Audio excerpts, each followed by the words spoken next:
1. Good morning, everyone. I'm Alan Walker. I'm the Vice Chair of the Oil and Gas Board, and I'll be conducting this morning's meeting. I'd like to welcome you all to the April 23rd version of the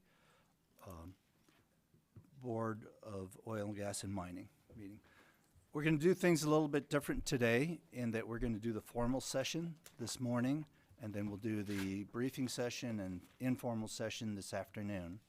And so we'll go ahead and get started with the first item.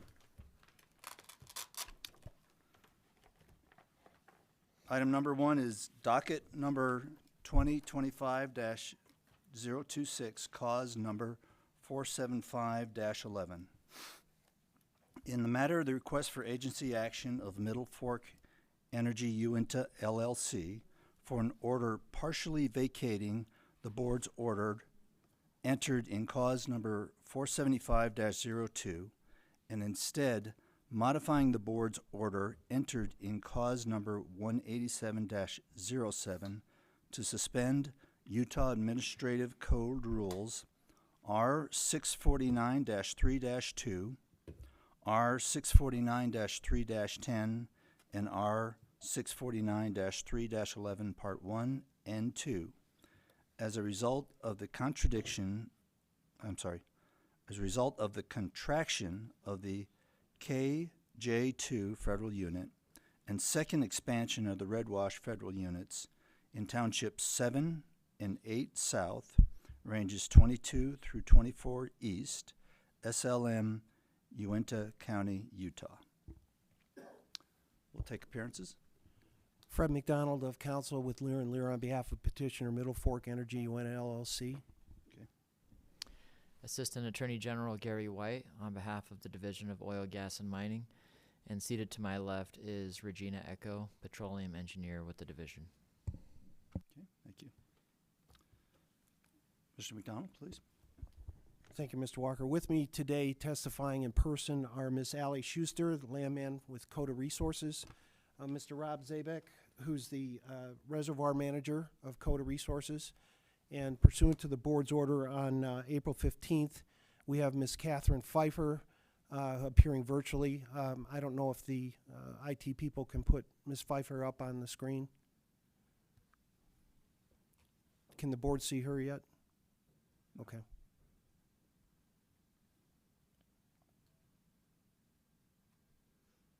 There we go. There we go. Kat, I believe you're now on. If you could unmute. Yes, I can right. hear you guys. Great. Have you read?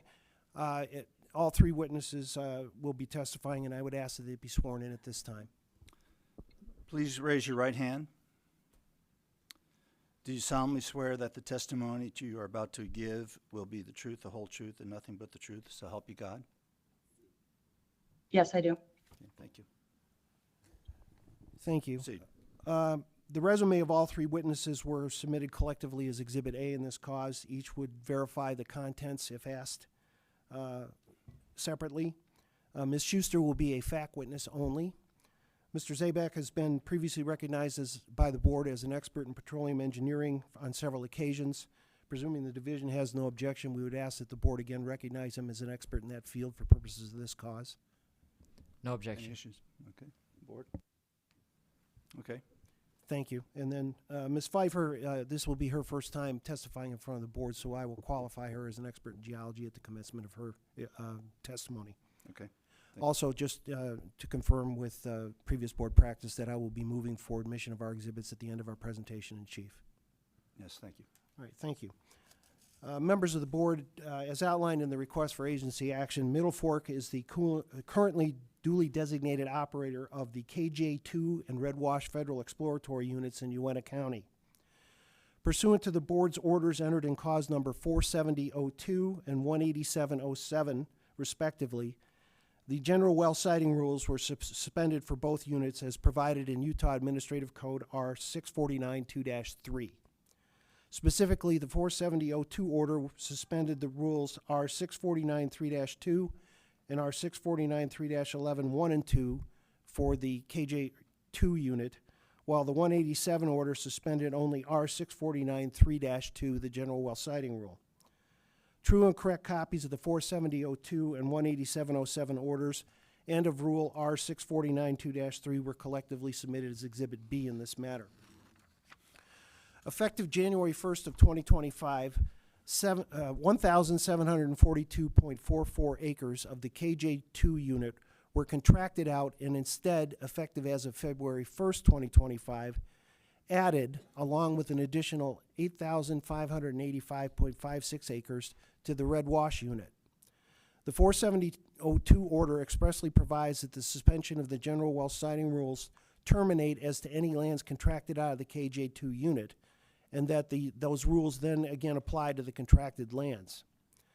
The expanded Red Wash unit is now comprised of 58,379.53 acres, 88.3% of which are federal, and 11.7% of which are state or Sitla lands.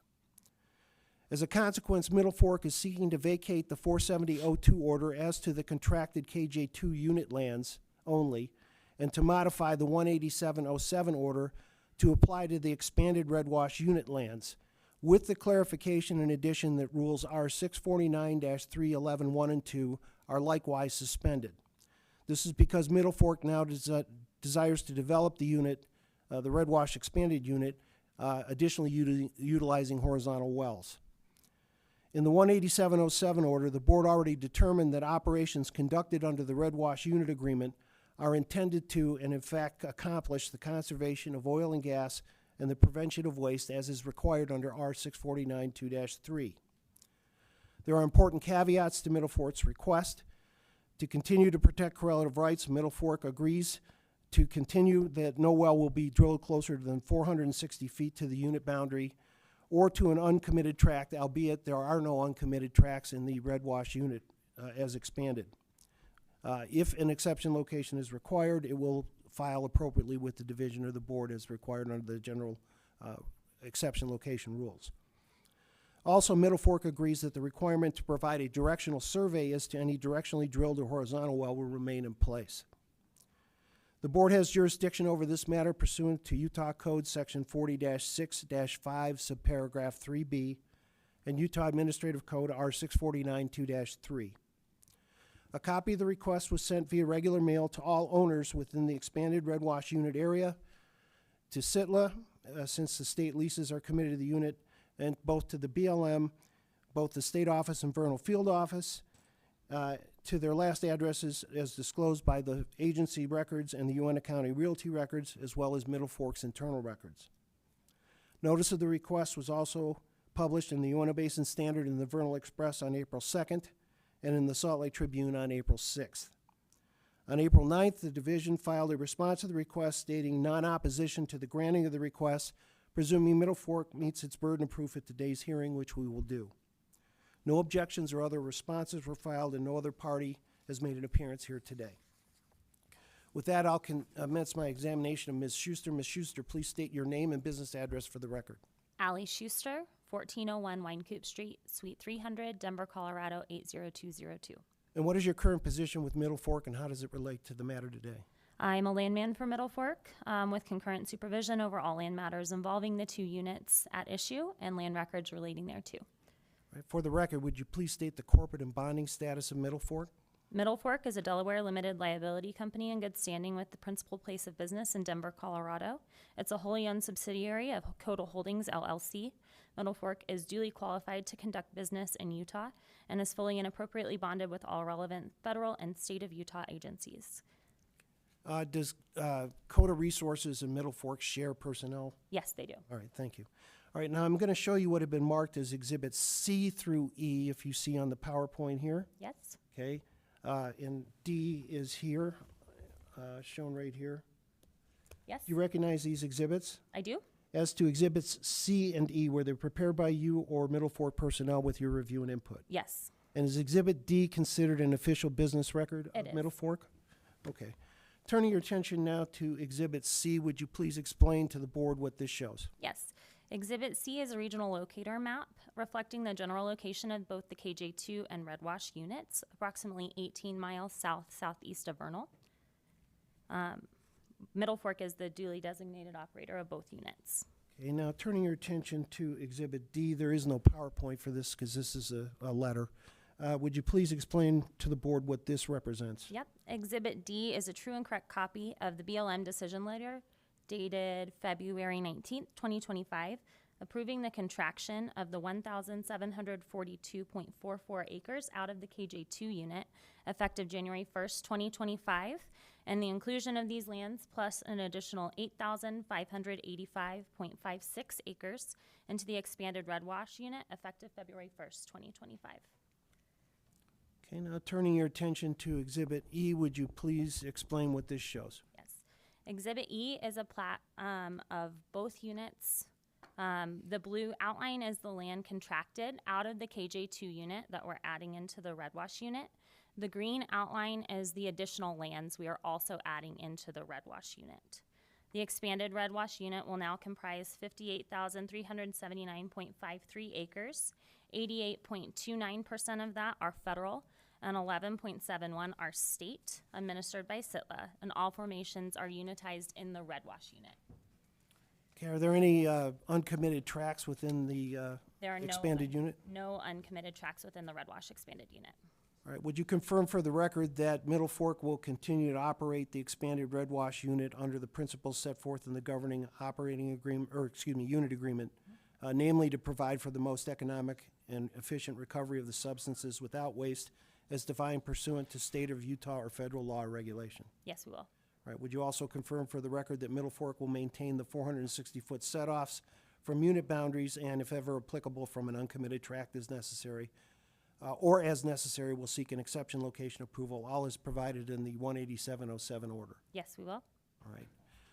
Now turning your attention to the certificate of service. This is a pleading that was prepared by my office and is on record with the board. Do you recognize the names and addresses and the parties that are shown on the certificate? Yes. And who are these names, who are these parties, and how were they determined?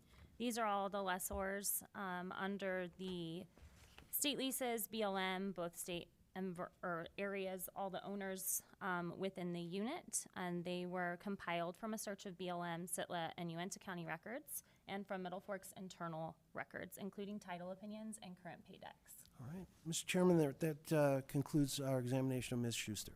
Okay. Division, any questions? No questions for this witness. Thank you. Okay. Board, any questions? Yeah, would you repeat all that? I missed that. For me and Greg. I think that was a joke, but okay. I think we all took it that way. Thank you. Okay. Okay, if there's no questions, then we'll move on to our next witness. Okay, please do. All right. Our next witness, Ms. Pfeiffer. If Yes, sir. again, if the IT people could, yeah, there we go. Great, thank you. All right, Ms. Pfeiffer, would you please state your name and business address for the record? Catherine Pfeiffer. It's 1401 Winecoop Street, Suite 300, Denver, Colorado, 80202. And what is your current position with Middle Fork, and how does it relate to the matter today? I'm a senior development geologist, and I have supervision over the geologic matters in the Red Wash unit as well as KJ unit. All right, since this is your first time testifying in front of the board, would you please briefly outline your education, work experience, particularly in the Rockies and any analogous basin to the Uintah Basin, and any certifications, license, publications, or recognition as an expert by other state oil and gas conservation commissions? Yes, so starting with education, I have a bachelor's of science in geology, as well as a bachelor's of science in environmental science from Texas Christian University in Fort Worth, Texas. Then following that, I went to the University of Colorado Boulder, got a master's of science in geology, started working for Crescent Point Energy, which is a medium-sized Canadian operator at the time in Denver. Worked for them as a junior geologist working the Uintah, so more Central Basin and the Green River. Did a mapping in the Uteland Butte as well as Castle Peak in non-operated areas, and then also worked the Williston Basin for them. Following the Denver office closure in 2021, worked for Core Lab briefly as an account manager, overseeing working with geologists at operators, doing work on core analysis and any core projects they had. And then I've been with CODA for the last 3 years, working the Uintah Basin as well as the North Dakota geologist for them. So for the Uintah, obviously working Mesa Verde Blackhawk primarily, supporting the 2 to 3 rigs that we've been running in this basin. And then for kind of the professional recognition, I am certified as a expert testimony for the NDIC. That's the North Dakota Industrial Commission, right? Correct, yes. All right, thank you. With that and Ms. Pfeiffer's resume, and I would ask that the board recognize her as an expert in geology for purposes of this cause. Okay. Division, any questions? No objections. Board, any? Seeing none, go ahead and proceed. Thank you. Now, Ms. Pfeiffer, I'm going to direct your attention to what have been marked as Exhibits F through J for purposes of this hearing. Do you recognize these exhibits? Yes, Were they prepared by you or Middle Fork personnel with your review and input? yes. All right, turning your attention to Exhibit F, would you please explain what this shows and its significance to today's hearing? This is a structure map on the top of the Mesa Verde unit. It is in TVD. The contour interval is 250 feet. We're looking at both the KJ unit as well as the red wash unit outlines. The trend that is shown on this structure map is as you move to the northwest, you're going to be getting deeper, and then as you move to the southeast, you'll be getting shallower. All right, now turning your attention to Exhibit G. Again, please explain what this shows and its significance to today's hearing. Yep, so very similar trend that we're seeing structurally. It is just on the top of the Castle Gate instead, so more at the basal part of the Mesa Verde group. It is in subsea TVD this time, similar, same contour interval of 250 feet, and also still showing the unit outlines on this. Now turning your attention to Exhibit H, again, please explain what this shows and its significance to today's hearing. So this is an isochore from the top of the Wasatch through the top of the Dakota. The contour interval is 250 feet, and the average thickness of these formations is around 10,000 feet. Now turning your attention to Exhibit I, again, please explain what this shows and its significance to today's hearing. This is a type log. You can see it's annotated by the black star on the locator map. So it's in the southwest portion of the red wash unit. It's a triple combo showing through the top of the Wasatch, through the top of the Dakota, which are the targeted zones for unit development in both these units. And also just noting the Mesa Verde penetrations that have been drilled by either CODA or legacy operators such as QEP. Finally, turning your attention to Exhibit J, would you please explain what this shows and its significance to today's hearing? Yes, so this is a cross-section from 8A prime, so it's running from north to south across, crossing through both the KJ and red wash unit. It's showing the continuous nature of these formations make horizontal drilling favorable for successful hydrocarbon recovery. Also annotating the type log that was previously on the last exhibit is in the star, and it's on the far right or the southernmost point on the cross section. And then just to note, I did not provide an east-west cross section just due to lack of deep well control as you move to the east. All right, is it your expert opinion then that the targeted formations underlying the expanded red wash unit lands geologically favor horizontal well development? Yes, sir. All right, Mr. Chairman, that concludes my examination of Ms. Pfeiffer. Okay. Division, any questions? No questions for this witness. Thank you. Okay. Board? Gordon? So we don't get to see as many presentations over on this side of the basin. Where's the Uintah Butte? It's above us in the Green River. You do have a facies change, so we are not targeting the Uintah Butte in most of our production. But there is some oil production. Okay. So on your vertical wells, you get some production out of the Uintah Butte, but for horizontal, it's not a good target, or? So we do not complete the Green River Wow. because it's not included in this unit. Okay. All right. So it's above the Wasatch. Sorry, Mhm. I should maybe be more Yeah. clear on that. Okay. So it's there. It's just not a real productive area over. Yep. Okay. Correct. All We right. have done some testing, not in these units where we do have the right. We've done some recompletes, and we're doing some testing on that. Okay. Thank you. Yep. Thank you. Anything else, board? Yes. Are all formations unitized in these units? Red wash, yes. Ally may be able, I think she may have spoke to that. Yes. And then, is someone speaking? Sorry. Go ahead. Okay. Oh, and then go ahead, Ally. No, you're good.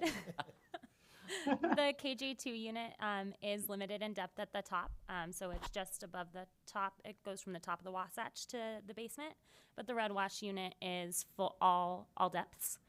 We have 2 separate PAs currently in the red wash unit. One's for the Green River and one's for Wasatch to Dakota. Thank you. Yes. Okay. Board, do you have any other questions for this witness? Okay, go ahead and proceed. All right, thank you. Thanks, Al. Rob, you want to come up?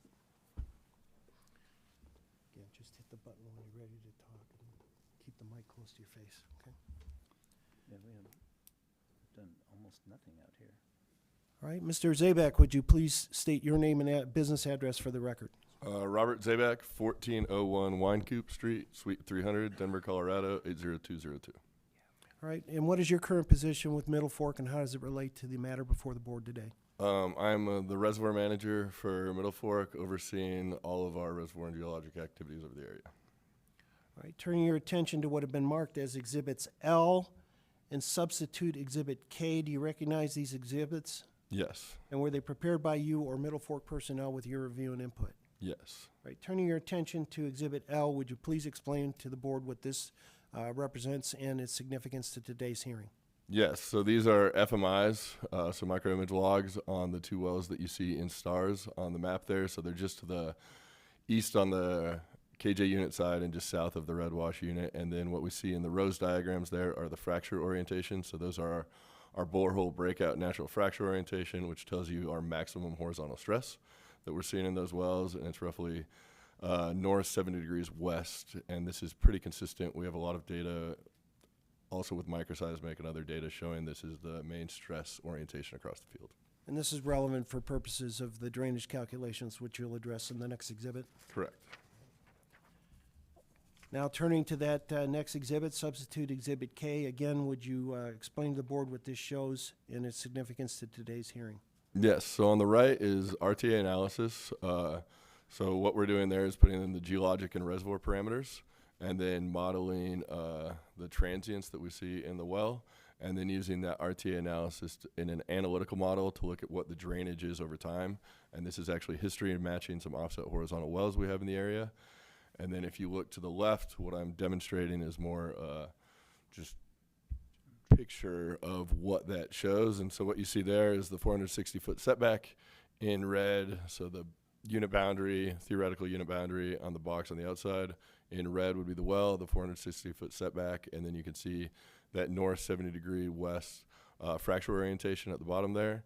And what we're showing there is our half length on the fracture is roughly 300 feet.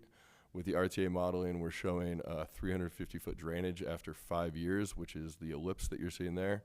And so with that 350-foot drainage, you're at that orientation, you're roughly 329 feet off east-west and 120 feet off north-south. So you're staying over 100 feet off of both boundaries from a drainage after 5 years.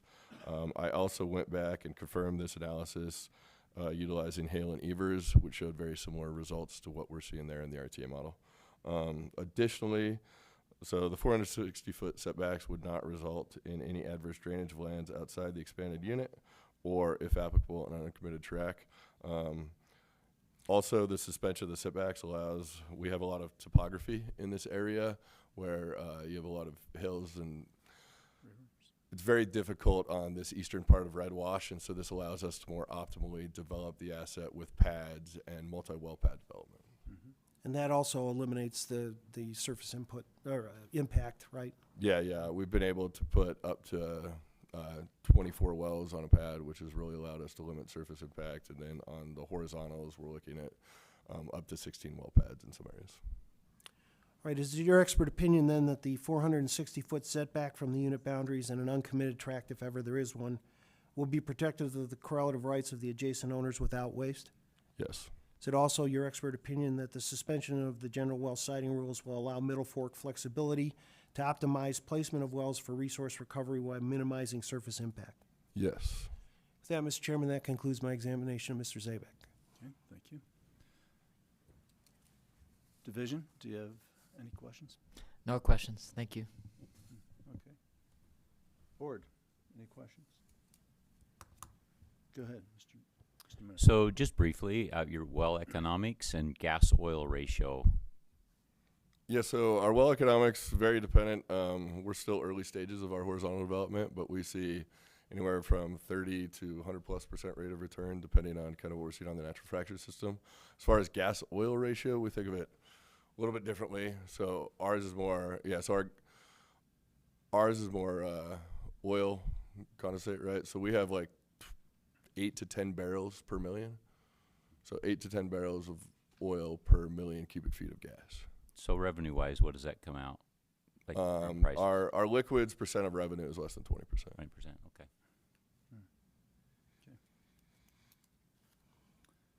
I have a question. Years from now, you're going to be bumping up against the borders here. Will you consider it sometime in the future coming back and resetting that 460-foot setback if it looks like it's economic? Yeah, if it makes sense, we will. Okay, board, any other questions? Yeah, just a quick Yeah. one. So your heel toe setback, though, is pretty conservative. Yeah. So, just a thought after you drill some of these and realize that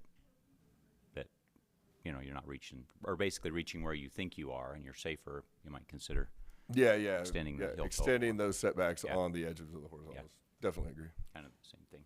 Yeah. Thanks. Okay, back to you, Mr. McDonald. Thank you, Mr. Chair. With that, that concludes our presentation in chief. At this time, I would move for admission of Exhibits A through J, substitute Exhibit K, and Exhibit L.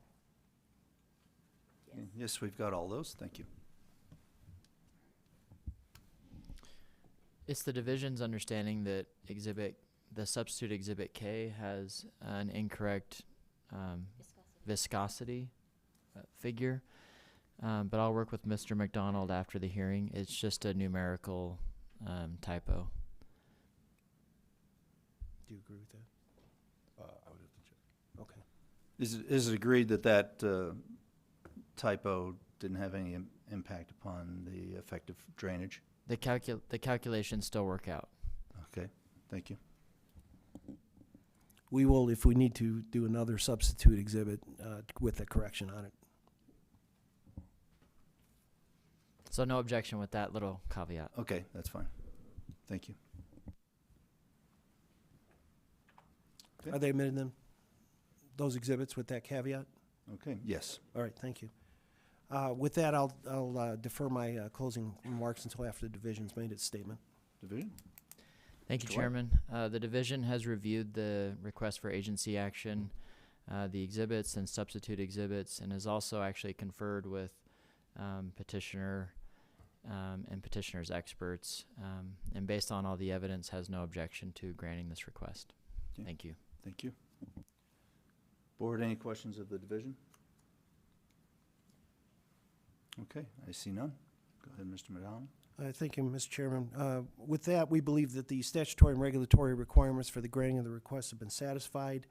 The requested relief will allow the greatest recovery of resource without waste and with full protection of correlative rights, and is consistent with other suspension orders by the Board of Federal Units. We'd like to thank for your time and attention, and also the IT personnel for allowing Ms. Pfeiffer's virtual appearance, and we submit it on that basis. Thank you. Thank you. Okay, board, do we need to defer? I don't think so. Okay. Entertain a motion then? Even though I wasn't here for part of the first presentation, I will move that we approve this request for agency action. I'll second the motion. All those in favor? Say Aye. any opposed? The motion carries. Thank you. I will prepare an order, Okay, Mr. thank you. Chairman, Thank you, and Mr. submit it McDonald. to council. Thank you.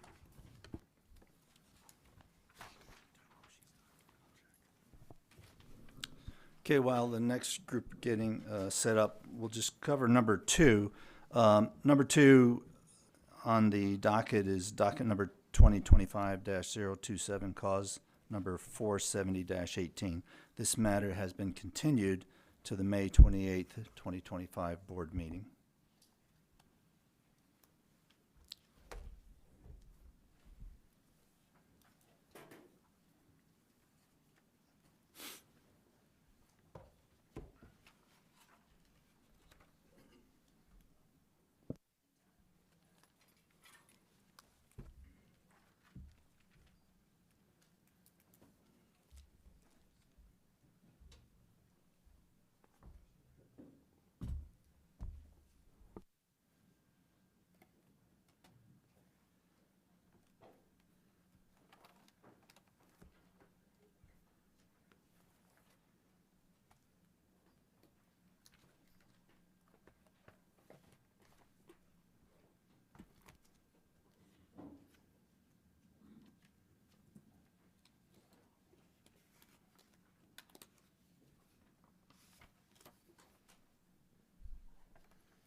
Thanks for doing this for me.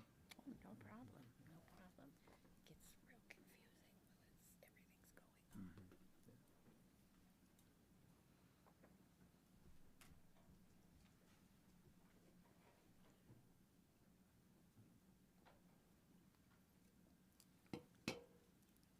Okay, while you're getting plugged in there, Mr. Mayo, I'll go ahead and read the request for agency action. Item number 3 is docket number 2025-029, cause number 600-09. In the matter of the request for agency action of S.L.M. Energy Company for an order 1, amending the board's order in cause number 139-149, 139-154, 139-163, 139-165, 139-166, and 600-04 to make uniform the heel toe production setbacks for the units already established on the lands at issue, and to 2, establish a 13 overlapping 1,920 acre DSU, B, 10 overlapping 3,840 acre DUBW DSUs, and C, 8 overlapping 4 mile 2,560 acre DSUs, and D, 6 overlapping 4 mile 5,120 acre DUBW DSUs, each for the production of oil, gas, and associated hydrocarbons from the lower Green River, Wasatch, Colton formations in sections 1 to 4, 6, 7, 9 to 16, 18, 19, 21 to 24, 26 to 28, and 33 to 35, Township 2 South, Range 1 West, USM,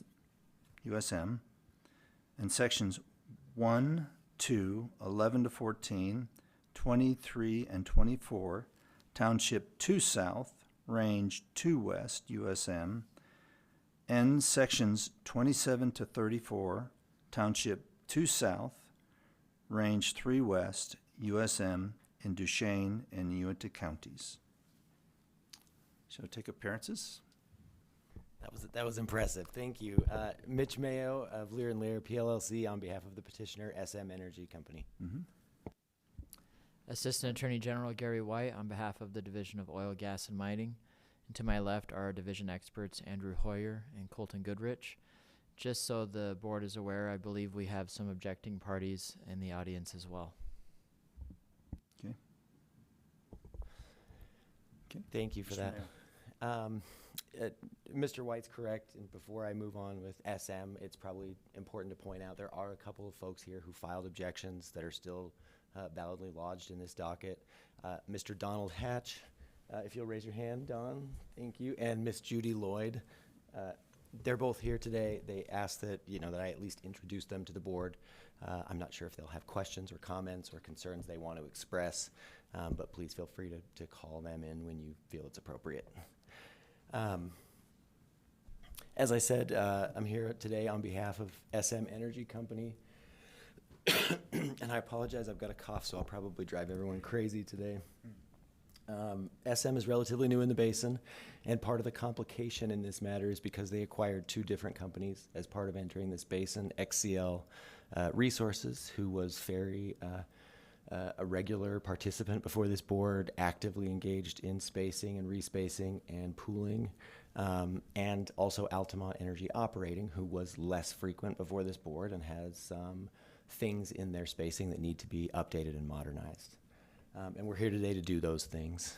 With me today in person are Mr. Rick Harris, the Regional Land Manager for Utah for S.L.M, Miss Katie Ross, Asset Geology Manager for S.L.M for Utah, and Mr. Brad Peterson, the Utah Region Asset Manager.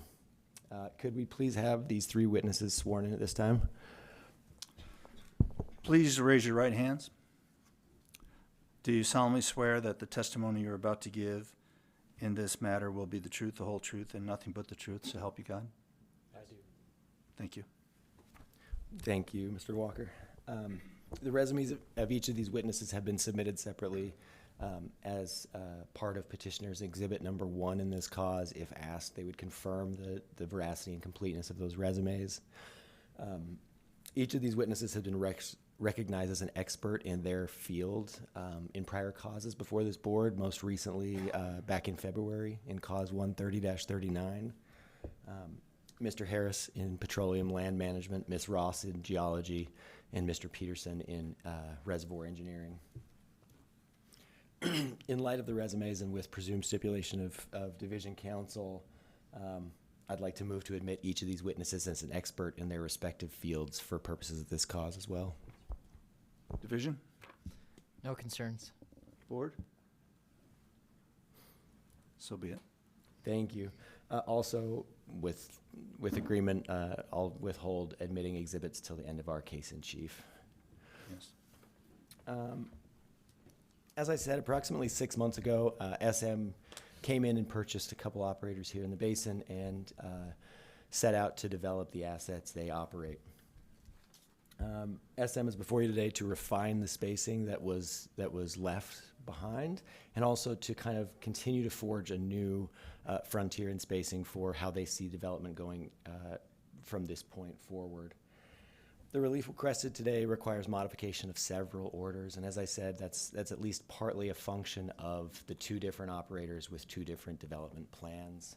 The consideration of several other board orders. In fact, there are about 17 or 18 total orders that are at issue in this case. So it was a big one to prepare for the board and division staff, and we appreciate the time and energy it takes to get ready for something like this. These orders, and I hate to do this, but for the record, probably should clarify. The orders that require modification here today, as mentioned by Mr. Walker, Order 139-149, 139-154, 139-163, 139-165, 139-166, and 600-04. Those we'll call the non-uniform orders. And there are several other spacing orders identified in the request that the board will be considering here today. Together, those will all be referred to casually as the current spacing orders. Together, the current spacing orders establish various overlapping drilling units across 2 south, 1 west, 2 west, and 3 west, in varying sizes from 1-section units to 3-section and even a 4-section unit. In addition, relevant to this cause, the current spacing orders establish 100-foot heel-toe production setbacks on the vast majority of units in these 3 ranges. And we're here today to clarify and clean up some of that heel-toe setback discrepancies in the current orders. The REA before you is big, and it's full of information, and as the board can tell from the fact that there were 4 objections, not only was I gone for a couple days out of the office, which was regrettable, but in addition, these pleadings are getting fairly complicated, and the number of moving parts can be confusing for folks. So, we understand the size of this, but when you break it down, it really is a series of simple requests that the board can digest fairly easily. For ease and in compliance with the Utah Admin Code Rule R 641-104-100-134, the RAA was separated into 5 separate parts with different allegations related to each one. Part 1 stands alone, and it's probably the simplest and most straightforward of the parts, and that's simply addressing the few units on these 3 ranges that are still set at 330-foot heel-toe setbacks. As you'll see today, the science and data clearly shows that 100-foot setbacks are still protective of correlative rights, and so we're going to be requesting that the board reduce those for the existing 2-mile wells that are authorized. Parts 2 and 3 of the request, they go together, and they essentially are aimed at finishing out the 3-mile spacing that XCL began last summer and S.L.M continued this February before this board, establishing not just 2-mile units, but 3-mile units that can be developed across this position. Parts 4 and 5, they kind of continue this and represent the natural extension of this approach, and that's to continue to build on establishing 4-mile units. S.L.M has unique experience and unique expertise, and they're looking to leverage that here in the basin and help drive some technological advancements. And so we'll talk a little bit about that as we go. Approval of these more complicated parts will really help establish, not only the anchor spacing that's worked so well for the basin with 2-mile drilling, but really what will be the kind of recession-proof, tariff-proof model for going forward. How to make sure that you've got it spaced in a way that, regardless of resource quality, regardless of pricing, you have the ability to drill and drill economically. And that's really the function of what we're doing here today. In addition, this approval of this request will help maximize flexibility, and that's something really important because the city of Roosevelt is within the lands that we're talking about here. It's largely undeveloped, but that's a function of the fact that it's tough to get well pads around there, and it's tough to develop without really meaningfully impacting the citizens of Roosevelt. So flexibility is a key theme you're going to hear about over and over again today. One thing that approval of this request will not do is it won't change the allocation of any existing wells that are producing or any existing wells that have been drilled and are as yet uncompleted. This is just go forward corrections. In short, S.L.M believes that approving the request today will both solidify their existing spacing and also set them up for the future to develop this asset as fully as possible. Notice was provided under Utah law to all production interest owners within the subject lands, all relevant government agencies, and to all required offset owners. This was a big mailing. We mailed out about 3,000 copies. We had several hundred, a couple hundred come back undeliverable, and we had, I probably handled, 30 or 40 calls myself. I think Mr. Harris probably handled the same number from folks who received it and had questions, concerns, or clarifications they wanted to make. In addition, there were 4 folks who were not able to reach one of us and get their questions answered, and they filed objections timely in this cause. In addition to, Mr. Hatch and Ms. Lloyd, who were introduced at the beginning of this hearing, there was also an objection letter filed by a Ms. Shepard, Gretchen Shepard,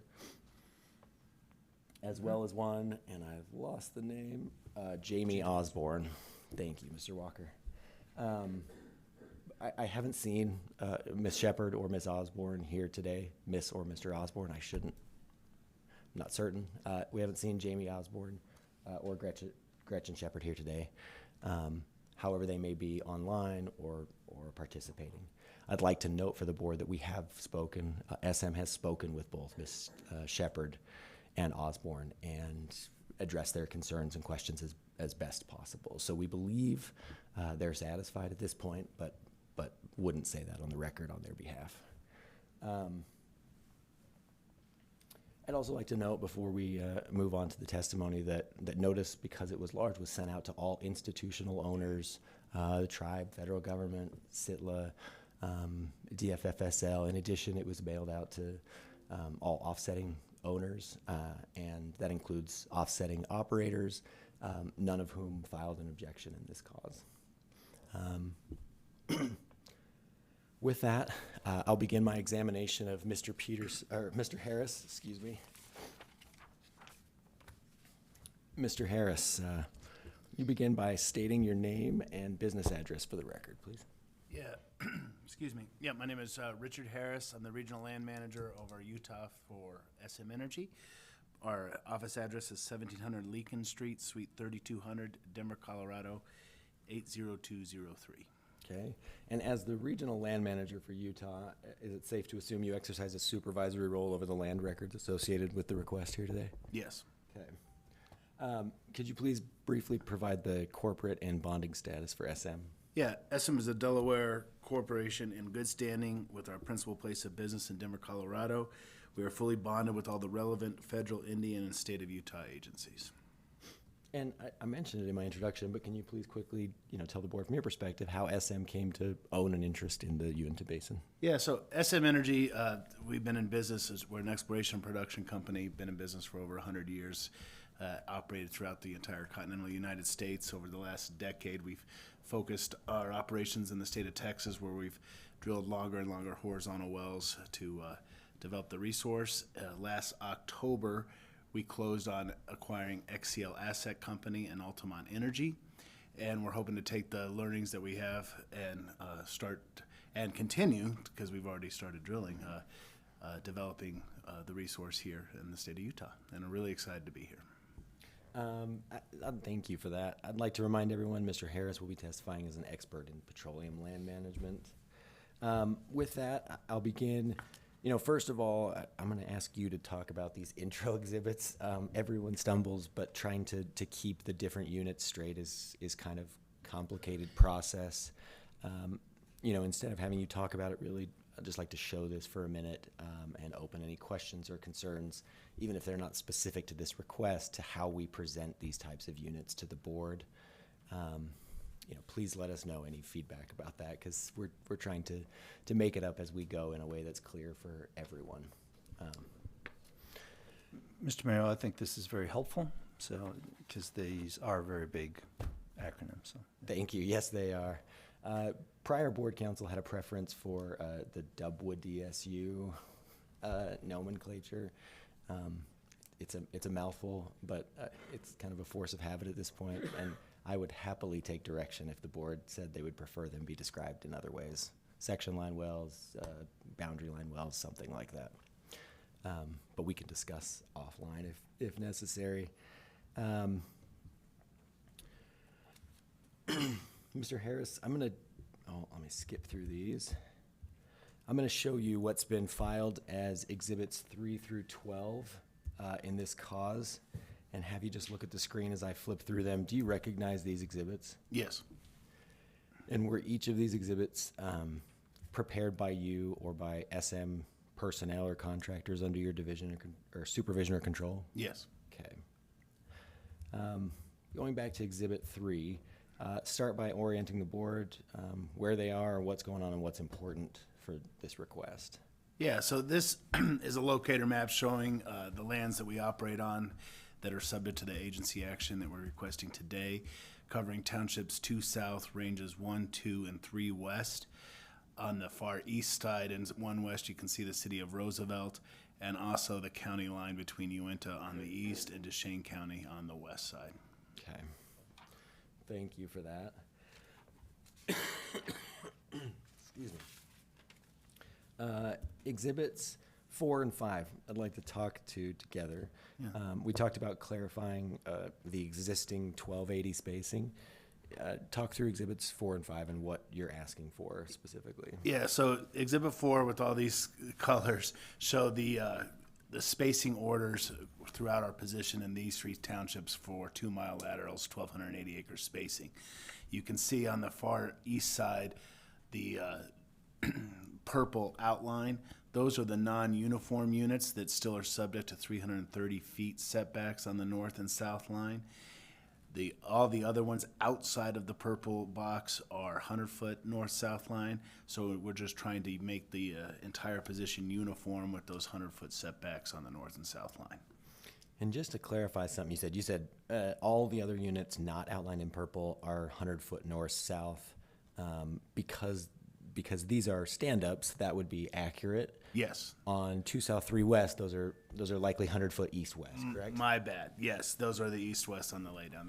That's exactly right. Yep. Perfect. I misspoke. But the short takeaway is everything not outlined in purple is subject to 100-foot heel-toe setbacks. That is correct. Okay. Exhibit 5. So this is the same thing showing, but this shows the lease line wells, or the dub. You said it good. WDSUs. And same thing here, where we have the hill toe setbacks is 100 feet of all those units, except the ones that are highlighted in purple or outlined in purple. And those are our non-uniform units that we're trying to make uniform by getting that 100-foot hill toe setback. Okay. There's also this unit here, 25 and 36 in 2 south, 2 west, that's highlighted and kind of grayed out. That's not part of one of your drilling unit boundary well units. Can you explain why? That we don't own an interest in there, so that's a different operator. Okay. So 4 and 5, the point of these, the purple boxes are what you're seeking to reduce the heel toe setbacks of. Yes. Okay. Moving on to exhibits 6 and 7. Oh, before I move on, I'd just like to point out, can you confirm that 15, 16, 21, and 22 in 2 south, 1 west is where the city of Roosevelt is located? That is correct, right around that area. It extends outside those sections too, but that's perfect. That's probably city center right in the middle there. Okay, perfect, thank you. Moving on to exhibits 6 and 7, the existing 1920 spacing and what's been requested. Can you tell the board what this shows? Yeah, so exhibit 6 shows the current 3-mile, 1,920 acre spacing units that we have throughout our position in 2 south, 3 west and 2 south, 2 west. Okay. Again, that same unit that's excluded from this. Minus the exclusion unit, yes. Okay. And this exhibit?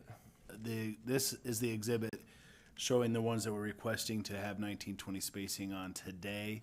As you can see, it's kind of on the east side of our acreage position, and this is the stuff that we acquired from Altamont Energy. The bold sections on the west side, that was the stuff that we acquired from XEL, who had all previously spaced it. So again, what we're trying to do is the flexibility and have uniformity throughout our large operated position in these 3 townships. Okay. One noticeable gap, and I'm sure everyone sees it, this line down the middle isn't included. Can you hit on why that is, or explain? Yes. So we do own in some of those sections, especially on the north, but we're working on our development plans there. We want to develop it, but we have some other different owners. Uintah Wax owns in there and that kind of stuff. So we're working with these different companies to try to put a development plan together, and then we'll be back in front of the board to ask for spacing at that time, but we just weren't quite ready yet to come with those sections until we get our development plans in place. But we definitely want to develop it at some point. Okay, and with a similar scheme, 2, 3, 4 Exactly. mile. Yep. Okay. Thank you for that.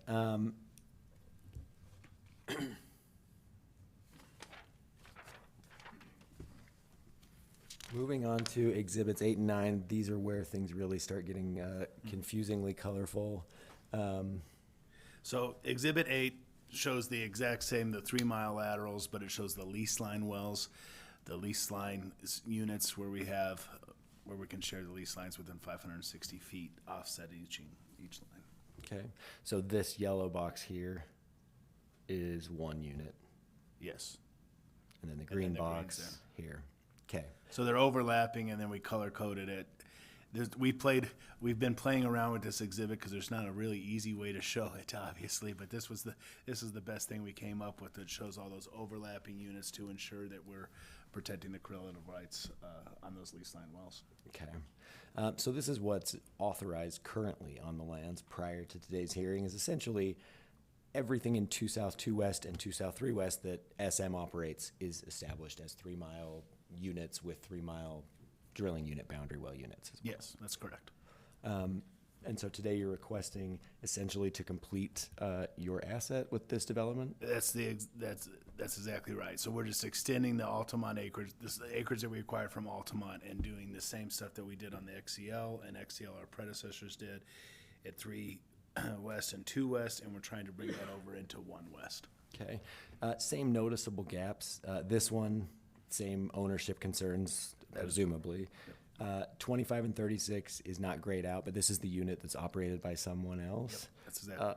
I would assume that these two are excluded because there's no adjoining unit on either side they could be joined to for a drilling unit boundary well. That is correct. Okay. Let's move on to exhibits 10 and 11. This is the simplest of the exhibits we're going to present today. Can you tell the board what this shows? Yeah, this one's a lot clearer. This is the one that we asked for in February of this year, showing our first 4-mile spacing unit, 2560. And I think you testified in February this is a part of S.L.M's near-term development plans. Is that still true? Do you plan on putting some capital in this unit? That is correct, probably later this year. Okay. You also said at the February hearing you were going to come back and request additional units. I didn't lie to you all. We're back, and so now we're asking for these additional offsetting 4-mile units as part of this 4-mile development. Okay. And again, sorry to interrupt, but the reason why we're asking for 3 and 4 in Township 2 South, Range 1 West, is that is where the city of Roosevelt is, and so we're having to get creative on where we're putting our surface locations to minimize surface damage and to minimize the effects that we have in the city. And so this flexibility of doing 3 and 4 mile will let us go and get flexible and get the ideal surface locations for both us and the residents of Roosevelt. Okay. So one thing we don't have currently are any existing 4-mile Dubwood DSUs. That is correct. We only had one 4-mile unit before today's hearing. If approved, there will be multiple 4-mile units with a shared boundary line. Can you walk through what this exhibit shows for the board? Yeah, this would just be the lease line protections, the lease line wells for 4-mile development throughout the position on the ones that we're asking for today and the one that we asked for in February. Okay, so you've requested largely in 2 South, 2 West, and 1 West, and just one over in 3 West. That is correct. Okay. Do you have plans, I mean, not immediate plans, but do you plan to extend your 4-mile development across the full position? Yes. Okay.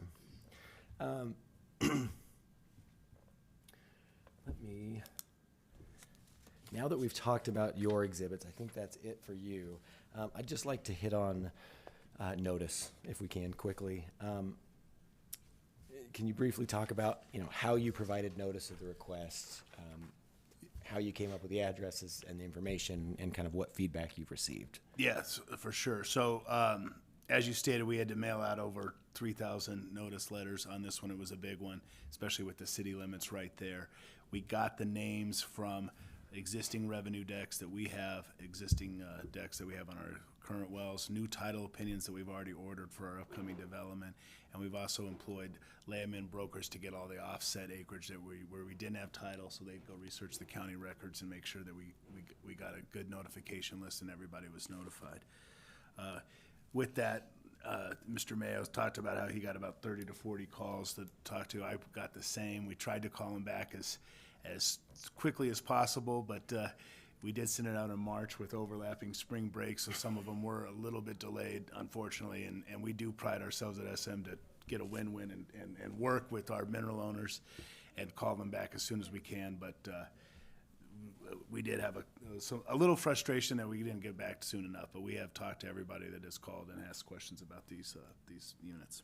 So you've seen the 4 objection letters filed, the Judy Lloyd, Donald Hatch, Gretchen Shepard, and the Jamie Osborne letters? Yes, sir. Okay. And have you talked to each of those folks at some Yes, I have. Last thing, did you receive any objection, formal or informal, or any comments, feedback from the BLM, BIA, Tribe, SITLA, any of the institutional or offset operators? No other objections. Okay. In conclusion, in consideration of your exhibits 3 through 12 that were presented and discussed here today, do you believe that the the request under consideration is the best and fairest way to protect correlative rights and maximize resource recovery while preventing waste? I do, and I think that a lot of the 4 objections that we did have, it was just around kind of those questions. And I said that's why we're having to do this whole thing, is to make sure we have offset and spacing and exacts to protect the correlative rights. So yes, I agree. Okay, perfect. With that, I'm done with Mr. Harris, and we can turn him over for division questioning. Division? The division doesn't have questions. Okay, Thank you. awesome. Feel free to take a seat. Wait, Stay close. Board? Oh, gosh, sorry. Any questions from the board? Thank you. This is a question for the division. Have you gone through, I mean, this is very complicated, and has the division gone through and make sure there is no conflict between any of these spacings, that all correlative rights are being protected to the best of your knowledge? I'll defer to the division staff, but I believe the short answer is yes. Yeah, there was a careful review of the RAA and the exhibits, and the division experts have been satisfied. And I believe, Mr. Mayo, you stated this will apply to new production and not existing production, that there will be no changes with existing production. That's true, and even drilled and uncompleted wells. Anything that's been drilled to date won't really be impacted by this. This is about, future development and planning and APDs that will be submitted in the future. Thank you. Yep. Okay. Mr. Moon? Is it in the request that a lease line well can never be a holding well, that the drilling unit has to be held by a regular well before there's a lease line well drilled? It absolutely is.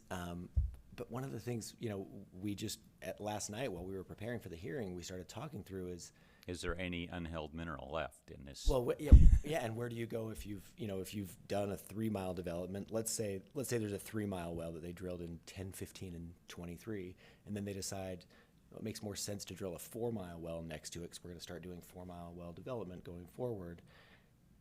Can you do a section line well between those? And if you can, do you do a 4-mile well to produce from all 4? Do you have to do a 3-mile well because there's not a well producing up there? So there's still some. As it evolves, there's going to be some questions, but yes, to answer your question on point, that prohibition is in there. These section line wells will not be holding wells. Yeah, 'cause if you had it to do again, would you just do a 330 setback spacing, or a setback versus a 560 with a lease line well? Wouldn't that have been simpler? Or do you like the 560 with a lease line well? I don't know if these guys have enough experience here in the basin to know that yet. But I just remember, operators tried as hard as they could to approximate that drainage, but the lateral drainage seems to vary a lot more than the heel toe extent. Yeah. And so it almost made it harder to plan. Once you have those setbacks, even if they're hard and fast, you can do the math. The section is the same distance across, so spacing it is a fairly easy math exercise. And so I think in that way, it's really, from my personal perspective, I think these section line wells, they're complicated for all of us to deal with here. But really, it's just if I put a well here or here, I know who I have to pay, but I can just space it across the way that makes the most sense for the development. So if in a perfect world, we'd have advanced information and know how to shrink those setbacks so there wasn't a need for section line wells. But I think this is probably the better approach. Thank you. Just a question on your future plans with all this spacing. At what point in time will you be doing the 4-mile? Is that immediate kind of an experiment in this area? So the one that we asked for in February is scheduled to be drilled later this year, October. Q4 is when we're going to plan to spud. And then our plan is we kind of march. Right now we're marching from the west side to the east side, and that's why we're trying to get ahead of the game and have the flexibility. But the other ones that we're asking for today, we do not have surface locations yet secured, again, because it's right by the city of Roosevelt. So that's going to be the hard part. But our preference would be to develop these as 4-mile laterals. Thank you. For what it's worth, I think the order authorizing that 4-mile well is only, a month old. So they're starting to submit APDs now. Okay. Thank you. If there are no further questions for now, Okay, go ahead. Mr. Harris, you can take a seat, and Ms. Ross. I'm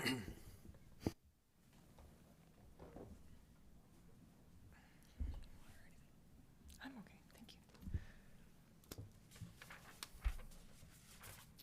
Ms. Ross, will you please state your name and business address for the record? Katie Ross, work for S.L.M Energy, 1700 Lincoln Street, Suite 3200, 80203, Denver, Colorado. And what is your current position and typical job responsibilities under that position? I'm a geologist, but I oversee the asset geologists for our Utah assets here. Okay. And I'm assuming that gives you authority and primary responsibility over the internal records associated with the request here. Yes, sir. Okay. Again, I'd like to remind everyone that Ms. Ross will be testifying as an expert in geology for purposes of this cause. Can you see what's on the screen as Exhibit 13, Ms. Ross? Yes. I'm going to show you what were filed as Exhibits 13, 14, and 27. Do you recognize these 3 exhibits? I do. And were they prepared by you or contractors or employees under your direction or supervision? They were. Okay. Exhibit 13. Board's seen lots of type logs, but can you walk through and point out anything on this you'd like them to know? Excuse me. Yeah, absolutely. So the bottom track is gamma ray, and it's shaded, showing lithology. The blues and yellows typically are more your carbonates and sandstones, and as you see more of the grays that tuck in there, that's largely more of your mudstones and clay-rich lithologies. And then that top track where you see the black and red, that's resistivity. That's a really important indicator for us to investigate what's in between the pore space in terms of fluids, hydrocarbons, water, gas, and organic material. And then at the very top, you'll see Uintah blocked off there, the Upper Green River in green, the Lower Green River in purple, and red Wasatch, and then down there in blue, the Flagstaff. And I'll note that this is the well is the Powell well. This is a pilot right in the heart of the township, just north, or where Roosevelt, the city of Roosevelt is. Felt it was the most pertinent type log to show because that's where a lot of the discussion will be today. Okay. And just to remind the board, most of there's really not a need to establish the 100-foot setback. Thank you, Mr. Church. I turned it off to quit my coughing, but so let me just remind the testimony from Mr. Harris. All the units in 2 South, 2 West, and 3 West are essentially set up with 100-foot setbacks. Is that why you chose the Powell well for 2 South, 1 West? Because that's really where Correct. we need to focus today. That's where a lot of the discussion is, yes. Okay. And do you have any sense of which section, just so I can identify on the map? Yeah, it's section 16 Okay. in that area. That's where the Powell, and right in here. Perfect. Let's go back to your exhibit. Oh, anything else you'd like to add about the type log? No, just the red shading is important to us. That's typically where you see organics preserved. You see quite a bit in the Upper Green River. And then you'll see little blips of that as you move into the Lower Green River, into the Wasatch. And that's largely where we're spending our time evaluating, testing, delineating our laterals right now and learning about them and spacing them appropriately. Okay. But again, that's the theme today, flexibility. As we drill longer laterals, that's where more intervals can come on the table, they become more economic. So that's part of the game, the fun part that we get to do in our industry. So you could probably profitably drill a well here at any length. We will find out. We'll see where that ceiling is. But maybe some of these other red Yes. spots you could target with Red. longer lengths. Correct. Okay. Exhibit 14, can you talk to the board about the cross section? The Powell well from the type log is noted with the star. Correct. Where you begin. Yeah, so moving west to east are A to A prime. Again, these the similar lithology and gamma ray, and then fluid response with the 15 ohms or higher in red and resistivity. And that third track, we have what we call bulk volume oil. and bulk volume water. So those show the indication of what we calculate to be more hydrocarbon prone in green and more water prone in blue. And you'll notice that moving west to east, you definitely still have attractive saturation in that green and that far right track, but there is some variability there. And that's where we as geoscientists work with our engineers to expand on that and understand the economics of and viability of those targets. So by and large, yeah, that's what it shows here, similar to what we talked about and discussed in February. Okay. And how does that relate to the stress or, oh, I guess I should note, the subject lands, the lands that are part of this request are identified in purple. Correct. I'm assuming that's part of the reason you Yes, picked chose those. those pilots, correct. Again, the subject lands, the lands we're considering here are identified in purple. Can you talk through, you know, really 2 south, 2 west, and 3 west are set for 100-foot setbacks by and large. Can you talk through 2 south, 1 west, the orientation and what you see? Yeah, so again, these little arrows and circles on here are verified image logs where we've been able to observe wellbore breakout and discern where SH max is, and that orientation of SH max is what helps drive the setbacks and the spacing DSUs that we're talking about today. By and large, we're stand-ups moving to the east and laydowns to the west because that's where the data supports the best and most efficient use and development of our resource here. That's really the biggest takeaway here. So that's why you see the laydowns to the west and the stand-ups to the east. It's really following the stress orientation change, moving north-south and then more east-west as you go to the east. That's where you see those little arrows showing. Perfect. And what is did you mention the average SH max that you think is appropriate for 2 south, 1 west? Yeah, it's almost perfectly east-west. Okay. Yeah. Thank you. I guess I'll ask Mr. Peterson the rest of those questions Okay. and let you follow up if there's any. Sure. In consideration of your 3 exhibits, 13, 14, and 27, do you believe that, at least from a geologic perspective, that the request before the board is fair and reasonable and meets the board's 3 statutory objectives in the best way possible? Yes, I do. Okay. And enables us the flexibility, especially around the town of Roosevelt. That's definitely the biggest thing today. Yeah. Yeah. Okay. I'm done with Ms. Ross. Turn her to the division and the board for questioning, if any. Division? The division is satisfied with the testimony and doesn't have questions. Okay. Board? Any questions? Good. Mr. Moon? SH max, S stress, what is H?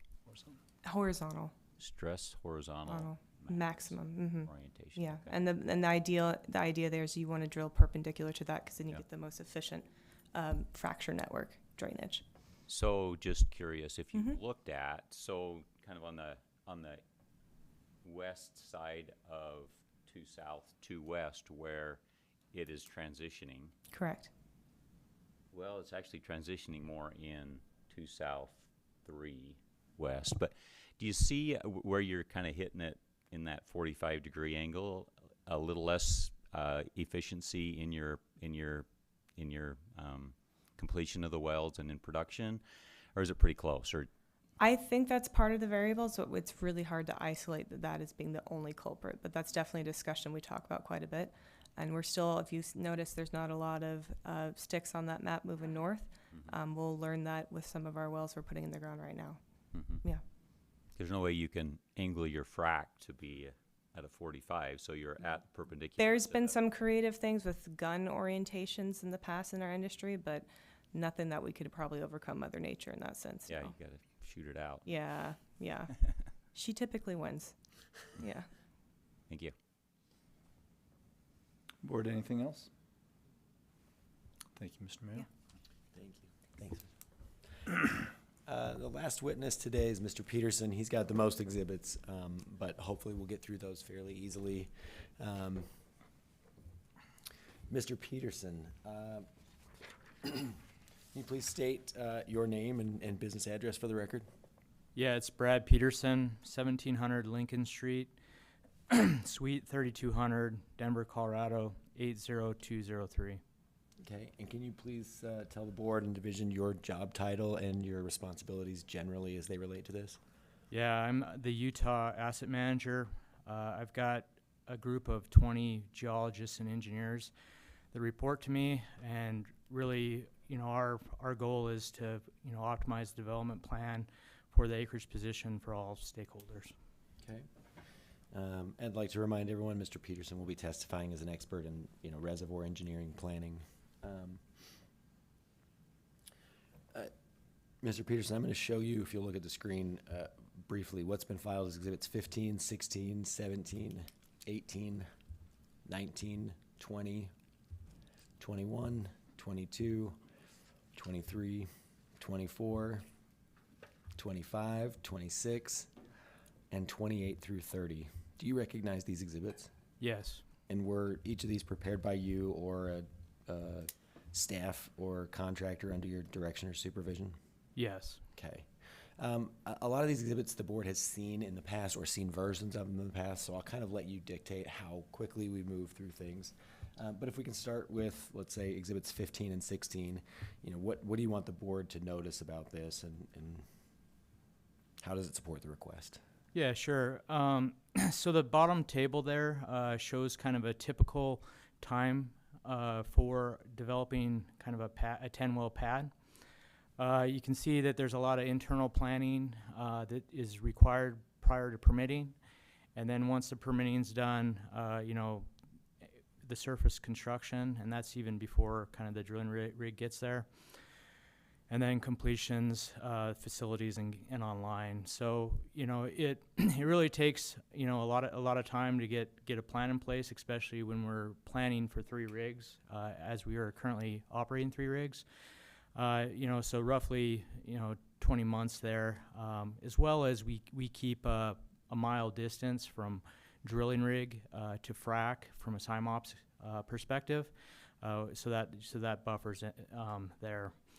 What you can see from the chart there, this labeled development plan Gantt chart, really what that is to show is you can see sorry to cut you off here. Just to clarify, is any of this information important to look at? It's really small. Can you just? No, that's really just our kind of current drill schedule plan, and that changes and evolves kind of over time as we continue to work and optimize the plan. But what this is meant to show is really the 3 rigs there in pink, blue, and green. So we're planning that out. We try to get to a point where we have kind of as fixed as we can, a 2-year plan. And then you can see the completions timing there in blue is the bar there, and then the black dots are really the online. But really the purpose of this is there's a lot of interconnection in this planning, as well as to keep frac and drilling rig at least a mile apart throughout the development. But there's a lot of things that this request will allow us to have flexibility in the future. To continue to continuously develop this acreage.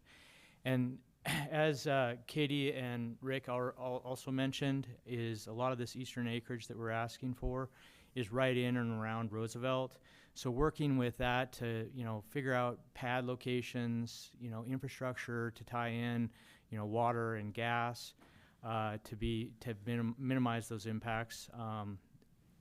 Also takes additional time and work with the people close to the city. Okay. Why continuous development?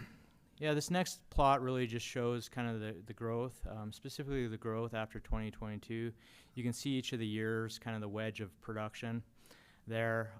Currently, we are drilling with 3 rigs and 1 continuous frac crew, but you can see the wedges decline fairly steeply, and so additional development each year continues to kind of stack on there.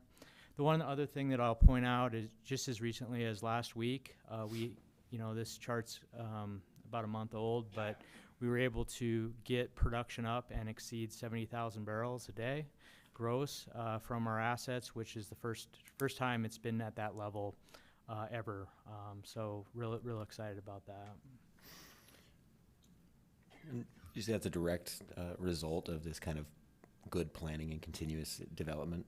Yeah, it's really the activity, you know. With the 3 rigs, we're able to grow with the current frac activity. Correct. Now I'd like to move you to, these next 4 slides, 17, 18, 19, and 20. 20 is new, or appears to be fairly new, but 17, 18, 19, the board has seen some version of before. Can you kind of update them on what's relevant or important about these? Yeah, so this is, really an update from last time we showed it. I think the things to point out is, an additional 102 wells have been drilled in the Midland Basin over the last 2 months. So really, continue additional focus on long lateral execution. As you can see in the upper right plot, the amount of wells over 14,000 feet continues to grow. Even though the acreage footprint in the basin, there's a lot of development that they're working around, but everybody continues to be pushing for the longer laterals. With 2024 total well count of over 500 wells greater than 14,000 feet. The bottom right chart shows the ranking of the operators. What you can see is the bulk of the wells drilled over 14,000 feet are by 10 companies, and really S.L.M's ranks 3rd, and the other companies there in the Midland Basin are ExxonMobil and Diamondback, which their acreage positions are massive compared to S.L.M's, quite a bit bigger. Also, S.L.M continues to hold kind of the record for the longest well drilled in the Midland Basin, just over 21,000 feet, and has drilled multiple wells over 3.5 feet and 4 mile wells. And really, I talked to it already, but some of that is remaining acreage position. I think you get to a point where you're working around existing wells and you're limited on kind of what you can do. And so some of that, we would drill more, 3.5, 4 mile laterals if our acreage allowed it. So really that's a kind of a quick update and this is more kind of industry wide. What you can see is, 3 mile laterals are approaching 4,000 wells across all the different basins with Appalachia. 5,000. Sorry, 5,000. 5,000 wells with 4,800 there, with the bulk of them in the Appalachia Basin, Midland, Williston, and Delaware basins. But really, it continues to grow. That number's increased 256 wells in the last 2 months. Going on to the next one is really specifically for 4 mile laterals and longer, specifically 19,000 feet or longer. And what we can see here is this is where we've had the most growth. So we've had 39 wells as a percentage increase from in the last 2 months, which is 16% increase in the amount of 4 mile laterals in 2 months, which you can really see that the industry is continuing to push those longer laterals. And then again, the bulk of those longer laterals currently are in the Appalachian Basin as well as Williston Basin, but you can see it growing across all the different basins. Okay. And Exhibit 20, as 3 mile wells become more common across the nation and in the Uintah Basin, you guys have some direct experience with 3 mile wells here in the Uintah Basin, and this kind of shows those results. Can you talk through it? Yeah, so the chart on the right is just drilling depth versus days. That's what we really look at for drilling execution. What you want to see is kind of the minimum amount of days and no middle of laterals where it's long. It's like a flat line for long. What you can see is the execution on these 9 wells that have been drilled to date. We haven't had any issues, and the dates for execution for these wells are 16 to 24 days. The last time we talked about the 3 Bigglesworth wells that are online, that were drilled, completed, and online. Those continue to be produced, and we don't see anything alarming from that. It seems to be performing well. And really, currently we have 3 rigs, and we're drilling 15,000-foot wells on all 3 rig lines on the pads, and we plan to drill an additional 35 to 37 wells off the 7 pads that you can see depicted on the development map on the bottom of this slide. So things have been going really well on execution for the 15,000 footers in the Uintah Basin, and we're continuing to learn and apply those learnings on each and every well that we drill to improve our execution. So you're confident that you're able to execute this 3-mile development? Yes. Okay.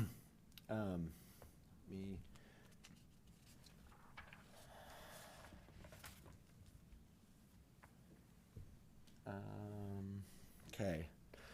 So, is this I think that is the one. I think this is an exhibit where I made a correction last night, a typographical error that I had made when proofreading these exhibits the first time. I took out the H. There was an H at the end of Uintah Basin, and I removed that. So technically this doesn't match the exhibits that are on file. If the board would like us to file a corrected exhibit set, I'm happy to, but just to note. I don't think that's worthwhile. Thank you, Mr. Walker. So clearly industry is moving towards 3 and 4 mile development, and S.L.M has experience in doing that. Again, we've talked through, what's been filed as exhibits 21 and 22 and 23. We've seen versions of those before. And so I don't want you to belabor them, but can you talk through some of the benefits of these longer wells and why industry is turning so aggressively towards them? Yeah, so for us, we have a lot of fixed costs. So pad location, rig move, those are fixed no matter kind of what they're pretty similar kind of costs, no matter the pad the lateral length that you're developing. Really the vertical section until you go horizontal, we have to spend that, whether it's a 5,000 foot well or a 20,000 foot well. So that's really kind of a sunk cost as well as facility costs, production equipment cost, and also infrastructure to hook, our gas systems and water systems to the pad. Those are all the same amount. What ends up, the benefits that you get is really, and then once you get in the lateral too, you're able to be a little bit more efficient on, once you're down there on executing the drilling those longer wells. So really, what we're able to do is drive the cost per foot down. This slide shows the difference between 1 mile, all the way down to 4 miles. And really what this allows us to do is be a little bit more, economics, to be more resilient through fluctuations in oil prices, costs. Currently there is a lot of volatility in the market on both oil and with all the tariff discussions, as you're aware of. So a lot of moving pieces, but the longer laterals allow us to kind of work through all the commodity prices, as well as access resources that aren't as strong, on the production side. So it allows us to be able to develop some of those maybe not as robust resources. Okay. And yeah, lastly, I mean, I can touch on this really quick, and this is just a depiction at $70 oil. Granted, we're below $65 today, or I'll say yesterday. I haven't looked this morning, but this really just depicts, the green, getting continuous capital. Light green is kind of, intermediate capital, but just the difference between the 5,000 down to 20,000 feet, it really opens up opportunities. And then also how we space the wells to drain the wells, as well as target additional deeper or shallower zones across the basin. Okay.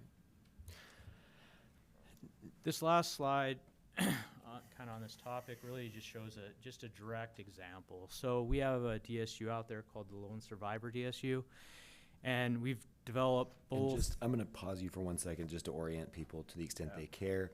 2 south, 3 west, 21 and 22. So we're looking right over here. This is the lone survivor DSU, just outside the subject lands. Sorry to interrupt. Yeah.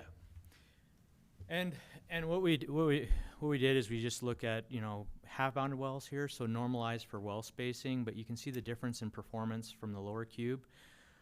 You know, roughly we've developed about 200 wells in the lower cube across the acreage position, and 14 wells in the upper cube. But just right there, same geographic location, very significant differences in performance.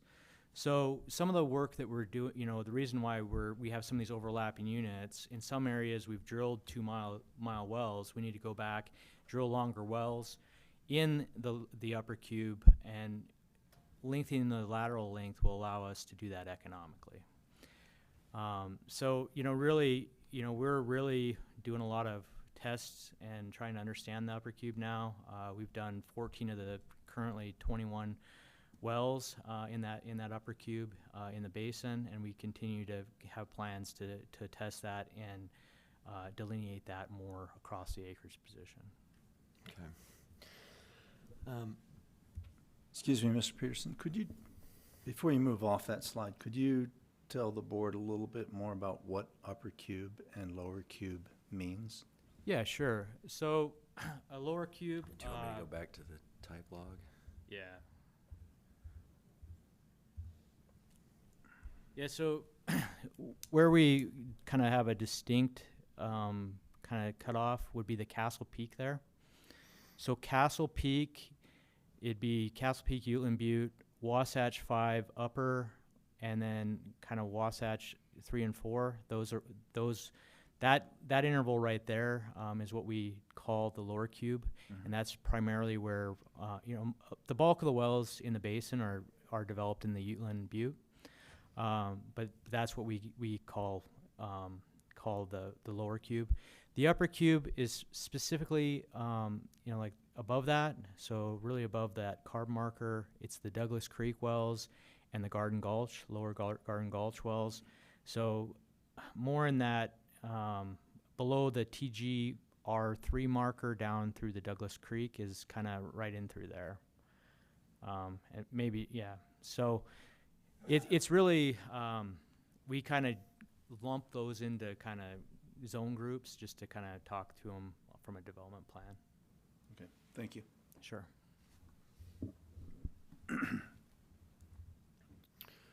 Anything else you'd like to add on this one? Okay. The board asked or you know, kind of raised the question at the last hearing about, you know, how you plan to execute the 4-mile development. Tell the board what this slide shows and kind of nerd out for a minute, if you will. Yeah, so this is you know, really some of the technology that we plan to you know, use for the 4-mile execution. I think, you know, number one thing is, you know, starts from the development planning side of things. You know, we have pads that, you know, we drill and we kick out up to 3,000 feet. In these longer laterals, we try to limit those kickouts to, you know, to less than that. So like call it 1,500 feet. You know, to straighten that out reduces torque and drag for both drilling and drill outs, and it allows us more ease in execution kind of down the road. So it really starts on the development planning side of things, you know, working with surface owners, getting those pad locations, you know, hooking up our infrastructure, getting right-of-ways. There's a lot of work on the front side to try to make it successful. From the drilling optimization front, we tested 3 different casing designs on the Bigglesworth pad. We figured out the best plan for us here is a 5.5-inch 20-pound long string. So we'll be utilizing that development or that design for all the 15,000 foot as well as the 20,000 foot wells. And then, you know, at the time that we made this slide, we were evaluating rotary steerable. Now we have rotary steerable going in or in all running in our 15,000, all 3 rigs that are drilling 15,000 foots.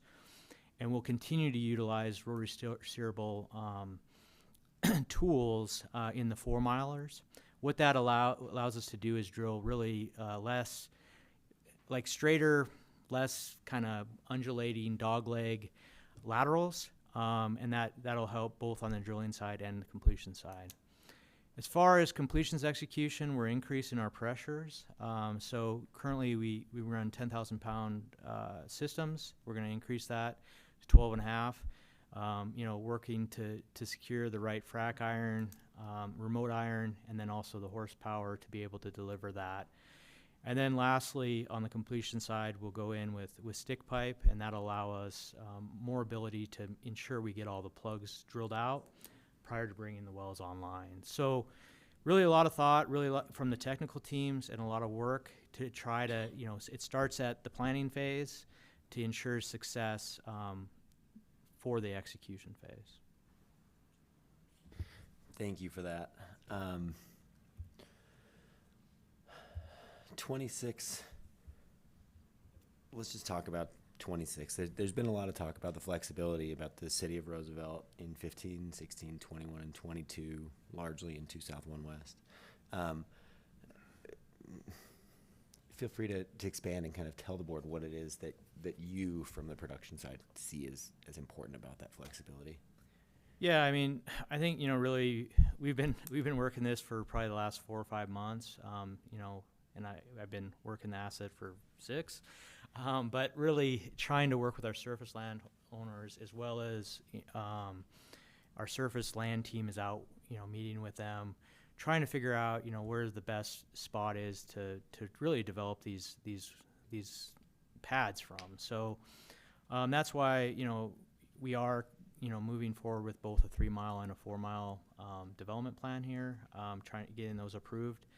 Also on that east side, you can see, from the wells there, there isn't as much well density out there. So, we want to go long laterals to be able to test the performance and ensure that, over here that we will be able to economically develop those lands, as well as, the infrastructure around the city becomes more challenging. There's only certain roads that you can, we truck all our oil that you can truck out of. So that integrates into a lot of our planning as well. So really getting this, approved and getting the flexibility to really have all our teams work in this to come up with the best, executable development plan out in front of our, 3 rigs will be needed. So and really help us on the execution front.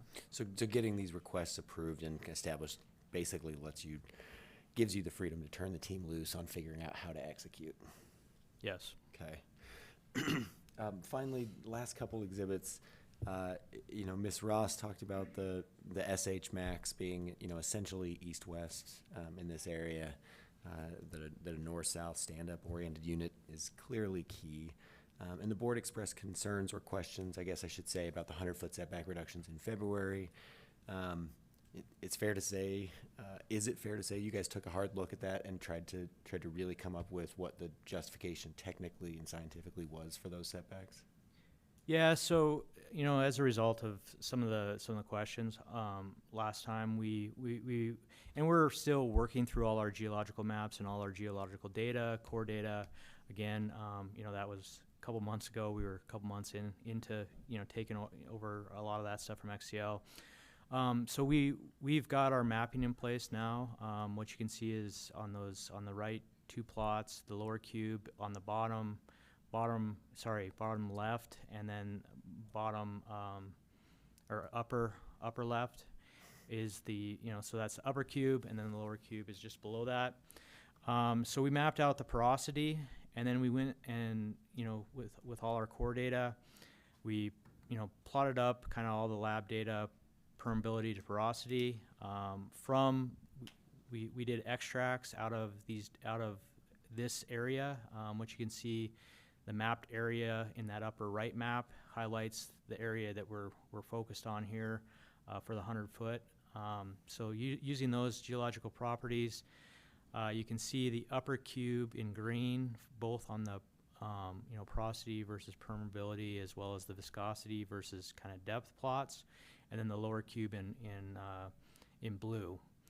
Also, we did get 2 PVT samples. You can see those 2 samples denoted with the X's on the viscosity plot. And what we did find is, a couple things.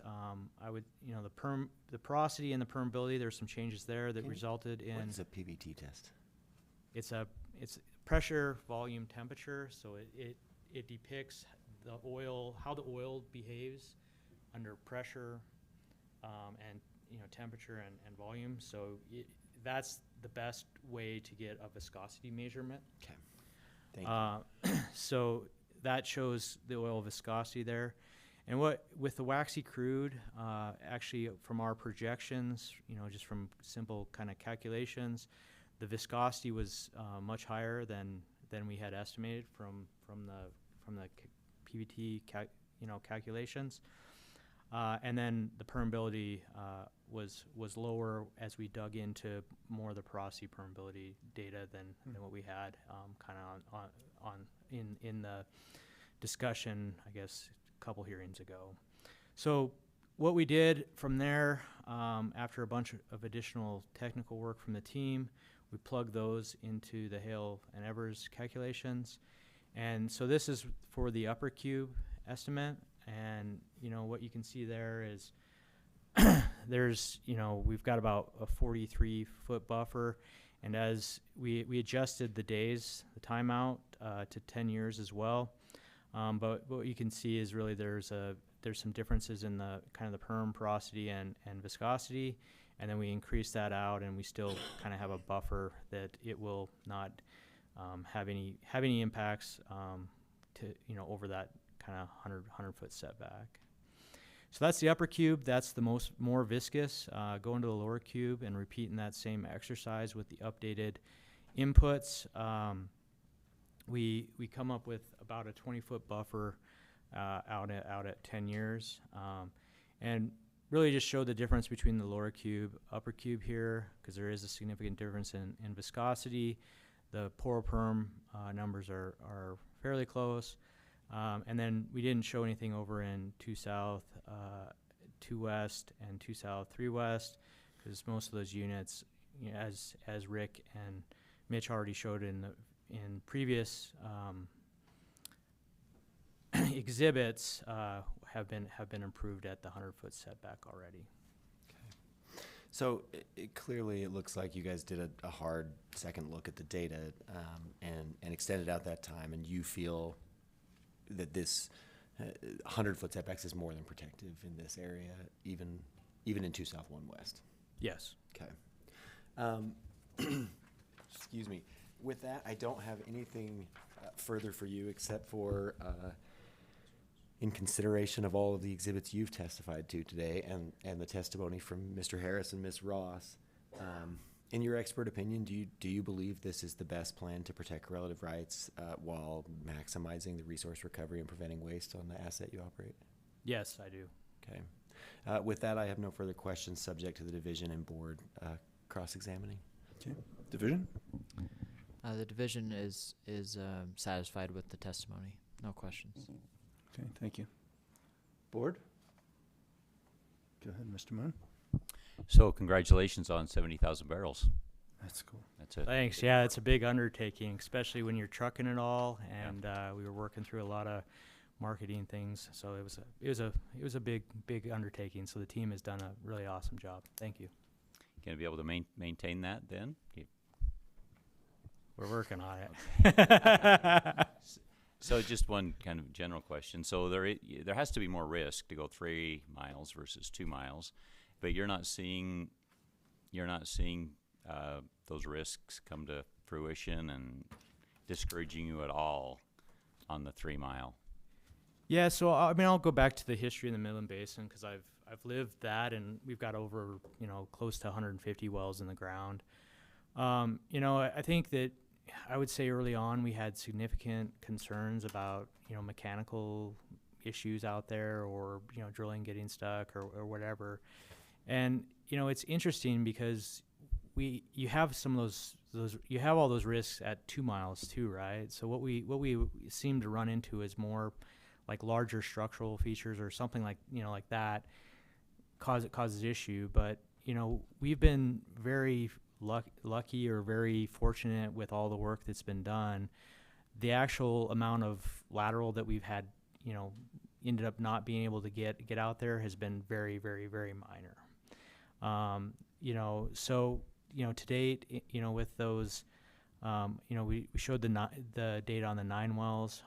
We actually are just moving off 2 full, this is about a month old. So we are moving off of our first 2 15K pads, and all those wells we got, to TD, no issues, casing down. And, but, it seems like, you end up having, the porosity, the permeability, the pressures. You have some of those issues, along the way in 2 miles and 3 miles. It's just, we end up doing trying to do a lot more on the design front. Doing a step out of 3,000 feet on a 4-miler, we're just not going to do that. So you take additional precautions up front to hopefully help you on the back end on improved execution. But we actually haven't seen a difference in all those wells to date where we have a higher issue occurrence in the longer lateral. And then just in general, do you see a 1/3 increase in production, or is it too early to tell in 2 mile versus 3 mile? Yeah, so we're still kind of working that for Uintah Basin, but from we used to do twice a year looks in the Midland Basin, because that was the concern: is do we see any difference in kind of our IPs don't scale 1-to-1 because hydraulics, friction loss, you got more volume, you're draining. But what we did get to after looking at that, pretty much the last 8 years, we see an EUR, and what we continue to hold in our projections for the Midland Basin is EUR 1-to-1 relationship. So that's telling you that you get that oil kind of at that 1-to-1 relationship. It scales linearly. Just you're not going to see it initially. It'll be a lower, it won't scale that ratio to IP. You just have a lower decline for the life of the well. Okay. Thank you. Great. That's it, Mr. Moon. Anybody else? Mr. So just to follow up on the ultimate recovery, you don't anticipate that there's a quality of frac or effectiveness of the frac being reduced on a 4-mile well versus a 2-mile well, and getting the ultimate recovery that you would get with two 2-mile wells versus 1 4-mile well? Yeah, so that's part of the reason why we're bumping up the pressure on the frac pressure, to make sure that we can get our frac rates up to similar frac rates. But we don't, as a result of those design changes, we don't anticipate, and from all the data that we've seen, in other basins, we haven't seen, we've seen the EUR scale basically linearly to lateral length, so we aren't seeing an inefficiency due to lateral length. Okay, thanks. Okay. Have you been using the 12.5K systems in other areas that you're working? We have we've done 15K in some very deep kind of formations. We haven't done 12.5s, but it's in between kind of the two what we've used, and we are actually looking at potentially the 15. We just have to, if we go the 15,000 or 15K route, we end up having to change out our casing design too. So there's a bigger undertaking there. So we are looking at that as well. But we have ran the 15K system in other basins. We haven't done 12.5s. Okay, great. But it shouldn't be a big step or anything. No. Okay. Could we go back to Exhibit 16? I thought that was pretty, I think it was 16. Yeah. This one? So, yeah, so essentially we were looking at 10,000 a day up through 2022. And now you've almost quintupled. And you came on board in the middle of 2024, right?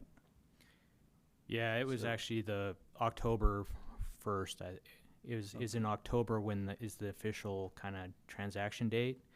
But like I said, you know, as of last week, we've actually been able to grow it up to if I updated this exhibit today, we'd be sitting up close to 70,000 barrels. Pretty remarkable progress, so thank you. Okay. Can we also go to Exhibit 20 real quick? Okay, so on your charts here, the flat areas is where you're waiting to finish your completion, or on the right-hand side of these, or on my right-hand side? Yeah, so so I'll just kind of explain. So that's just the drill curve. Mm-hmm. So from down to about 10,000 feet, that's where we set kind of a, an intermediate casing. So during that time, they're doing, additional work there. And then once it starts going down from 10,000 feet, that's where we're actually drilling the lateral. Yeah. And so then when it goes flat, that's when we're running production casing.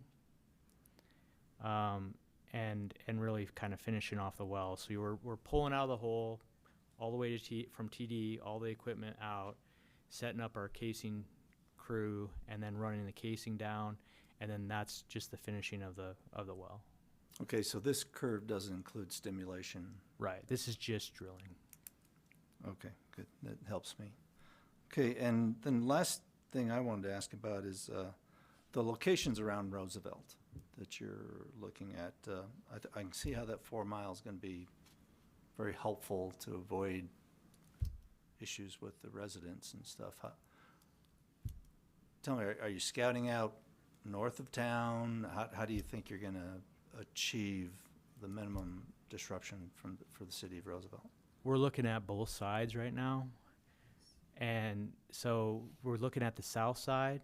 The south side ties into our, infrastructure, as well as the north side. So there's been a lot of work looking at both directions. The north side seems to not have as much residential, but especially that the 4, 9, 16, and 21 lane is the most challenging one to do from the south. Mm-hmm.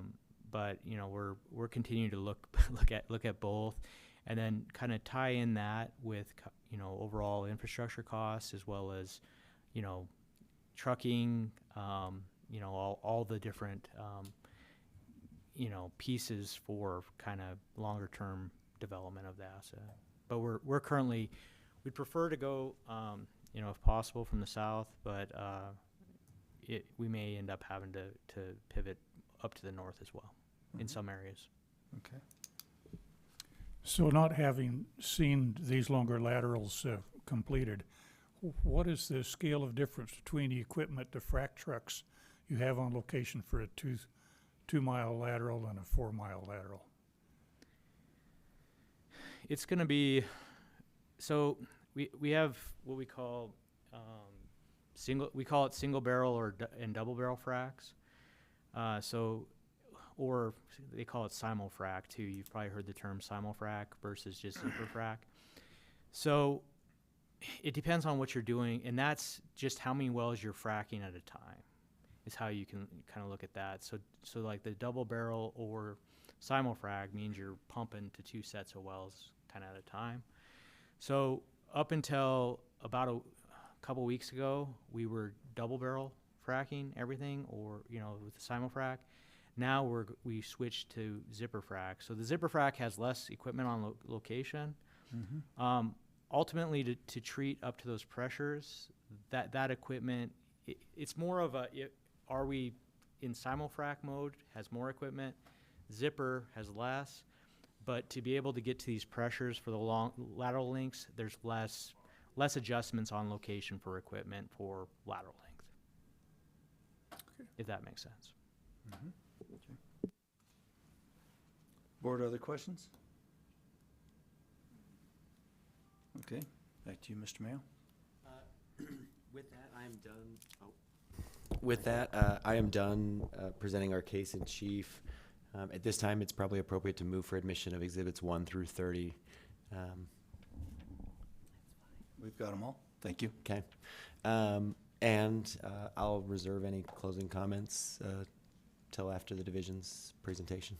Okay, thank you. Thank you. Division? Yeah, well,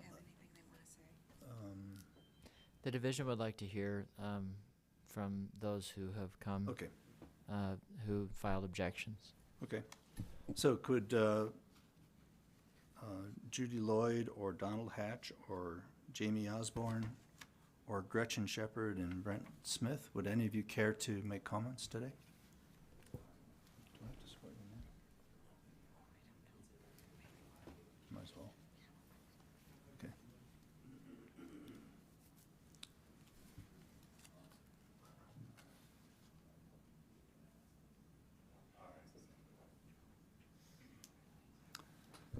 Okay. To start with, could you please identify yourself and tell us where you live and why you're interested? My name is, You're on? No, you were on. There you all go. right, my name is Donald Hatch, and I live in Fountain Green, Utah. I used to live on the ranch there 3.5 miles north on the Neola Road out of Roosevelt. Okay. And we have 5 oil wells out there, and everything was going fine, and then some of the oil wells started going dry, and they used some of them to pump pressured water and whatnot down in there to produce the other wells. My concern here today was I received from my sister, Judy Lloyd, her information on this, and I had not received any. I tried to get hold of whoever I could, and Mr. Mayo was out of town. There was nobody else I could get hold of. I got hold of several other people in here, and so did my sister, but we wasn't able to get any recourse, and the due date was coming up on it. So we filed an objection to it because we couldn't get any answers. Now, if you look underground, it's hills and valleys, just like it is on top. The oil's going to be in the lower spots, and the higher spots aren't going to produce as much. And my understanding of what they're trying to do here is go up the lower ends of the valleys and pick up the oil that our existing vertical wells are unable to pick up. And I don't have any objection to that, as long as the fairness of the situation still is given to those that have the vertical wells, and we all get our same shares. Now, another concern I have is instead of dividing this up between, I'll use an arbitrary number, you have 10 people on a well, and you divide up the shares between them. Now you're going to be including maybe 100 people on a 2-mile or 4-mile stretch of pipe, and so you're going to have a lot more people involved on it, and so the shares are going to be considerably less. I can't get any information back on that. I don't know what the numbers will be, and so I'm concerned on that. We just want it to be fair. We're not out to be greedy or take away from anybody else or cause trouble. We just want things to be fair. I'm an old farm boy, and when you got to shoe a horse, you got to lift it, it's going to kick you. So you got to get used to getting punched around a little bit, and sometimes you have to dig up some flowers to get down and turn over the soil so you can grow your crops. So I just want everybody to know this is a thick, heavy crude. I don't know how many of you been around it. It's you put it out in the atmosphere, and at 80 degrees, it'll still be thick and heavy and like a candle. In fact, we used to use it for candles to get rid of bugs in the barn. We'd burn it, and it would get rid of all the bugs. It's a heavy crude, and these people are having to deal with that. I know there's not many refineries. I worked for Chevron Oil Company for 10 years, and we had to pump this crude, and it's a hard crude to deal with. It has to be trucked quite a ways in order to be pumped. So my heartfelt sympathies out to them for putting forth the effort and the cost to produce this field better than it is. But I would like to get information back so we're not in the dark. My objection, I talked to the others, and providing the fairness is all that, my objection, I will overturn it and let this thing go forward. And just to clarify a couple of things, Mr. Hatch, is it true all four of you who filed objections are related in some way? That is correct. That's correct? Okay. That is correct. Judy and I did it and notified the others in our group as to what was going on and that we should object to it. So at this point, I'm comfortable with what you're doing. I just would like to get more information back on it. Judy, do you have anything to say? Judy has been in touch with Gretchen and Jamie Osborne over these issues, and so I'll let her speak to you, and she has more information on those two as well. Perfect. And while Ms. Lloyd's getting situated, I just wanted to address something Mr. Hatch said. The reason we've uncovered why he didn't receive the request, the P.O. box that it was sent to was box 769 in Fountain Green, which is what's of record. Apparently the correct number is 369. So we're going to work to get that corrected on SM's internal records. I'm going to work with Mr. Hatch to try and get it corrected in the county records as well. But just to clarify. Okay. Ms. Lloyd, if you could please identify yourself and tell us. My name is Judy Lloyd, and I live in Sandy, Utah. And it was our father, Clayton Hatch, who had the original wells drilled on his property that Don has referred to.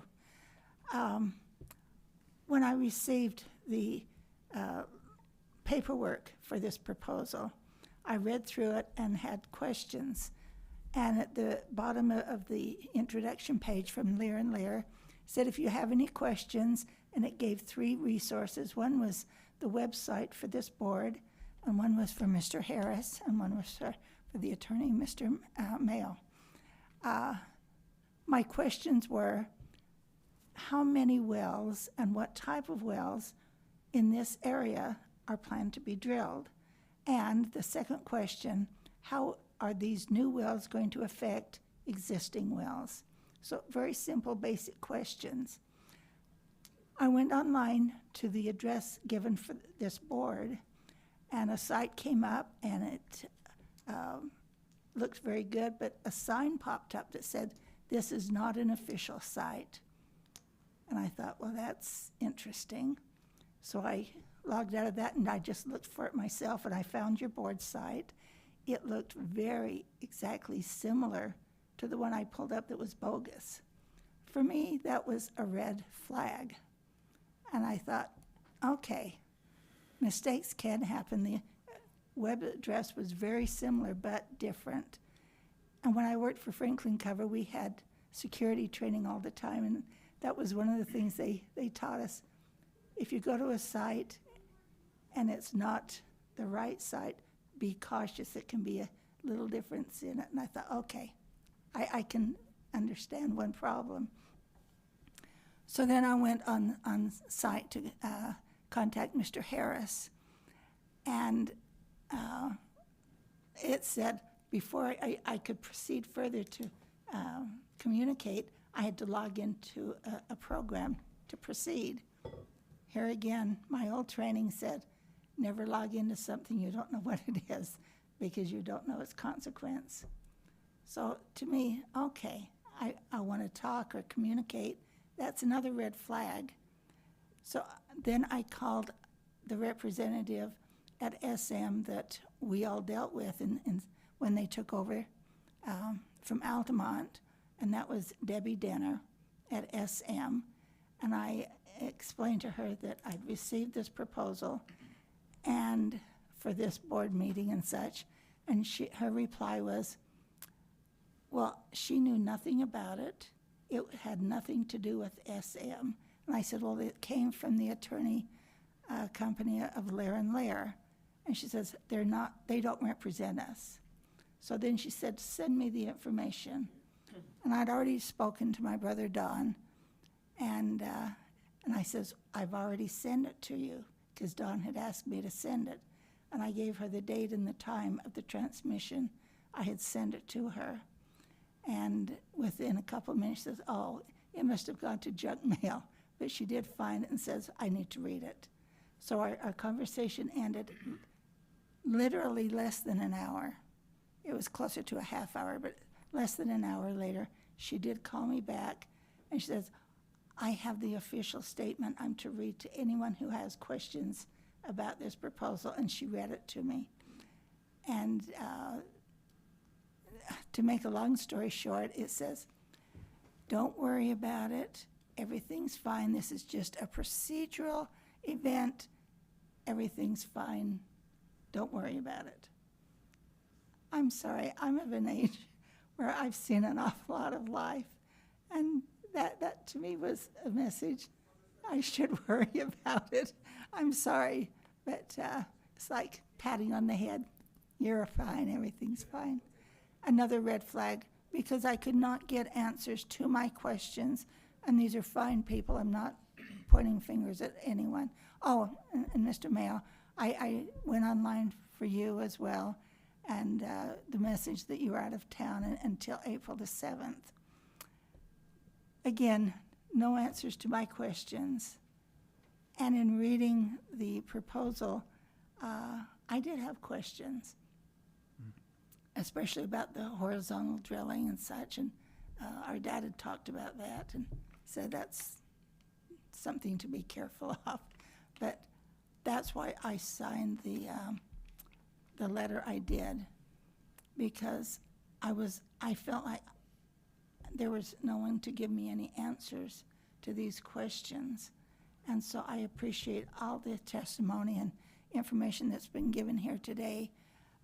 I still have concerns, but I know this board is set up literally to take all of this and sift it through and hopefully come up with win-win. Franklin Covey, we like the 7 habits. One of them is win-win in any situation.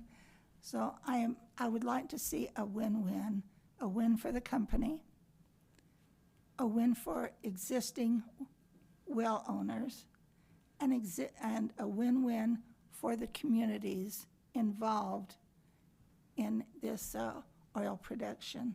So that is why I'm here. And I'll leave it entirely up to the board. I trust you folks implicitly because you are knowledgeable, you're educated, you can see the whole picture, and that's so important. And hopefully come up with some win-wins on this, because I am for drilling. I like what our president said, drill, baby, drill. And he's right, so we can become energy independent. But I'd like to see it as a win all the way across the board. So thank you for listening to our concerns, and thank you for your work. Thank you for all those who have testified and shared information today. Thank you. Well, we all thank you for coming today. So if you could just stay for a moment, we'll see if we can address some of the issues that you've brought and make sure that you're satisfied. But we dearly appreciate you coming forward today. We don't get that much public comment. So I think first off, we'll turn to you, Mr. Mayo, whether Mr. Harris or Mr. Peterson wants to address any of those concerns that they, that. Yeah, I mean, I'd just like Said. to echo what Mr. Walker said. You know, every time I file a request, I get calls from folks in the community who receive it and have questions or concerns, a lot of them worried. And every time I talk to them, at the end of the conversation, I say something like, you know, this is really important. It's a public hearing. If you have anything you want to add, even that it's Mitch was mean on the phone, I want you to show up at the hearing because we don't have public comment, but it's really important. So I'd just like to echo what the chairman said, vice chairman. It's really important that you guys did what you did today, and I appreciate you coming here. One clarification from what Ms. Lloyd said, you know, I'll have to check the link to the board's website and see if it's an outdated version of the website. Clearly not fraudulent or not intentionally so, but I applaud the concern and the red flag. I probably would have thought the same thing. One other thing to kind of note background-wise, you know, S.M. just took over, and they're trying to clean up a bunch of stuff. And what I learned last week, at the same time or about the same time as this request was mailed out, S.M., a different group, mailed out, and actually I'll let Mr. Harris tell the story because he's probably better at it than I am. Yeah, no, thank you. And I'd like to remind you, you're still under oath. Yes. Okay. Yeah, so part of the process of taking that over is we were in a transition service agreement with Altamont and XCL that they were paying royalties. And around the same time, we took that over finally after a couple of months. And there was a mass mailing of setting everybody up for direct deposit at the same time that this went out.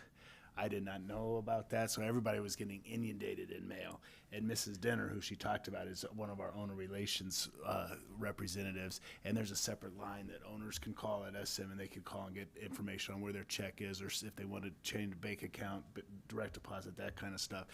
And so the statement that she read to you, I think, was related to the direct deposit stuff. That was definitely not our stance or our company position on this request for agency action.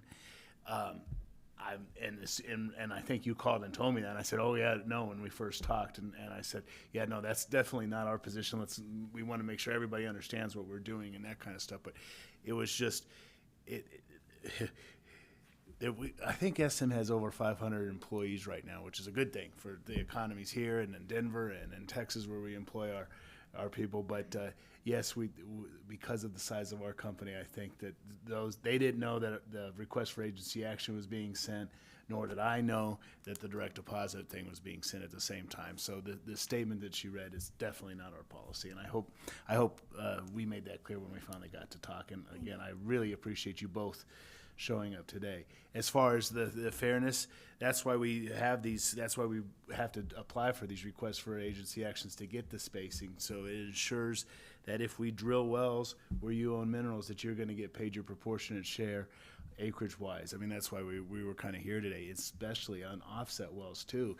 And that was a question that when I was testifying earlier, Mr. Boone says, "Hey, would we prefer a 330-foot setback off a lease line, or do we like doing these lease line wells?"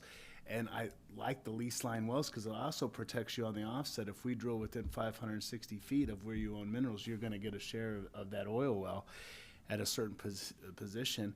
And it also allows us as operator to drill closer to that line and maybe squeeze another well or two in for the owners on that offset, because we can drill closer to the thing, and if we had a set 330-foot setback.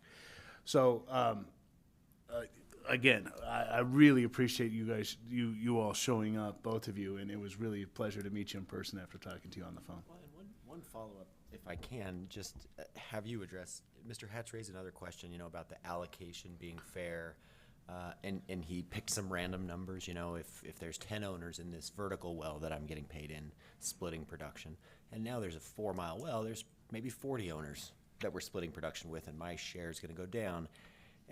Would you say, and it's not a one-for-one as Mr. Peterson testified, but would you say there's likely 4 times as much production to divide between those 4 times as many owners? I think he could give a better answer, but yeah, these horizontal wells produce a lot more oil than the vertical wells. So you are exactly right, Mr. Hatch. Your interest in those wells will be divided down pursuant to the acreage that you contribute to the well times the royalty interest in your oil and gas lease.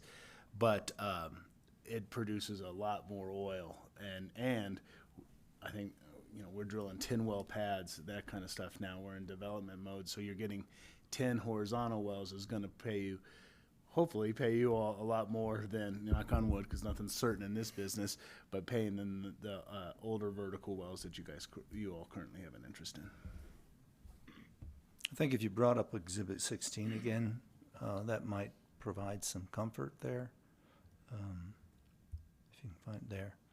As you can see, the production's going up very significantly in this area, so hopefully you'll see bigger checks coming in the future. But again, it's not linear or not one for one, but it should be profitable for all of us.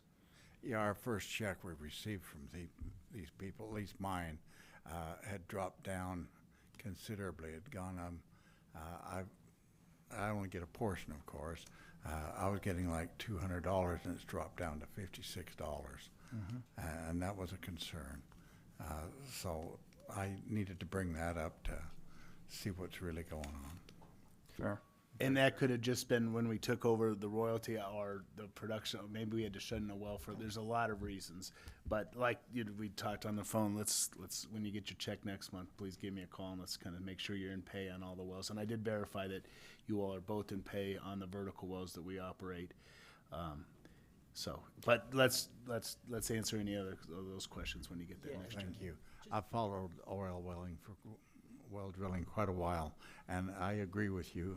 Horizontal wells do produce a lot because you're coming in underneath where the rest of the oil is, and then you're doing different things to get the oil to pump out. And the vertical wells are down here, and you're down here, and so you're going to get the rest of that oil, which is probably as much oil there left as what's been pumped. So congratulations to your crew that brought up this technology.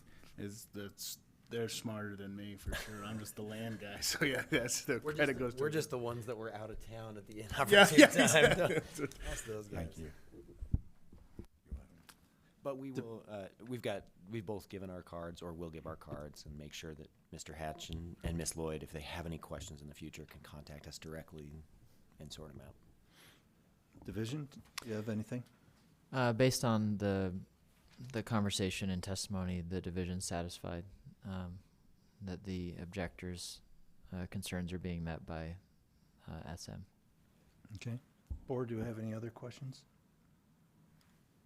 Let's go ahead and back to you, Mr. Mayo. Thank you. Just to keep it simple, I guess it's probably appropriately time for closing or summation. We feel that this is a more complicated, as Ms. Garrison pointed out, a little more involved request, but it's also probably been vetted a little more carefully than most requests. The division, I know, took a hard look at it, as they always do, and we had a bunch of mineral owners call, close to 100 between Mr. Harris and I that we spoke to, and not to mention the 4 that objected. And so,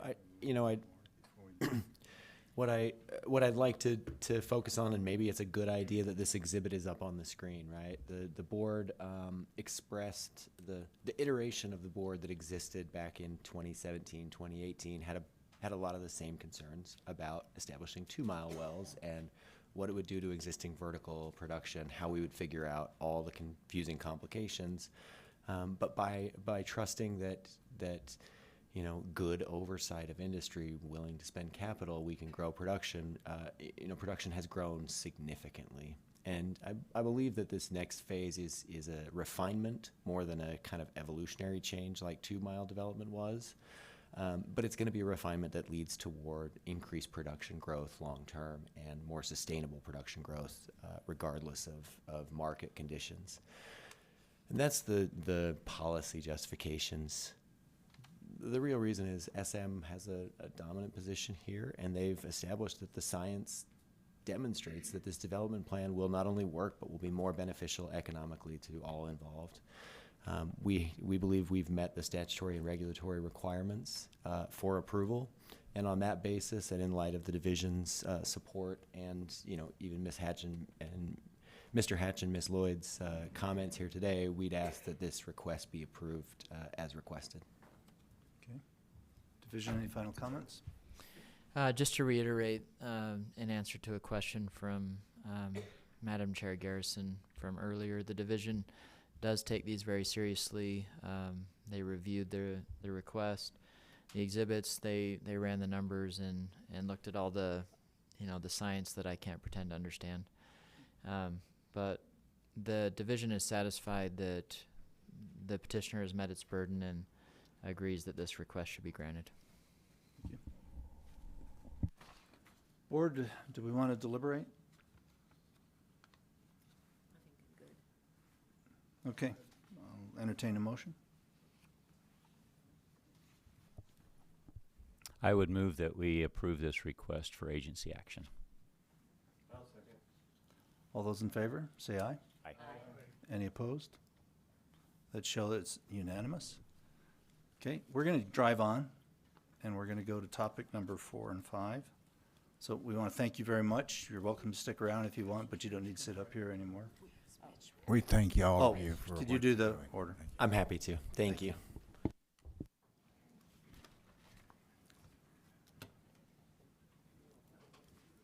Does anybody need a bio break or anything? Or just keep going? Let's just get through. Okay. You know, I had these people come at 11. Yes. Buzz right through, so Yeah. let's see if we can just get through them. Okay, as you guys are getting set up, I'll go ahead and read item number 4. This is docket number 2025-30, cause number 376-01, in the matter of the notice of agency action requesting the board issue an order forfeiting the bond covering the well and facilities identified as API number 43-037-30870 and directing the division to orphan, plug, and/or reclaim the well site and facility. Take appearances. Assistant Attorney General Gary White on behalf of the Division of Oil, Gas, and Mining, and I have division experts Joshua Payne and Andrew Hoyer here with me. Okay. I don't believe there are any other Are there parties, other Chairman. appearances? Okay, so go ahead, Mr. White. So I understand we have a lot of folks here who are not here for these next two matters. So I will try to keep these two matters brief. I actually contemplated presenting them together because they are very similar. And Four Corners Energy and Paradox, although they are different corporations, they appear to be sister corporations. The crux of both of these matters is that Four Corners and Paradox have gone bankrupt and are now defunct, and there is no field presence for the wells at issue. So to start with Four Corners, we're just dealing with one well here. I don't know how to pronounce this necessarily. Ucolo? The Ucolo number 2. We have some pictures here in the presentation of the abandoned site. I also have some information for the board about the well name, the API. The county is San Juan, and the well type. This is a gas well. I have a map here, and I'd ask Mr. Payne if he could to maybe orient us just a little bit to where this one is, if you can tell. I can't make it bigger. We can assure you it's in Utah. Okay. Before we do that, I probably ought to swear in your witnesses. Oh, sure. Go ahead. Please raise your right hands. Do you solemnly swear that the testimony you're about to give will be the truth, the whole truth, and nothing but the truth, so help you God? I do. Yes. I do. Thank you. So I apologize on this one. The other map's a little bit better, but these are all down in San Juan County, south of the Moab area. That's kind of the best I can give you as far as a major location of these wells. So that little triangle is the well location? The dot in the center of the screen, it's kind of a purple. Oh, that blue dot. Yes, Okay, sorry got it. about that. Yeah, yeah. So it's on the edge of those farms. Correct, yep. So just for some background for the board, in this notice of agency action, we're seeking bond forfeiture, orphaning, plugging, and reclamation for the one well at issue, the Uintah number 2. The operator is now defunct Four Corners Energy LLC. It appears that they became defunct last summer in June of 2024. Over the years, as they've operated the wells, they have faced multiple notices of violation. They've had trouble submitting monthly oil and gas production and disposition reports, and they have never responded to any of the enforcement actions brought by the division. We're here before you today based on the current violation, which is R649-3-1.16.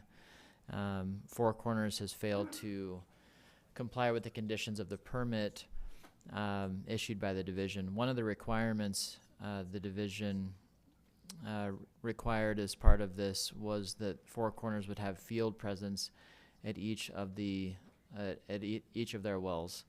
Because this well site has been abandoned under R649-3-1.16, the division is here today asking that the bond be forfeited so that this well can be plugged.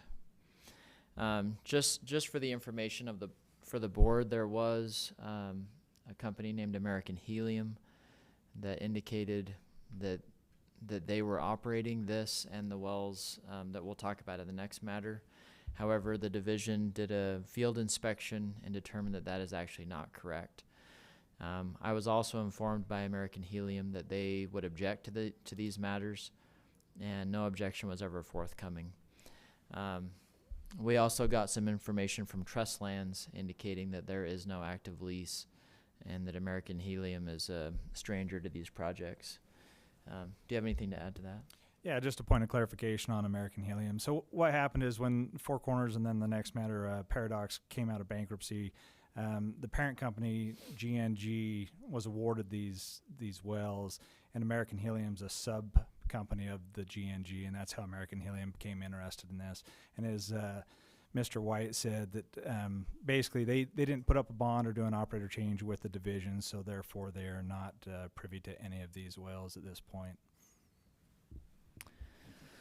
So the remedies that are allowed under the rules are that the board may order the division to collect the forfeited bond amounts in order to complete the plugging and restoration of the well to which the bond coverage applies. In this matter, for the Uintah number 2, there's an individual bond held by the Utah Treasurer's Office in a cash account with a principal balance. When these slides were prepared just a few weeks ago, the principal balance is $30,305.36 plus approximately $700 in interest.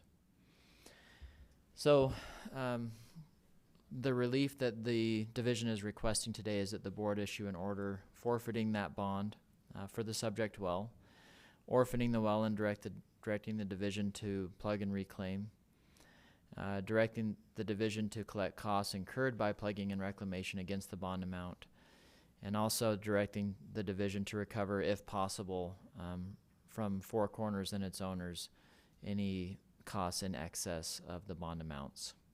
And I'll let Mr. Payne speak to whether we think the $30,000 and change will cover this. Oh, I will go to Mr. Hoyers. Looking at the condition of the well and the downhole conditions, I would estimate the cost of the abandonment is going to be approximately $75,000. I have not stepped foot on site, so I don't know the specifics that'll be required for surface restoration, so there's some uncertainty in that estimate, but I would estimate it's going to be in that ballpark.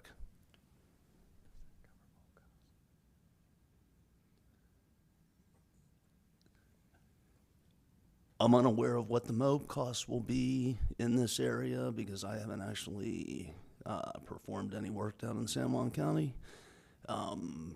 But if this were to be grouped up with the Paradox wells that we're talking about, that would minimize MOB costs if we were to PA them all as a group. So I don't think that would significantly shift the estimate that I have here. Okay, thank you. So it does appear we're in an underbonded situation with this well. With that would conclude our principal presentation. Does the board have questions? Is there any production on site, and when was the last production you guys have recorded? So this well was actually one of their better producing wells out of those two parent companies, or those two companies. And the last production that we have on record was in July of 2024, right before they went bankrupt. When was the well originally drilled and the bond put in place? Let's see here. Sorry, the well was originally drilled back in. They took over the well. I'm just looking at my notes here, and I apologize. They took over the well in February of 2020 from DJ Simmons Company, who also went bankrupt. So that was out of another bankruptcy. And then as far as the well was originally drilled back in 1983.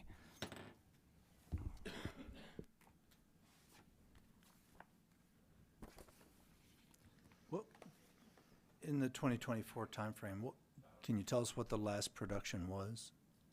Unfortunately, I don't have those numbers here, but it was, again, like I said, an average producing gas well. It wasn't marginal at any means. Okay. Okay. So there is a gas line that goes to this well? Will that remain in place? That I'm unsure of. I'm not sure how they had their gathering line set up or any of that stuff. I'm just unaware of that at this point. Okay, thank you. Board, other questions? Sounds like the division could just take over and start producing this well, and everybody be happy. That's always been the joke around here, especially on these wells, and I say that with tongue in cheek. But just a little history on when we do have a well that is productive in this instance, to where it has been up until the point of the company going bankrupt. When these sit in the orphan fund, or I guess the waiting to be grouped, to be plugged, if there's a company that shows interest, we do work with those companies. Last thing we want to do is plug a well that does have potential. So that's not, in this case, that is not our potential, to go out and just plug a well that does have possibilities. So if another company expresses interest, we'd definitely work with them to take over the well. And there, do you know some other companies? Like, is there any attempt to contact neighboring companies? Because, yeah, somebody coming in from the outside is unlikely, but. And that's, so we don't have anybody right now that's expressed interest. Usually when these come before the board, other companies will learn about the case at that point, and also some in the bankruptcy proceedings, but right now we haven't had anybody reach out to us, but that's something that we can definitely look for and work with in that area. Yeah, because thinking about our new bonding rules, that's going to make these type of wells a little bit less attractive, but it has to happen. But, you know, because that's, I'm sure, a big cost to a new marginal well producer to come in and say, you know, am I or am I not going to look at this well? But anyway. Is there any public risk at this point in time from these wells as they're sitting? On this well in particular, not at the moment. Again, because it was a producing site, it's fairly taken care of. The problem is now that there is not an operator present, and the location being that it's quite a ways out in the middle of nowhere, we just don't have the manpower to get out and inspect it on a regular basis. So we will continue to inspect it and keep an eye on it when it goes to the orphan status. It's just we don't know what we don't know until we know it. Chairman, Deputy Director Bart Kettle wanted to field some of the questions. Yes, Bart Kettle, Deputy Director with the Utah Division of Oil, Gas and Mining. The board's been wrestling with some questions about where this well is. Sorry, I had to clear my throat there. This well is located just barely off the Colorado state line in kind of the furthest, not the exact furthest, southeastern portion of the state, but that southeastern corner. It's about 10 miles south of the tiny town of Eastland, which is about 15 miles east of Monticello, Utah, to give you an idea where the well sits. There's not a lot of oil and gas production in the area, and most of the oil and gas production or wells drilled there are drilled in the 70s and 80s. So it's an area that's been slowly declining in production, and some of the wells that are located close to this well, the board likely will hear a testimony similar to what you're hearing here today to orphan those as well. So the operators that are immediately adjacent, the well's production is just declining to the point where I don't know if there's a viable alternative for it to go to another operator. In one more thing, I guess, to kind of help the board understand access this well, you actually do have to go through Colorado. So you cross the state line, and then it's about a 25-mile trip through Colorado back into Utah to access the well. So it's a fairly kind of isolated portion of the state as far as Utah is concerned. Thank you. Mr. Kettle, do you have any recollection of when the well was last inspected with this program that you've got now on the priorities of inspection? That was just 2 weeks ago, I believe. Yeah, to answer your question, Mr. Church, is I requested an inspection to make sure that, one, when we were notified that American Helium may be illegally operating these wells, we went out and did a inspection, and two, to make sure that everything was secured on site. So it was within the last couple weeks. Okay, thank you. Will this well be plugged in this drilling season?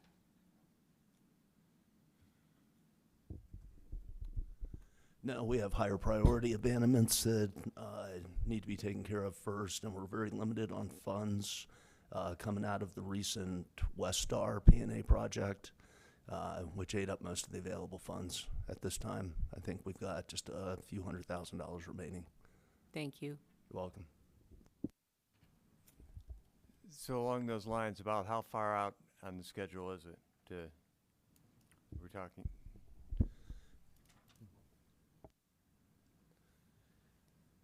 That'll depend on funding availability and scheduling resources, as well as other priorities.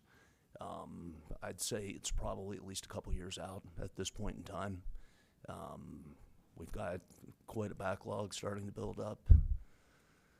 So hopefully we'll have some other funding sources coming available, which hopefully will allow us to accelerate these P&As.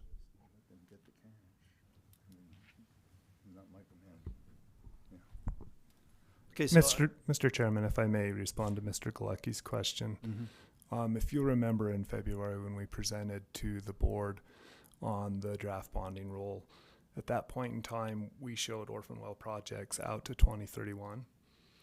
And so this isn't part of those projects out to that point, and it isn't geographically located with any of the projects that are planned to this point. So it likely would be either added in to an additional project in between then, or be out to that length of period of time. Okay. Do you continue to inspect these wells while they're on the orphan list to make sure everything's okay? Yeah, we have an inspection prioritization program that we use to inspect wells, and they remain a part of that. So they'll be inspected at the same interval or potentially sooner than the other wells in the state. Thank you. Okay, so I think one approach is we can go ahead and get the cash for you, and then you prioritize when and if you P&A the well. Okay. Correct. Okay. Board, any other questions? Back to you, Mr. White. Thank you, Chairman. So in conclusion, the division would request an order forfeiting the bond for this well, orphaning the well and directing the division to plug and reclaim as they're able to over the next few years, it sounds like. And then we'd also ask that order direct the division to collect costs from the bond amount initially, and then if there are excess costs, to seek recovery from Four Corners or its principals. And with that, I would conclude. Thank you. Okay, thank you. All right, kind of a complex motion there. Does anybody want to take that? Okay. I'll make it easy. Okay. I move that we approve the request as outlined by our council. I'll say. Excuse me. Go ahead. I'll second the motion. Motion's been made and seconded. All those in favor say aye. Aye. Any opposed? Thank you. If you could please draft the order, Mr. White. Thank you. Yes, we'll submit a proposed order. Okay. Got the same crew for item number 5? Correct. Okay, I'll go ahead and read that then. And a better map, Chairman. Okay, good. Okay, last item we're going to take on before lunch, or before we recess. Number 5, docket number 2025-031, cause number 376-02. In the matter of the notice of agency action requesting the board issue an order forfeiting the bond covering wells and facilities identified as API numbers 43-037-1627, no, 16237, 43-037-16244, 43-037-31034, 43-0373-1838, 43-037-31855, 43-037-31856, 43-037-31877, 43-037-31878, and directing the division to orphan, plug, and/or reclaim the well sites and facilities. Take appearances, Mr. White. Thank you, Chairman. Assistant Attorney General Gary White on behalf of the Division of Oil, Gas, and Mining. And I'm here with division experts Joshua Payne and Andrew Hoyer, and potentially Deputy Director Bart Kettle. I guess we'll find out. Okay. So this, as I stated earlier, this is very similar to the prior action. We have a similar situation with a bankruptcy and then abandoned wells. But in this matter, there are 8 abandoned wells. We've included just some photographs and have identified some of the wells in these photographs just to orient the board to what we're dealing with. This is the Lisbon Unit D-716. This is the Belco ST4.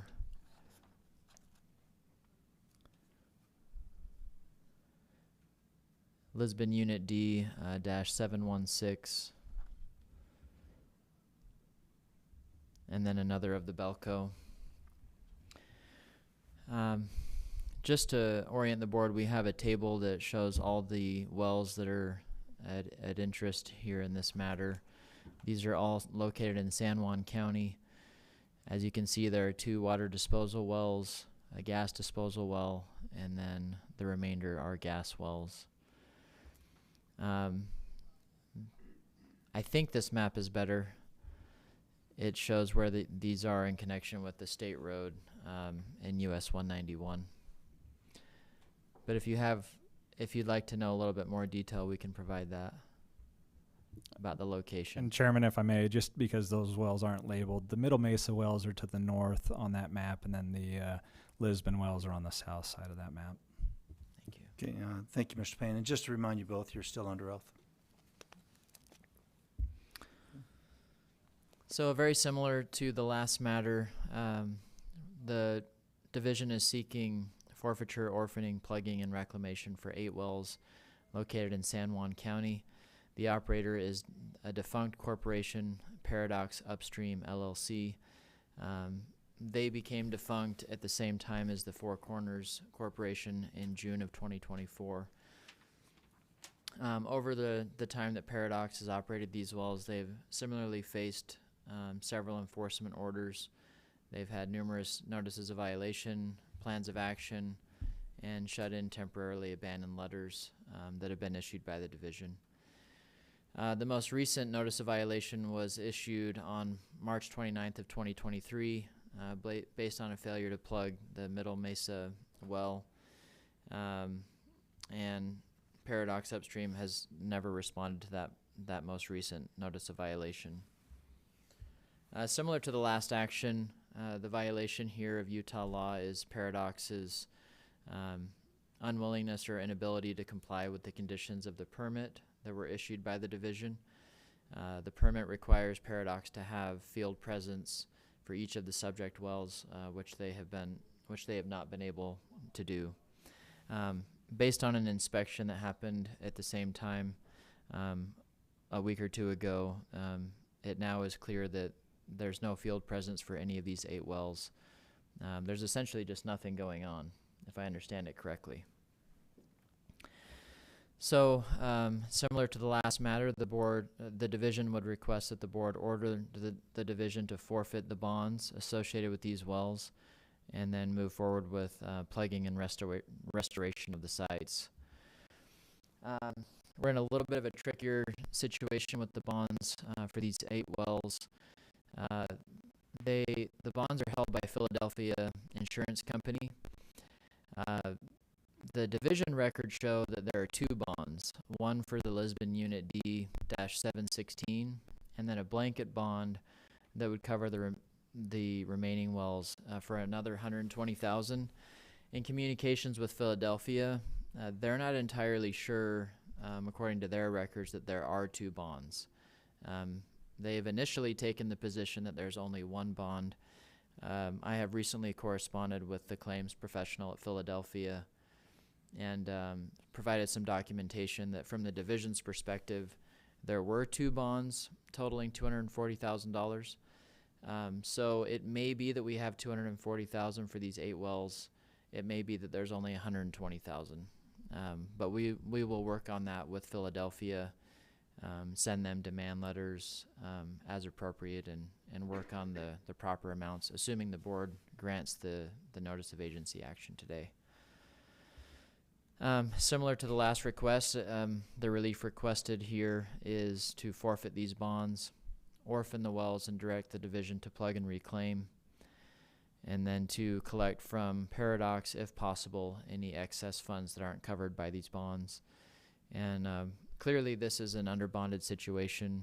If there's only $120,000, I don't know if we're at $240,000 if that would cover it, but I would defer to Mr. Hoyer. Now, from what I can see of the wells, they would range in cost, I'm estimating from $60,000 to a high of $125,000. The $125,000 is an outlier. The well file documents potential collapse casing above where we'd really like to set the lowest plug in that well. So I built in some significant additional cost to try to attempt to get through. I would estimate all 8 wells will be just north of $500,000, probably close to $600,000. Thank you. So clearly another situation where we've got an underbonded, we've got these wells underbonded. So I don't know if the board has any questions. Go ahead. There's an old gas plant out there, the Lisbon gas plant. Is that thing still functioning, or do you know? Is it still there? Has it been dismantled? Mr. Kettle has reappeared. Mr. Kettle, we probably should have done this before, but we need to put you under oath. So please raise your right hand. Do you swear that the testimony you're about to give will be the truth, the whole truth, and nothing but the truth, so help you God? I do. Thank you. Yes, the Lisbon gas plant physically is still there. It's not operational at the current time, though. Is that included in any of these plugging things going on or dismantling things, or is that a whole separate issue? Yeah, no, and the board had a similar question on the Ucola well. The pipelines associated with the well, the transport gas and the plant, are different items, and so the board would be orphaning just the well bores and the well site today. It wouldn't include gas pipelines or the Lisbon Valley plant. Those are different property rights handled in a different manner. Are the is the gas plant bonded? Do you know? You may not know off the top of your head. No, I don't know off the top of my head. The gas plant isn't administered from a regulatory standpoint, by the Division of Oil, Gas, and Mining. They would actually be administered primarily by the Division of Environmental Quality. There could be some county zoning items that would affect it as well, or potentially, depending on land ownership, something with the landowner. Thank you. Is the Lisbon gas plant in Colorado or Utah?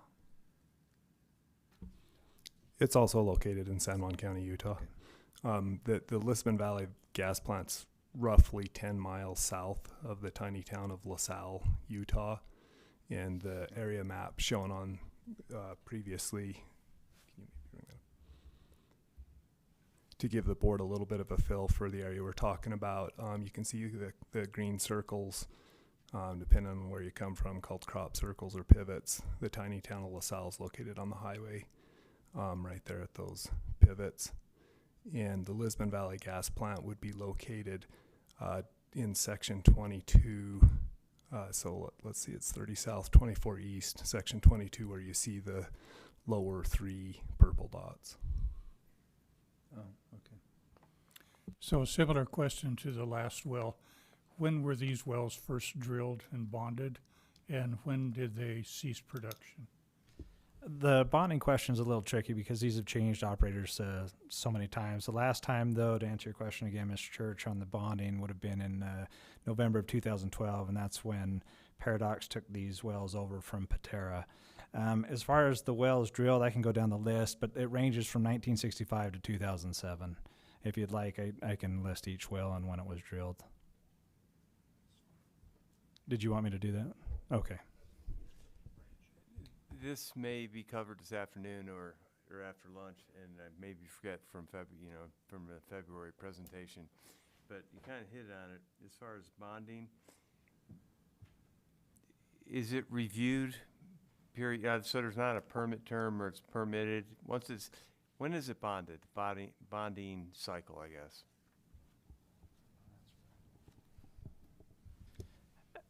There's an array of times that the bonding gets reviewed. One is an initial permit to drill, obviously. The other would be a change of operator, so anytime there's a change of operator. And then there's in the rule it states at any time that the division feels that there needs to be additional bonding, that we have the ability to review it under our current rules.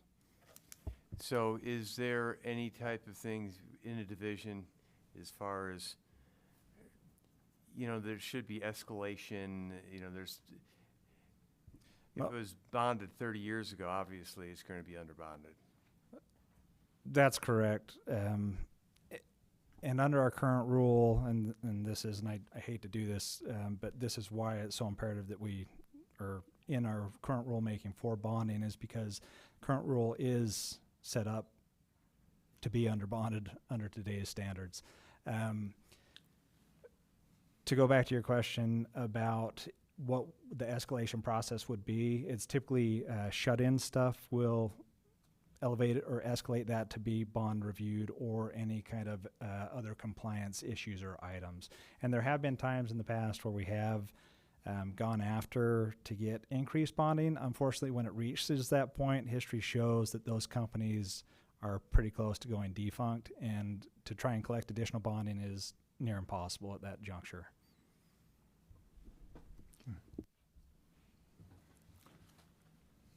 Go ahead.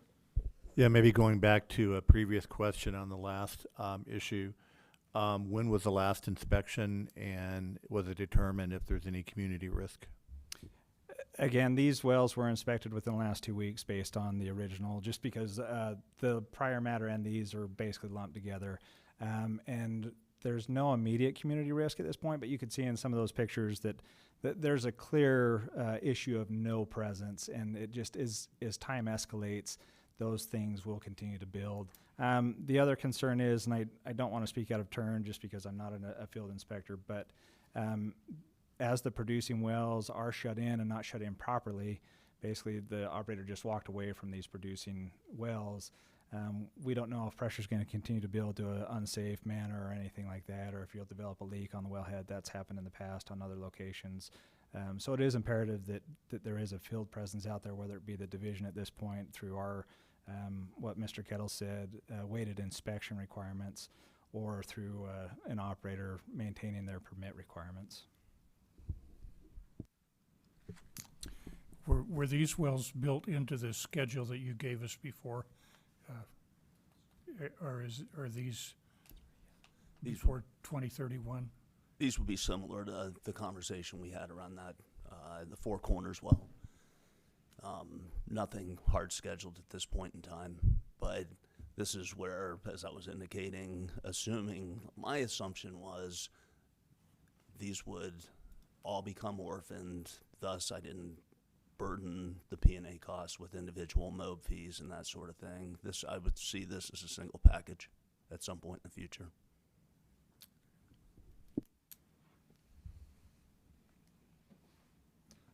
Okay, and at this point, I mean, it looks like a fire hazard potentially, but are you going to put completion fluids in these wells, or is there no public hazard or not enough pressure buildup to worry about things? That is not something that we have typically done historically, so there's no game plan to do that at this point in time. Okay, thank you. All right, board, any other questions? Want to wrap it up, Mr. White?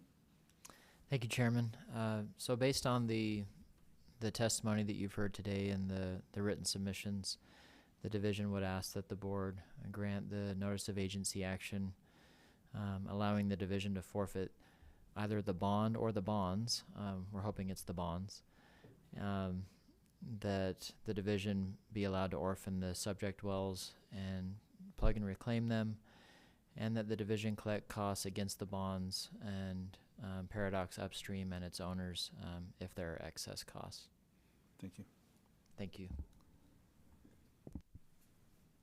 We can entertain a motion, or do you want to deliberate? I was going to do a motion. Go ahead, Mr. Kuricki. I move that we approve the request for agency action as presented. A second?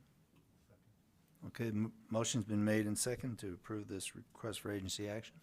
All those in favor say aye. Aye. Any opposed? Mr. White, if you could please draft the order. And I will do that. Thank you. We'll go in recess for lunch. Madam Chair, what would you? The next part of the hearing today will be the discussion from industry and interested parties on the proposed bonding rules. We'd hoped to start about 11. You can see we're late. We've got about, the plan is to allow each group 15 minutes to make their presentations, which would give us about an hour and a half of presentations, and then public comment of about 5 minutes after that per group. If it's okay, perhaps we should break for half hour. Half hour would be good, so that we could commence this afternoon session. Sorry, we are running a little late, but it is what it is. And we will start with the Utah Petroleum Association presentation at 12:30. So if we could reconvene, that would be great. Thank you. Okay, board's in recess.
We're going to reconvene our afternoon session here of the board.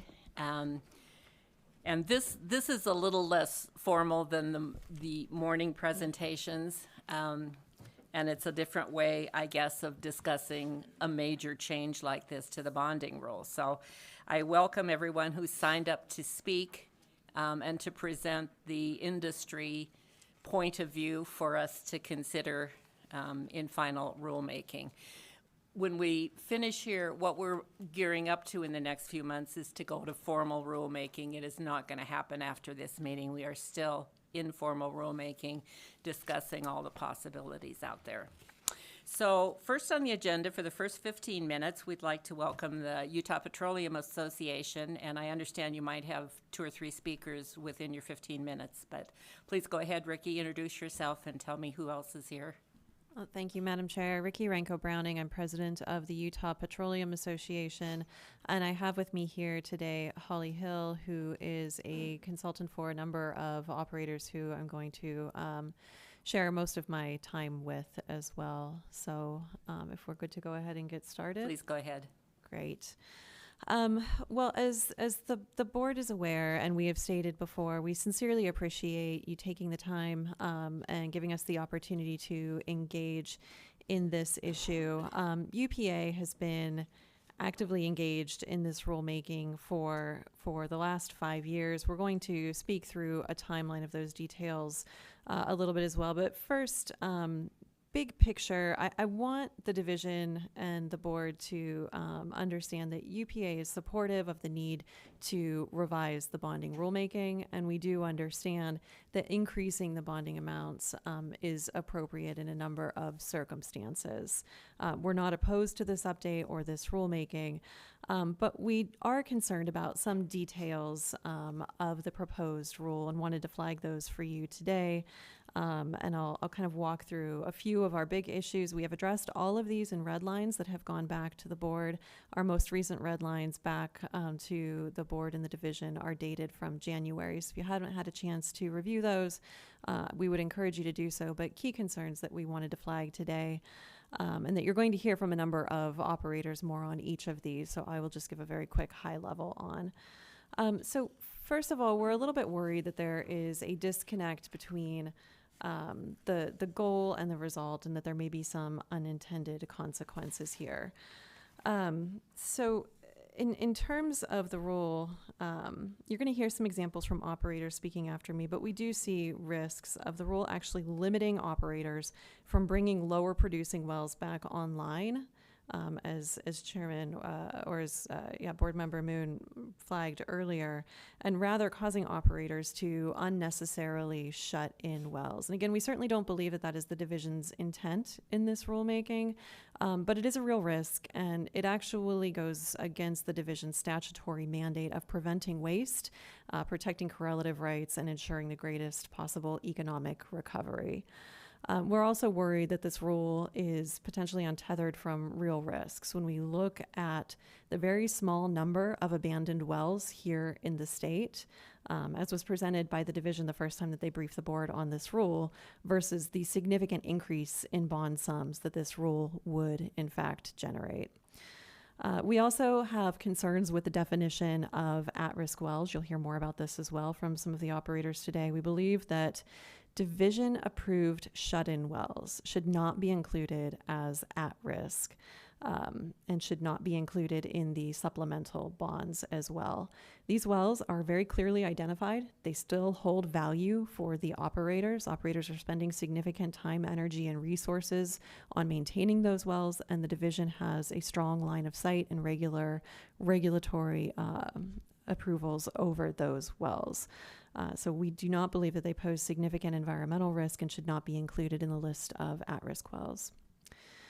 We are concerned that there is a lack of clarity on how federal or mixed mineral wells are included or excluded, and still opportunities for double bonding under the current proposed draft. One of the operators speaking today is going to give one example. I'll flag really briefly an alternative example where presumably companies are going to have to include wells in a blanket bond that will be approved as part of a unit with federal and tribal wells, and then down the road will need to be removed once, for example, a communitization agreement is approved.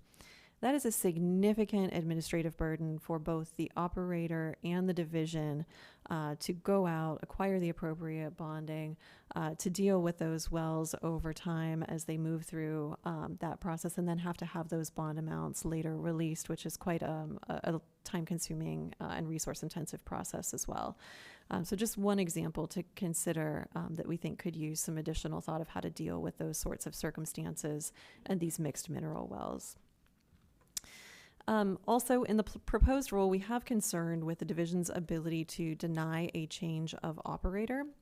There is current language in the draft that states if there is an individual who has a controlling interest, and I want to focus on that term, controlling interest, in a previous company that had a liability with a division, and that individual now moves to a new company, then the division can deny a change of operator. We feel pretty strongly that there needs to be a better articulation and some sidebars around those circumstances where a division can deny a change of operator. For example, is that current liability currently under appeal, or excuse me, that previous liability currently under an appeal process? There's no definition of the term controlling interest. We think there definitely needs to be a definition of that term. As that could be interpreted in a number of different ways. For example, if you have an individual that was overseeing geology or government affairs, for example, but they are part of the executive team, is that person maintaining a controlling interest?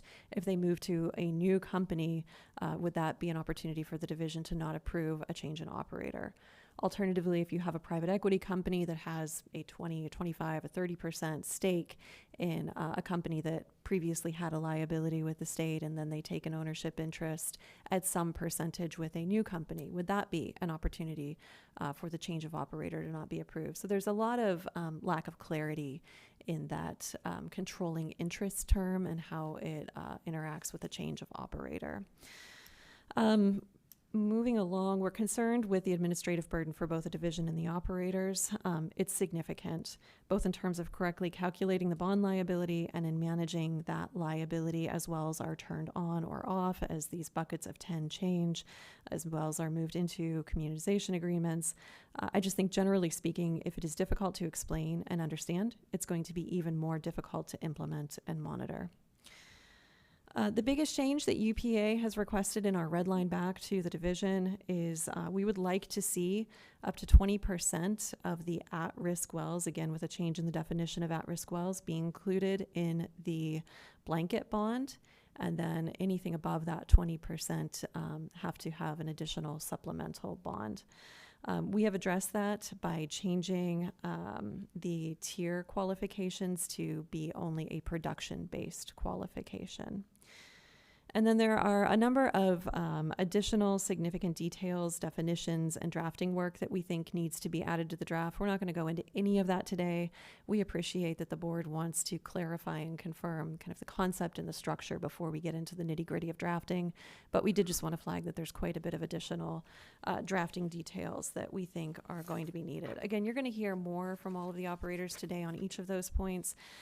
The other point I did want to touch as well, following the last two matters that were heard during the formal briefing session, we have concerns that the division has a number of existing tools that we support them using in terms of reviewing bonds. Those can be used when there's a change of operator, when there's a royalty or a payment question, when there is an NOV raised. And we fully support the division using those tools appropriately and assertively to avoid situations like what you have heard in the last two matters. We think that those matters perhaps painted a more dire picture, quite frankly, than what the situation really is. We're going to talk about what the liability of the state is and the number of at-risk or orphaned wells. And we would just ask you to review that with clarity based on the actual number of those wells in the state today. So with that, I'm going to stop and I'll give my time over to Holly Hill to continue unless there are any questions. I don't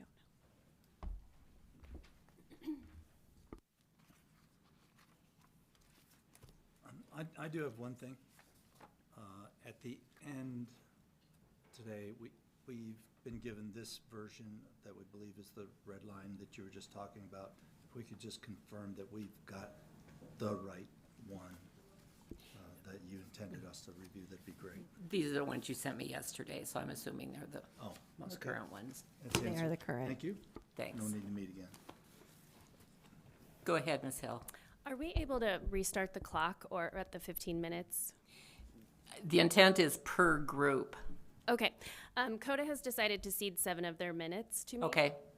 So I'm going to get through this pretty quickly. I'm Holly Hill with Fielding Hill. I own my own regulatory and policy company. I am a sicko. I love rulemaking. I sat through the Colorado rulemaking for 2 years. So backing up, I want to point out that we've got some industry concerns here. One, we think we've got an outsized reaction to a small problem here, and I'm going to get into the metrics of that. We want to make sure we're not creating bonding rules that are going to prevent mergers and acquisitions, and those mergers and acquisitions are very beneficial to the counties and the constituents in those counties. We're concerned about administrative burdens and the value placed on all wells, as the division is concerned about at-risk wells with low producing margins. All wells contribute to the bottom line. And most importantly, we want to make sure that our capital is being funneled to workovers, getting wells back online and plugging them instead of cash collateral or premiums for bonds. I checked the division's orphan well list on Monday.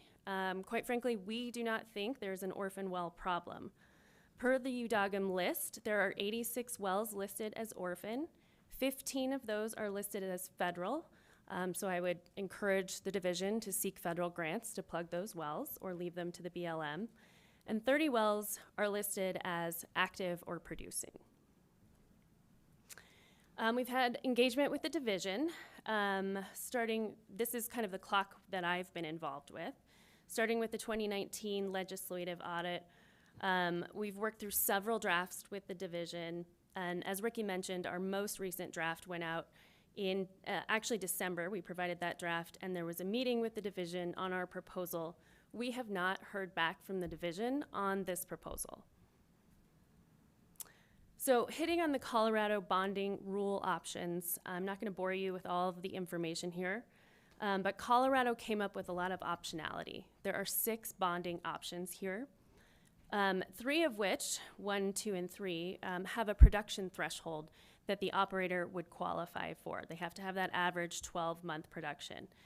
And they're allowed to have up to a certain percentage in options 1 and 2 of what Colorado claimed as low producing wells. So they define those as producing less than 2 BOE or 10 MCFE on an average 12-month basis. I want to point out option 5 here. It's what Colorado has termed the bespoke plan. So if an operator does not qualify for any of the other options, they had the opportunity to go before the commission and propose a bonding plan that would work for them. So that has been a very successful option for some small operators, and we'd encourage the division to consider that. Additional components of the Colorado bonding, operators can provide evidence of substantial equivalent bonding for federal mineral or federal surface estate wells. These would be eliminated from what the operator owes in blanket bonding, regardless of mixed ownership.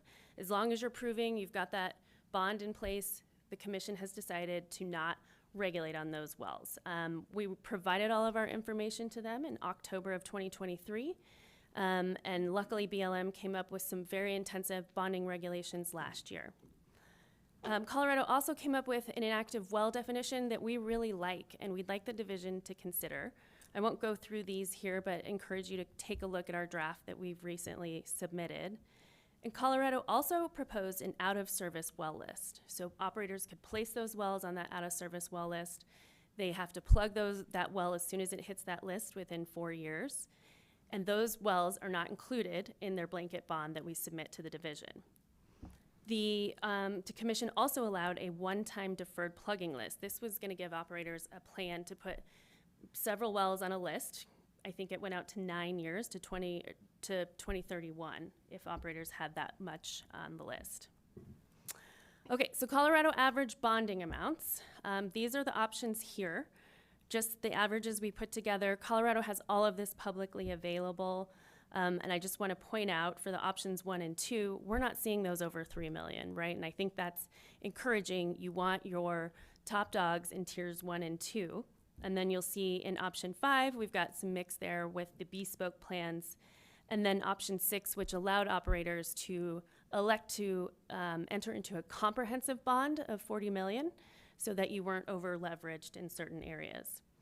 And again, this is just blanket bonding. It's not inclusive of NOAVs, surface owner bonds, et cetera. So administrative burden. The Colorado administrative bond processing was burdensome.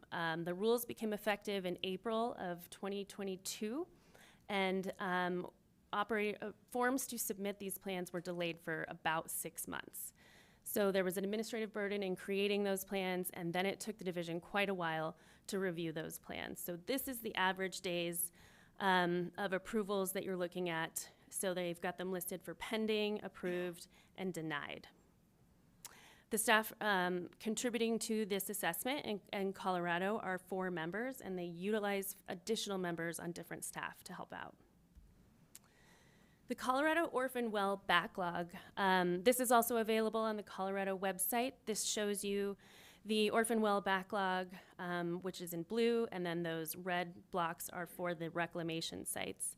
So as you're going to see here, when we started the rulemaking in 2020, again, it took 2 years to negotiate. There were 454 wells, and as soon as those rules became effective in April of 2022, we see almost a double increase there, and we're seeing it increase every year from there.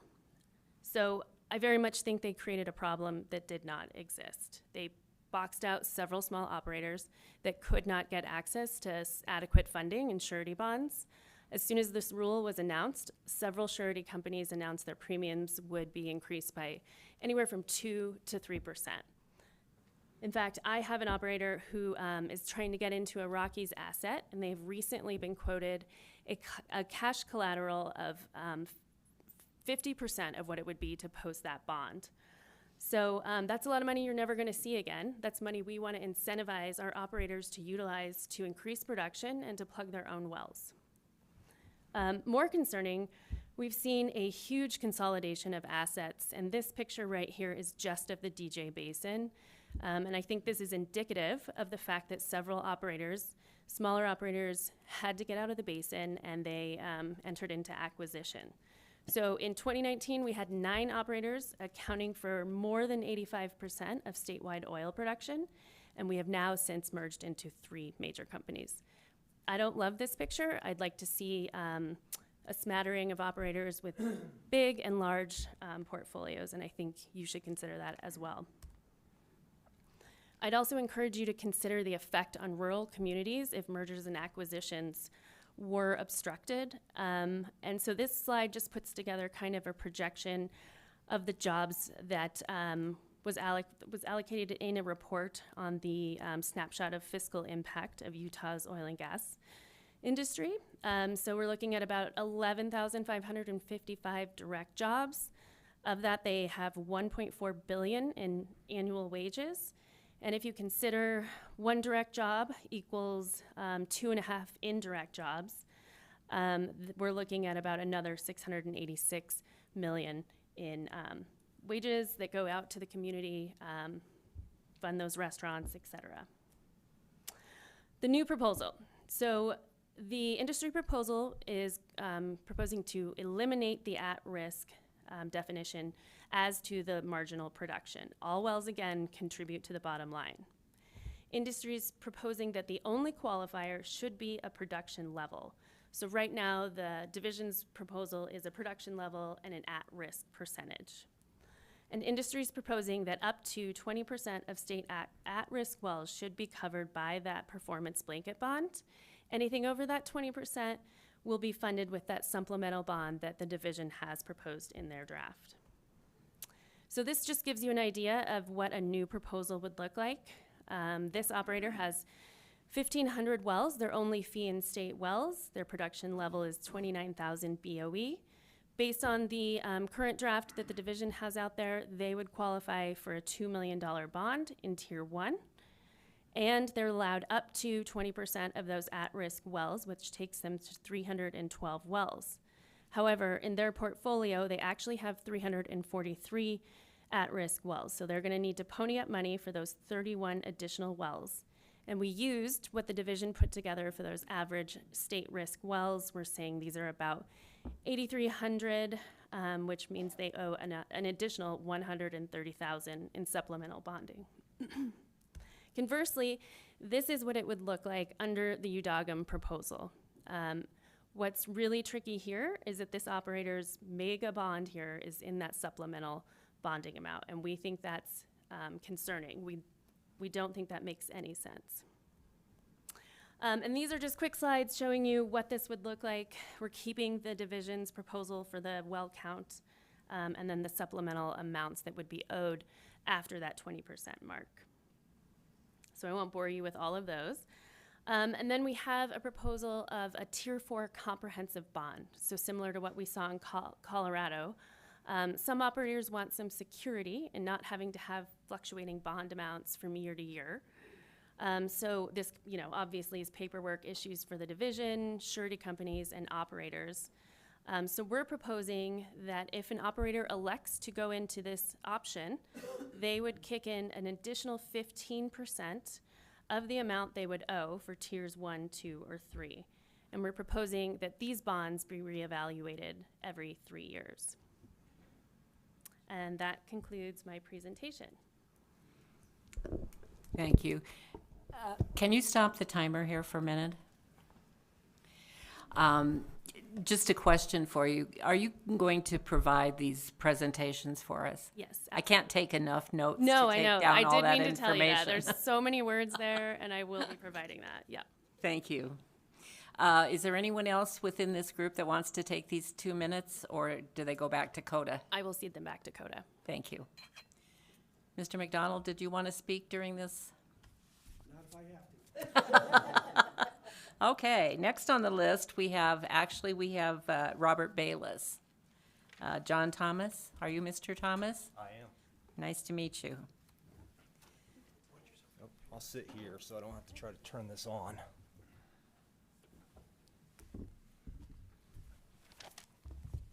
My name's John Thomas. I'm the Chief Operating Officer for Robert L. Bayless Producer.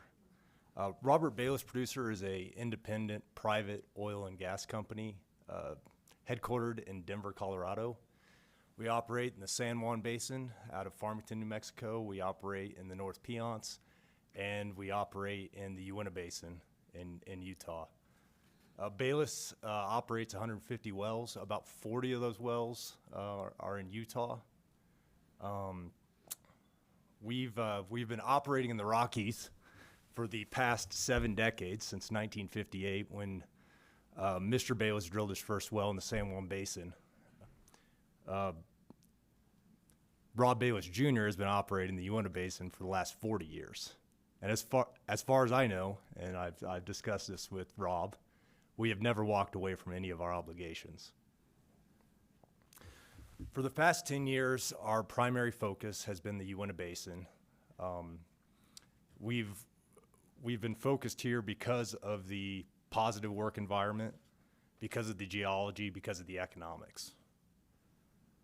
Our focus in the Uintah has been through grassroots drilling and also through acquisitions.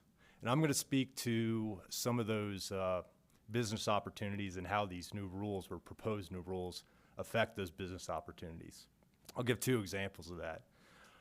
Because we're a small operator, we're not coming in and buying 500 wells at a time. Those types of opportunities are too large. We're looking at the fringe opportunities. We're looking at outside the box thinking, and where we can make a small impact that really affects our bottom line. We have done that here recently, especially since COVID, in acquiring what many operators would consider marginal wells in the Uintah Basin. One of those examples, Mr. Moon was asking earlier when we were talking about the orphaned wells, is there an operator that would take over these wells? I think we're all aware, or probably heard about the West Star properties and the divisions taking over and the PNAing of the West Star properties, many of those on Sitla lands.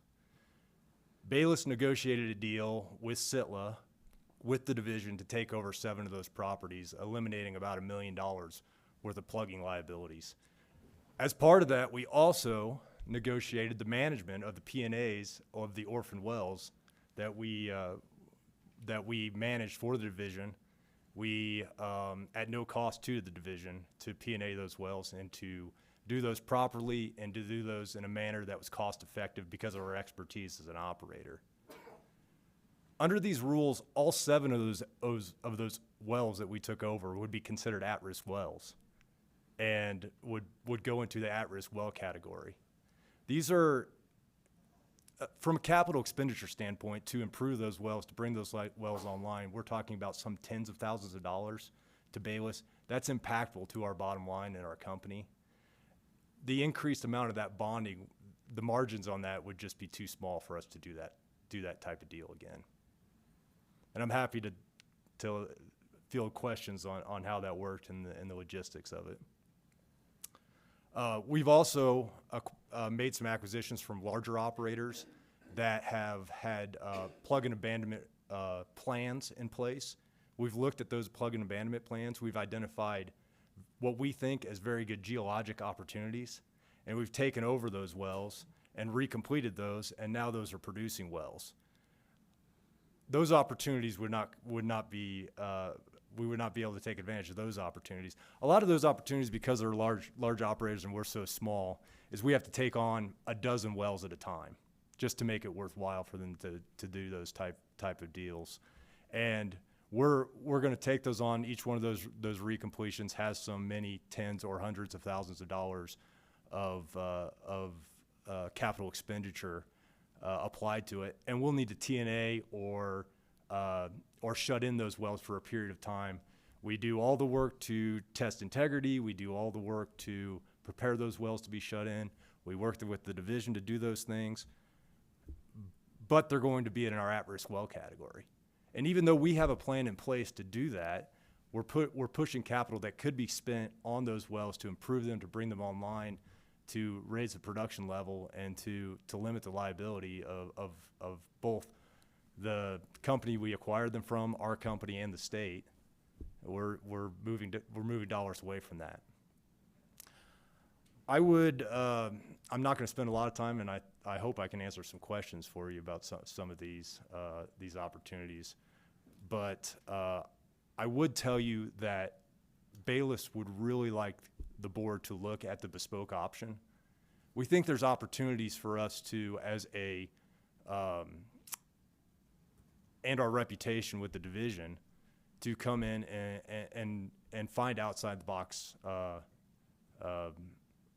solutions, whether that's us committing to spending dollars to retire assets, whether it's us committing to spending dollars to recomplete assets, but putting together something, a timeline and a time frame that works both for the division and for Bayless's strategic planning in our business. With that, I'll take any questions. Board, do you have any questions for Mr. Thomas? Seeing none. Oh. Okay. This is on my time, right? Yeah. Okay. Well, we're going to fit it in the 15 So minutes. that what you're asking for is that that option 7 that Colorado has, which is just a individual negotiation. I think there's opportunities. We try to get an across-the-board solution that just covers everybody. And when you're a small operator, a lot of times, every dollar matters. We're a small business. Every dollar matters. And we can look at specific opportunities and talk to the board and say, hey, we're going to pick up these 7 wells. We can't throw them into an at-risk category. We will commit X amount of dollars each year to improve, either retiring these assets or improving these assets. But that money is better spent in our hands in improving those than it's being spent as a at-risk bond and going to a bonding or insurance or sitting in the bank account earning minimal percentages, because that's significant to us. That's significant dollars. Whether it's you know, just looking at this, and I agree there should be some adjustment to bonding. I think we all agree with that. But for that deal that we did with the state, for taking on that liability, I would be pushed into the next tier of state wells, doubling my bonding requirement. And then I would have another increase of $100,000 for taking those over, because all of a sudden I would be in an at-risk category because of that factor. And if we could have a discussion of, okay, is there, you know, if these wells are not in that at-risk category, if we have a plan in action that we've agreed to and that we've committed to retire those or move those forward, I think that's a common sense solution. Yeah. No, that makes sense. That makes a lot of sense. Yeah, because we want, when there's a change in operator, you know, we want to have there's a way to really evaluate what is the risk of the operator, because that's a bigger deal than the risk of the wells. And so I don't know how that works into everything, but what you said makes sense. Thank you. Ms. Sierra. And maybe you won't have the answer to this question, but in general, somebody might. How many of the Bayless type companies are out there in Utah that are willing to take that risk? Less and less. You know, this is less and less every day. I would say that there's probably more in Utah than there are in other states because of the environment that's created in Utah. The regulatory environment, our regulatory burden never decreases.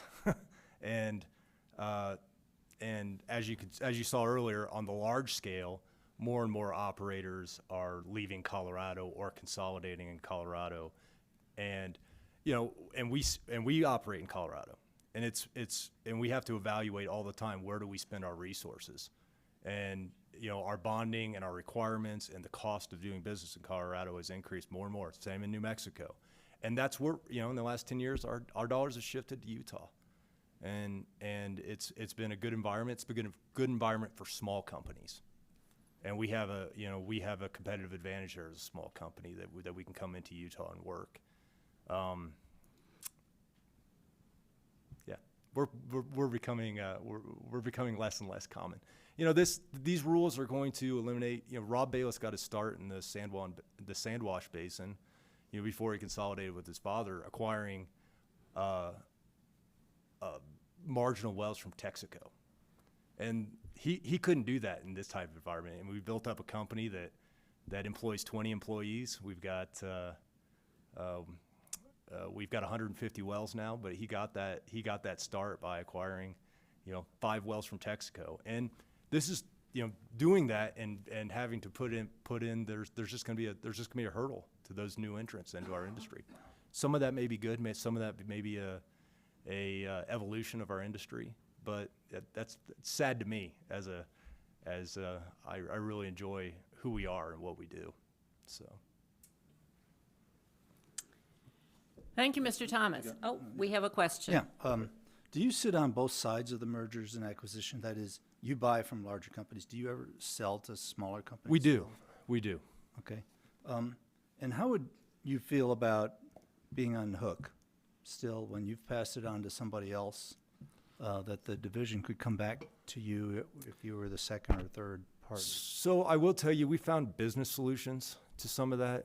You know, we've looked at acquisitions, especially from larger companies, where they've asked us to put, you know, to put protection in place, commercial protection in place for them, and we've looked at those types of opportunities. You know, it's becoming more and more real to know that you own these assets for the life of these assets, and I think there's just that's just the way our industry is headed. Mm-hmm.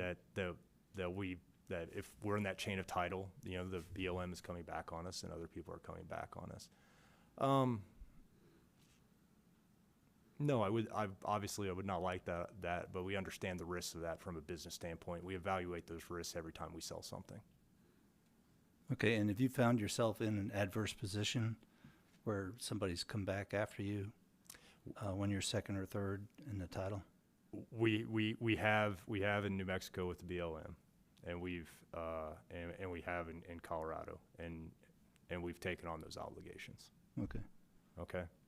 I'll tell you, in California they do it all the time. Yeah. they'll go back after 3 or 4 people done the title. Thank you. Do we have any further questions? Thank you, Mr. Thomas. Thank you. Appreciate you showing up and giving us some information. We're going to move on now to Coda, who has, right there, 10 minutes.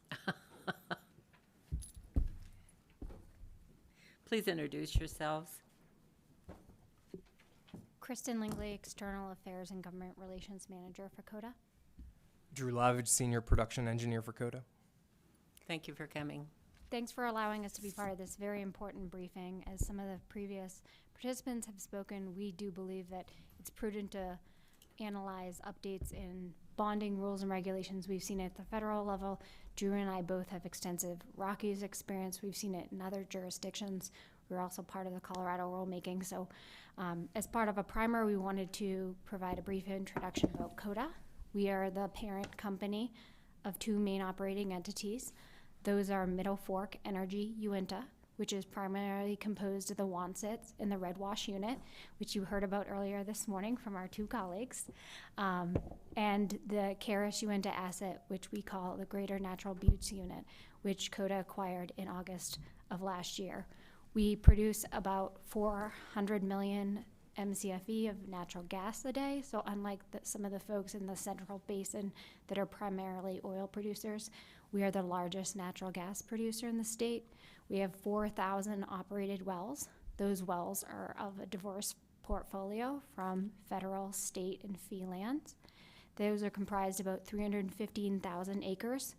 We have had 2 active rigs running since 2021. So our portfolio is a mix of some old legacy assets previously drilled by QEP, some by Questar, some by Anadarko, the Karis Uintah asset team, as well as Middle Fork. And then I wanted to pass it along to Drew to explain some of the more intricacies of our transaction and how we view the production and the impact on our each individual company's Middle Fork and Karis. Yeah, good afternoon. Thank you all again for allowing us to be here today.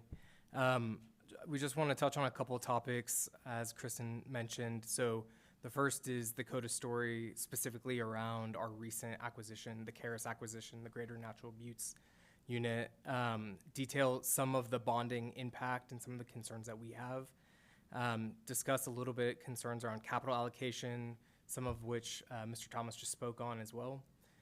Some of the administrative burden that we've seen both in Colorado and now that we would anticipate under the current draft. And then go into some bonding redetermination concerns, just some clarity that we would ask for from where the current draft is today. So again, when CODA took over the Karis asset, the Greater Natural Buttes asset, the intent was to return wells to production safely in an environmentally conscious way and obviously economically, while we continued to develop the acreage and bring on new pads. So that was CODA's goal, you know, obviously different than how Karis had intended to operate the asset. But our intention, again, is to grow the asset, growing revenue for both, you know, the state and jobs for the state. So since we've taken over the asset over the last 7 months, we've returned about 100 wells to production. Those are all wells that would have been considered at-risk wells. And in doing that, we've returned about 10 million cubic feet of production back online. And we're excited to start our P&A program, both in the existing Middle Fork asset as well as the Greater Natural Buttes asset. And just to highlight again, as Mr. Thomas spoke on, when we're evaluating these wells and what we should do with them, whether to bring them back onto production, do a workover, or abandon them, you know, we're also looking at creative solutions, uphole completions. Are there other intervals in this well that we could complete and bring this otherwise at-risk well back onto production economically, hopefully for decades? And we have done that. So we've taken some wells that we were analyzing to abandon and put them aside while we evaluate uphole completions that we look forward to evaluating in the future. Talking a little bit about the implications of the draft in its current form, And again, we completely agree that there is a need to reevaluate bonding obligations, especially the blanket bonding obligation. So under the current draft, our Karis asset would see 170% increase in our bonding obligation, and the Middle Fork asset would see about a 440% increase. But what we're concerned about, again, as Mr. Thomas and Holly spoke about, is the at-risk wells, the supplemental piece of that bond. So for the Karis asset specifically, we would need to have a supplemental bond for 40 wells. And again, that's out of the 2,700 producing wells that we have. And the bond, that supplemental bond would be more than the blanket bond amount for the additional 1,000 state wells that are producing in the Karis asset. So we just, again, think that there are better ways to spend those dollars than with the supplemental bonding of the at-risk wells. So just to speak a little bit more about that, again, the proposed bonding requirements would force operators to redirect capital away from productive activities like plugging and abandonment, workover investments that we've done over the last 7 months, and instead lock that capital away in annual premiums to the surety company that the division sees none of, and that we have to give up and again not be able to spend on productive activities. And then, like Mr. Moon mentioned, that additional supplemental bond makes the economics for these at-risk wells even worse, where they are already operating with slim margins. It makes those margins even slimmer, and there's no environmental benefit created by those annual premiums to the surety company for that supplemental piece. We also believe that the supplemental bond creates an additional non-trivial administrative burden. So obviously there's the initial filing of the bond, frequent adjustments. So as it's written, it's seemingly reevaluated monthly, at the guidance of the division based on that trailing 12-month average. And we feel like that kind of creates some misaligned incentives where improvement in an operator's risk profile increases the administrative burden. So when we reduce our at-risk well count, or for an operator moving from tier 3 to tier 2 to tier 1, they're having to then secure new bonds and then go through the process to release their existing bonds, right, to reduce their bonding obligation. Obviously, there is an impact to DOGM staff. Constantly reassessing the supplemental bond amount from a monthly basis, an operator could swing 40 wells 1 month, then drop off to 30 wells. We produce some wells seasonally, so we'll have them shut in for a number of months where maybe it doesn't make sense to get to due to weather or commodity pricing.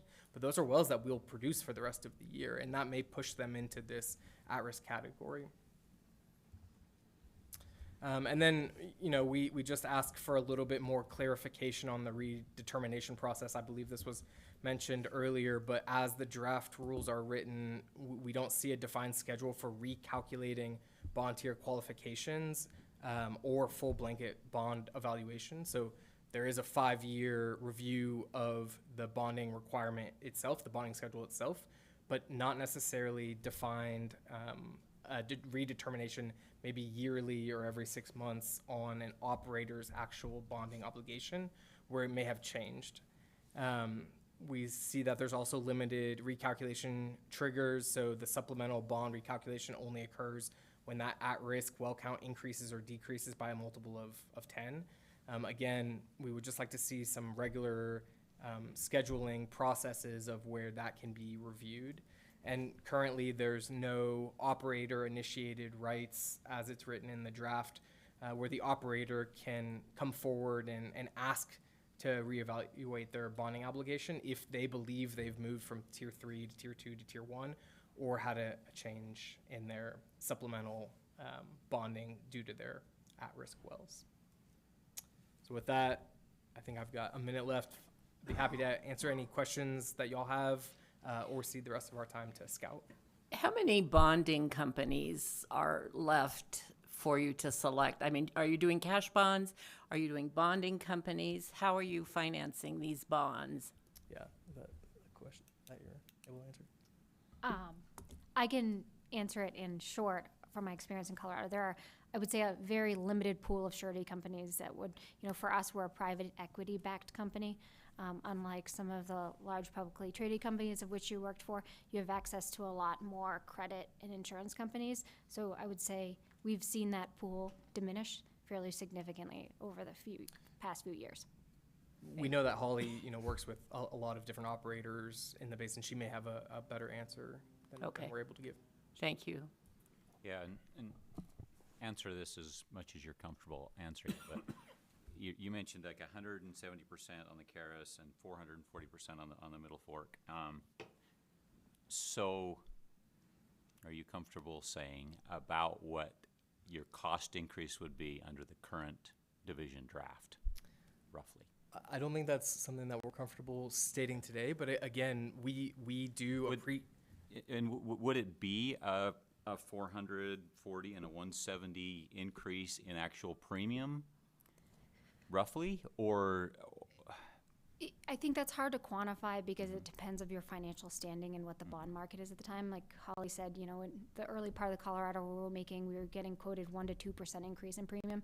By the time the rules had evolved, it was 3 to 5% because of different market conditions. But what we can tell you is for the Karis Uintah property, since 2018, that has undergone 3 different operatorships. So UDOGM had an opportunity to increase that bond. First from Anadarko to Oxy in 2018, then in 2020 when Karis Uintah acquired it from Oxy, the same for Middle Fork when they acquired the access asset in 2018 from QAP. So there's been a number of opportunities for the division to come back to reassess the bond levels. We have certainly seen a number of increases on the federal side. And just roughly on a $100,000 bond, your cost per year, 5%? I really think it depends. On the bond itself? On the bond itself, on your What's the financial range? sufficiency. When we talked to IMA, I guess Holly and I 3 weeks ago, they're a big insurance lender in the Rockies. They do a number of things. They were quoting between 3 and 5%. Board? Yeah, okay, so seemingly monthly reevaluations is burdensome. What are you thinking? Semi-annual, annual, or whenever you feel like you can come back, or?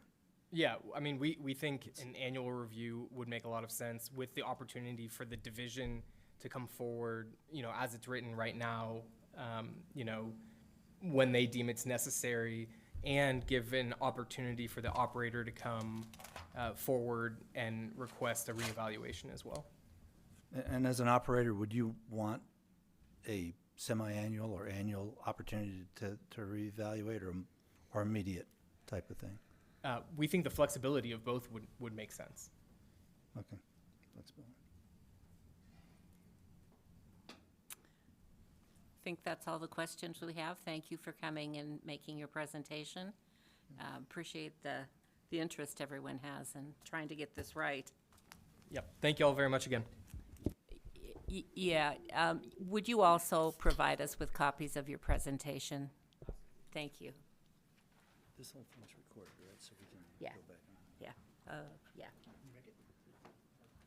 I do too. Just, I don't know if you noticed this. These are actually 2 different rules.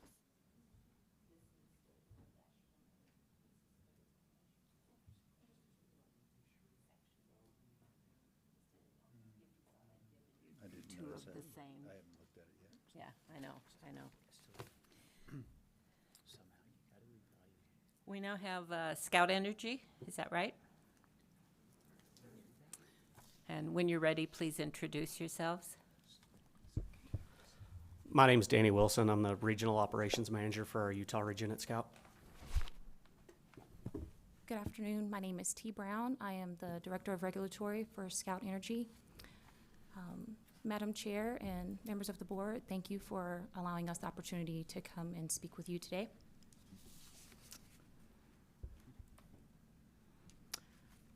A few things that we'll cover. We'll talk about Scout in a glance. We'll give an update on our Utah operations, the current bonds in Utah right now, and why bonds matter, and then open it up for questions. We have been operating in the state of Utah for about 2.5 years. We are a private energy investment manager that is based out of Dallas. And we source, acquire, develop, and seek to operate mature assets. Some people also refer to them as legacy assets. We seek to optimize those assets. And to date, we have completed over 60 acquisitions. We currently operate around 22,400 wells across 7 states.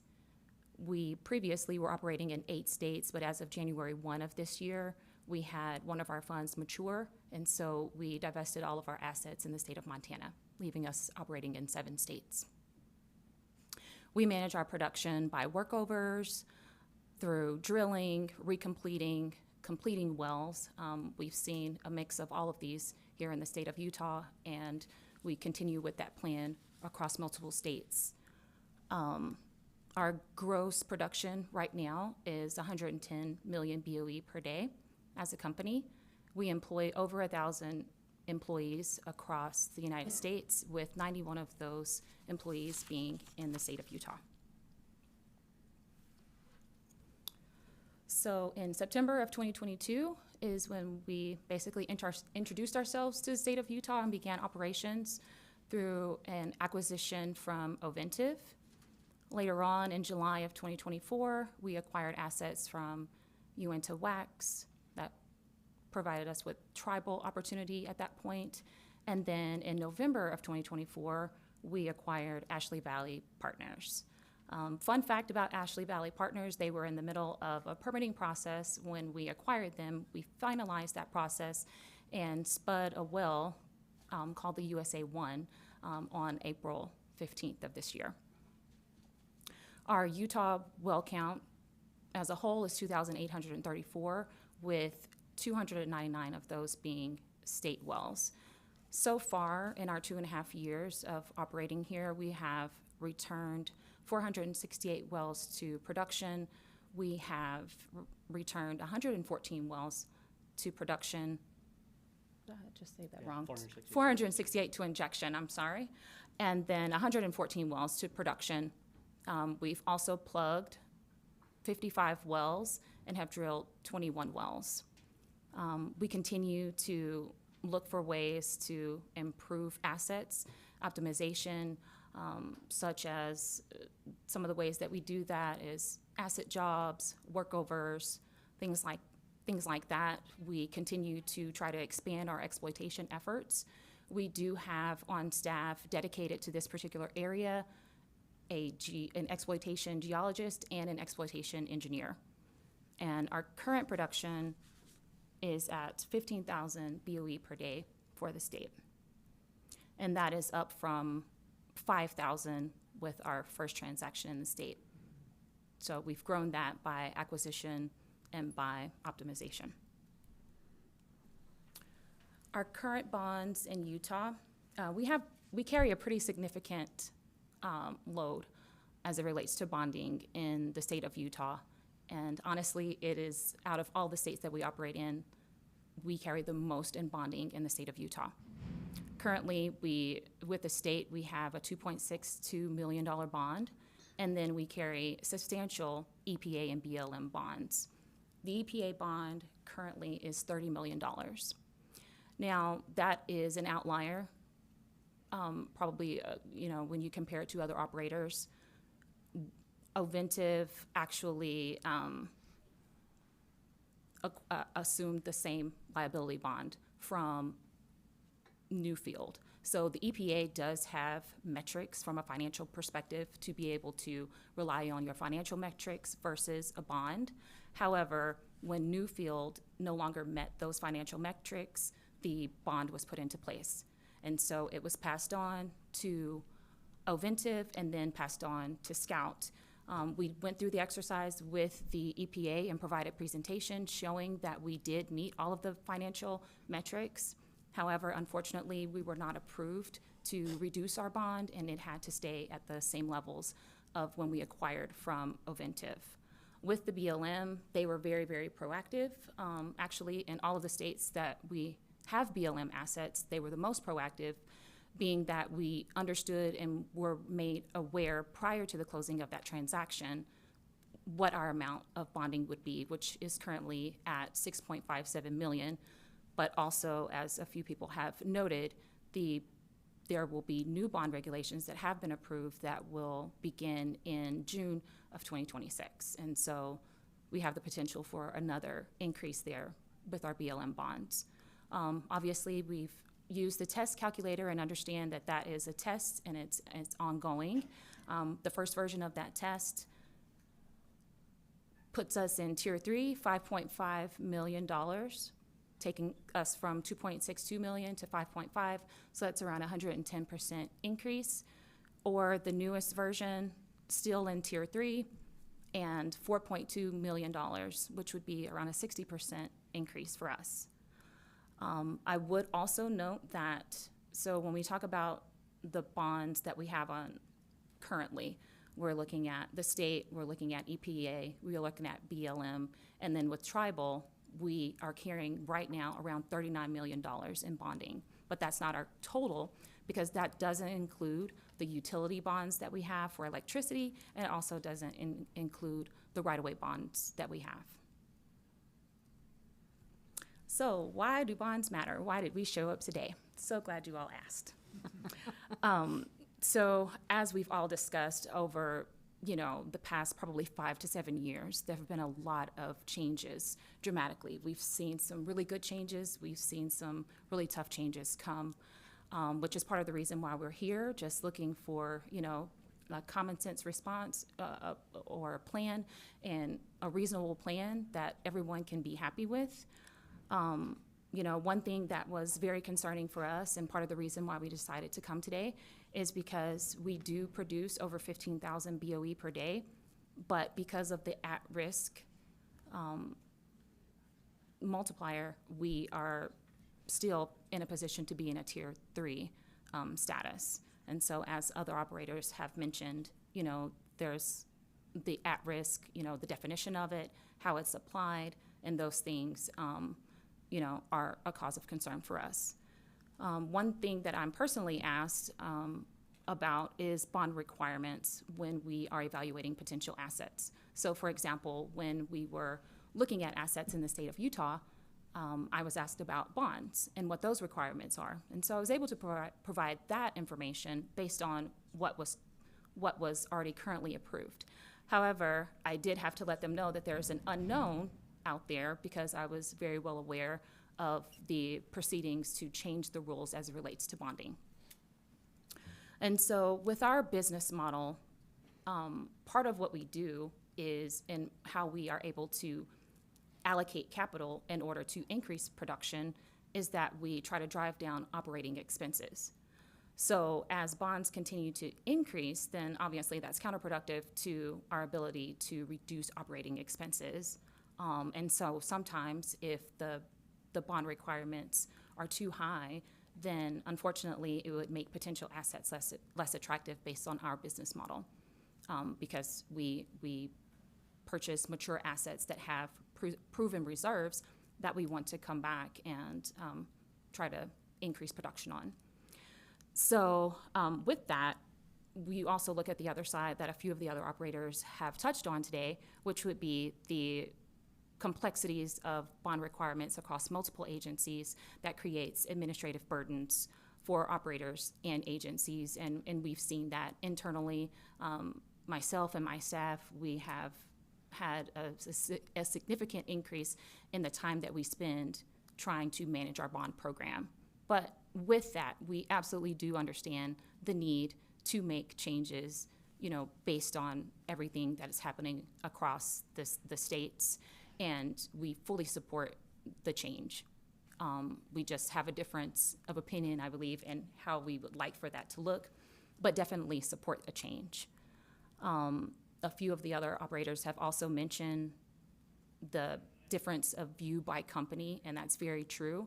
A marginal well for one company may not get resources allocated to it, and at another company, it's looked at as an opportunity to increase production. So, you know, changes in bonds can definitely reshape capital allocations. It can affect strategic planning. You don't want your capital tied up as collateral, reducing liquidity, because we would definitely like to take those funds and use them to explore, increase production, or for technological innovation. So with that, if you guys have any questions, I'd love to answer them. Thank you. Board, do you have any questions for this? Mr. Moon, of course, has a question. I spent all last week gathering our cows off of the Scout field, the BLM out there. So I'm Okay. know a lot of your pumpers. They help me find cows. Anyway, Nice. use all your roads. I think I hit almost every one of your roads last week looking for cows, and we're still missing some. So They're still looking for them? yeah. Appreciate the detail with your current bonds and kind of, you know, so you have 299 state wells. Are those because they're SITLA lands or private? When you say state, Both. that's, okay, you do have some private too, okay. Yes. So about 10%, 299 out of 2,800, about 10% are state that we would regulate versus BLM, et cetera. Or EPA, yes, or the tribe. And so the tribe doesn't bond under BLM. The tribe has their own bonding. They have their own bonding. So what our experience was is that the bond, we go through what they call corporate requirements, and then there's a standard bond that you submit, and then that is accepted. But then right after that, it is sent over to the BLM office for review. Okay. And it either stays the same or it increases. And so in our case, it increased. Because the way the BLM, they do like a point system. And so just depending on all the well statuses, and you get your number, and so we did increase the particular bond. So currently, we have one bond for one set of assets and then another bond, that total being $390,000 in total. Okay. Okay. But we don't have a lot of tribal wells. Okay. So your number one recommendation to us, like what's kind of the So, you know, there's been a lot of different plans that have been spoken about. We are definitely in support of UPA's plan, or the proposed plan that UPA has submitted to you all for review. We are definitely in support of that. I think it was the Tier 4 model is something that we would have to look into. I don't think that it's something that is something we wouldn't do. Would definitely look into that. And then providing the other option of basically doing something that is more of a scout with the state approval process based on all of the factors, because you know, I think we're a little bit of an outlier with the amount of bonding that we have, and just being able to talk through and make a plan for something more specific, like I think it's option 6 in Colorado. Yeah. Bespoke option. Good. Thank you. Mr. Walker. Yeah, could you tell us a little bit about the $30 million in EPA bonding? What is that related to? So for every well, there is a cost associated for each bond. So I believe per well, it's like $42,600 per well, but don't quote me on that. And when will that ever be called? Like what? Yeah, is that P&A or is that tankage? Or It's for roads, or- P&A. So we're able to reduce that bond whenever we P&A. So very recently, as of like last week, we received approval. We P&A'd 18 wells, and we provided the EPA with the release letters that we received from them. And so we were able to reduce that bond by $831,000. But you basically have to P&A the wells and wait for the letters of release in order for that bond to be reduced. even though we meet the financial metrics in order to rely on our financials versus a bond. We just have not been successful so far in doing that. For these particular assets, Newfield was the last operator that was able to rely solely on their financials, even though we qualify.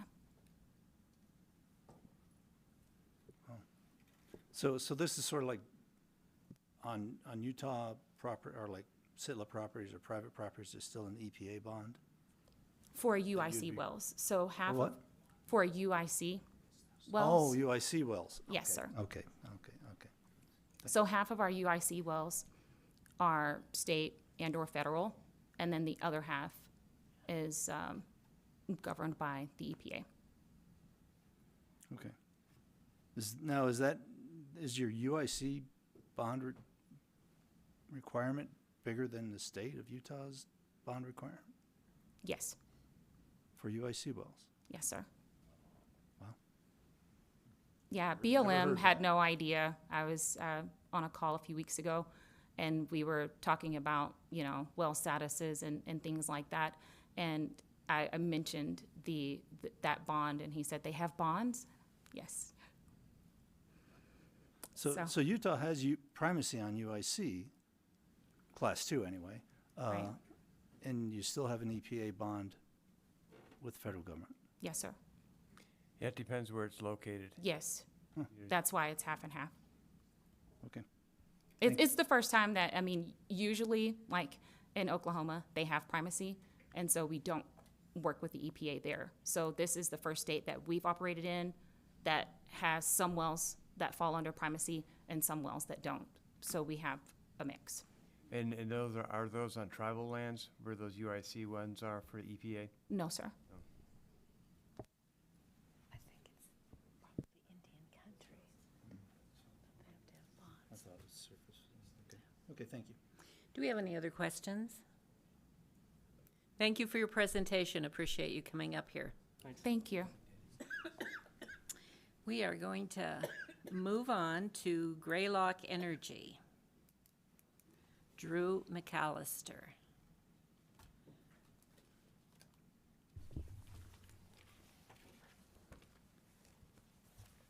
Thank you, Madam Chairwoman. Please introduce yourself. Yes, Drew McAllister. I'm the Senior Vice President and General Counsel for Greylock Energy. Greylock Energy is the parent of Greylock Production, which is the entity that operates here in Utah. This is our first time as a company to be before the board, so I'll take a couple minutes to introduce the company and let you know a little bit about us. So Greylock was formed in 2017. It's also a private equity-backed company. Before it began operating in Utah via an acquisition in 2022, it was a primarily Eastern-based company. So wells and operations in Pennsylvania, West Virginia, Kentucky, and Virginia. And then in March of 2022, we bought assets from EOG in the Uintah Basin and then in the Green River Basin in Wyoming. And so at this point, we operate 1,277 wells, give or take, I guess, here in Utah. And then there's about 6,000 wells that we operate across the country.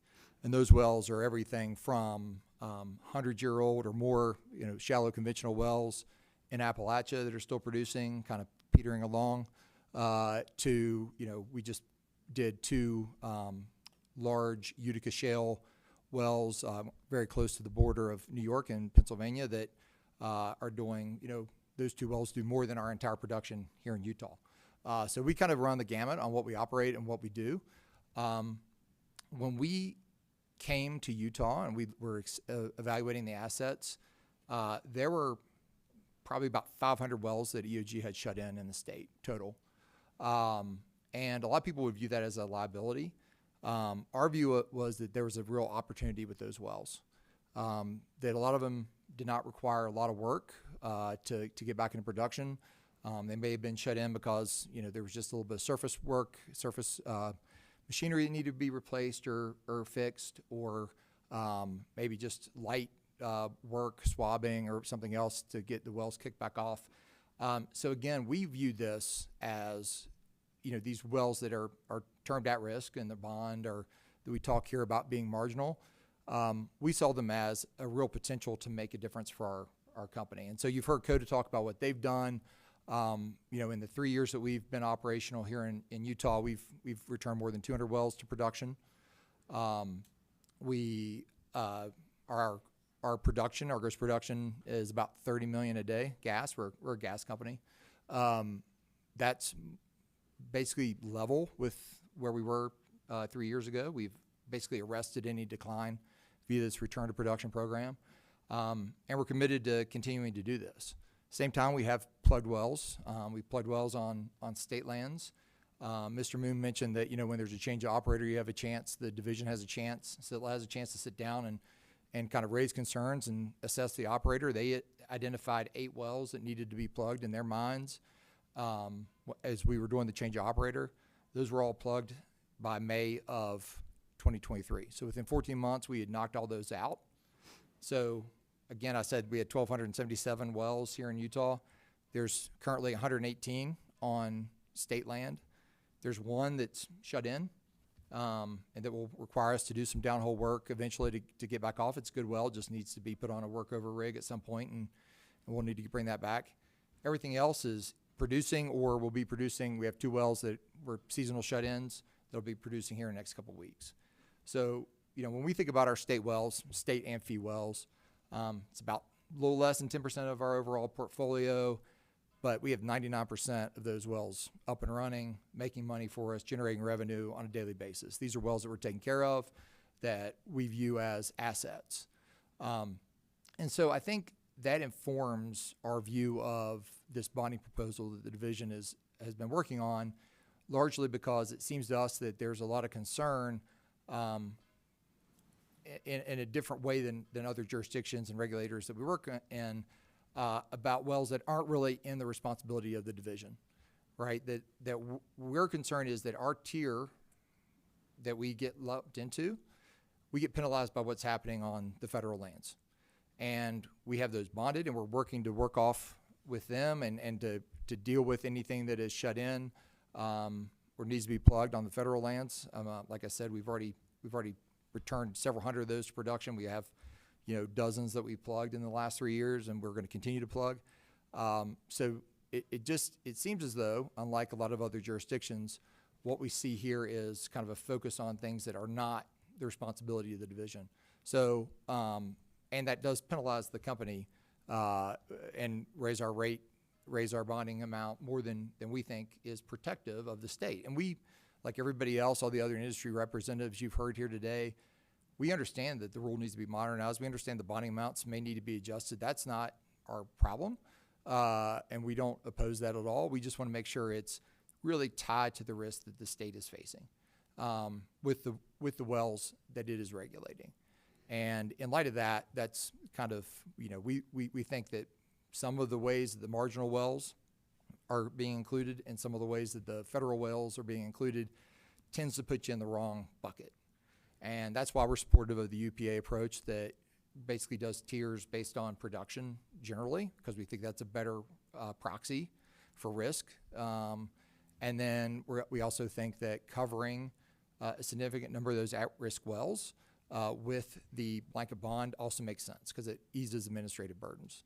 And that is important to us because, while we want to be here, we are a production company.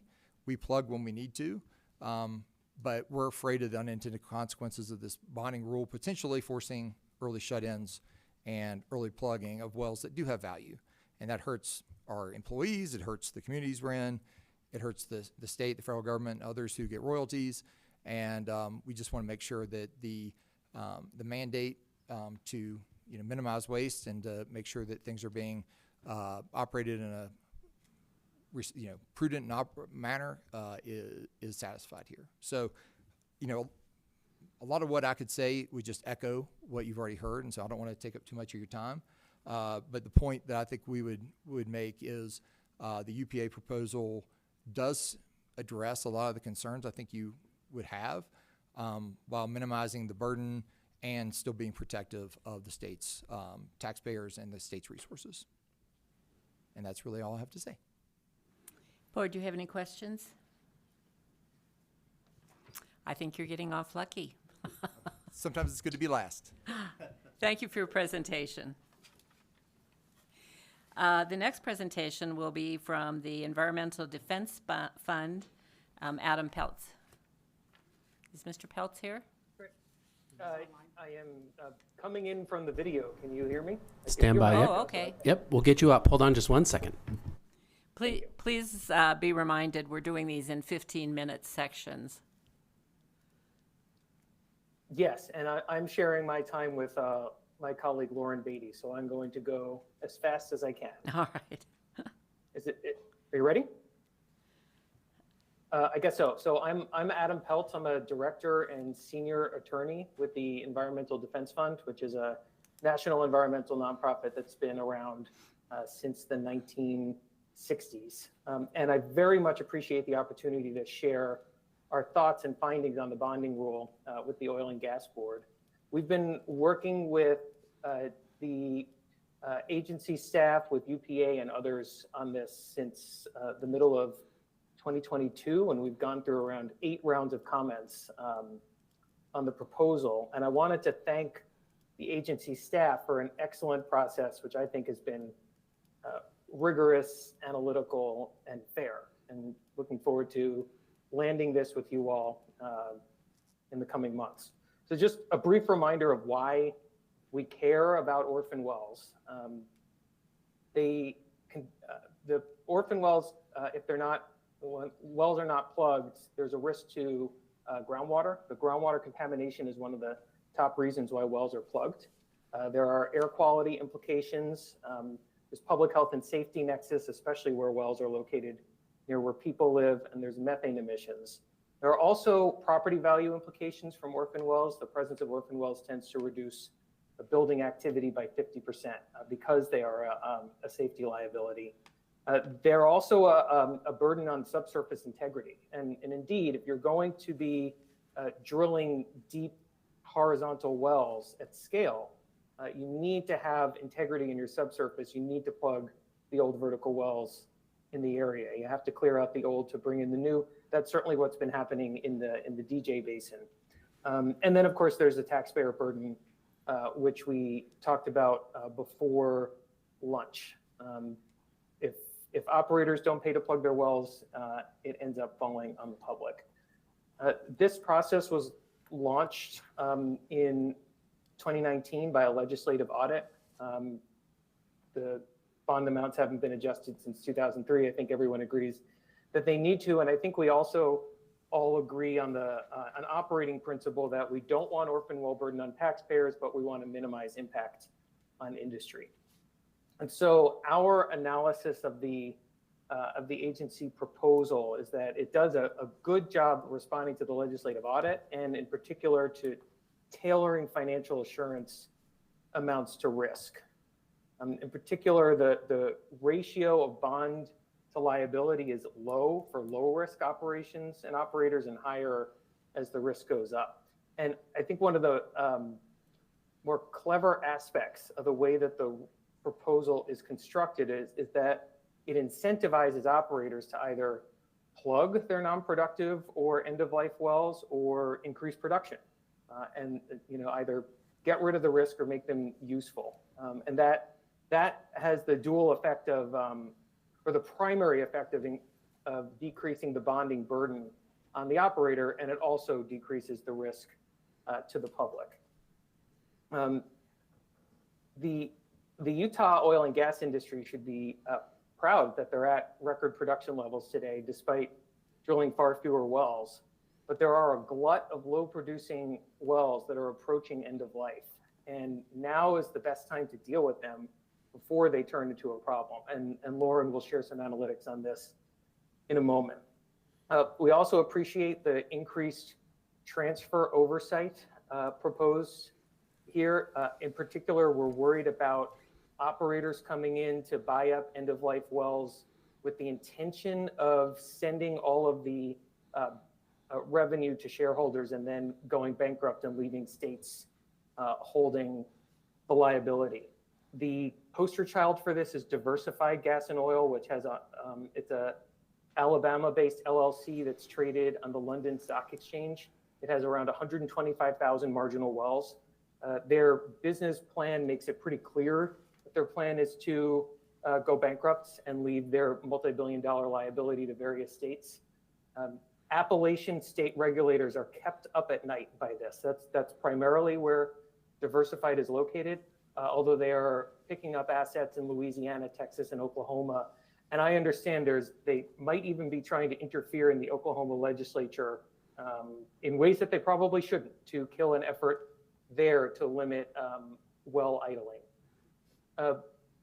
So being able to say, hey, wait a minute, this is not a good idea for this state, I think is an important function for the agency.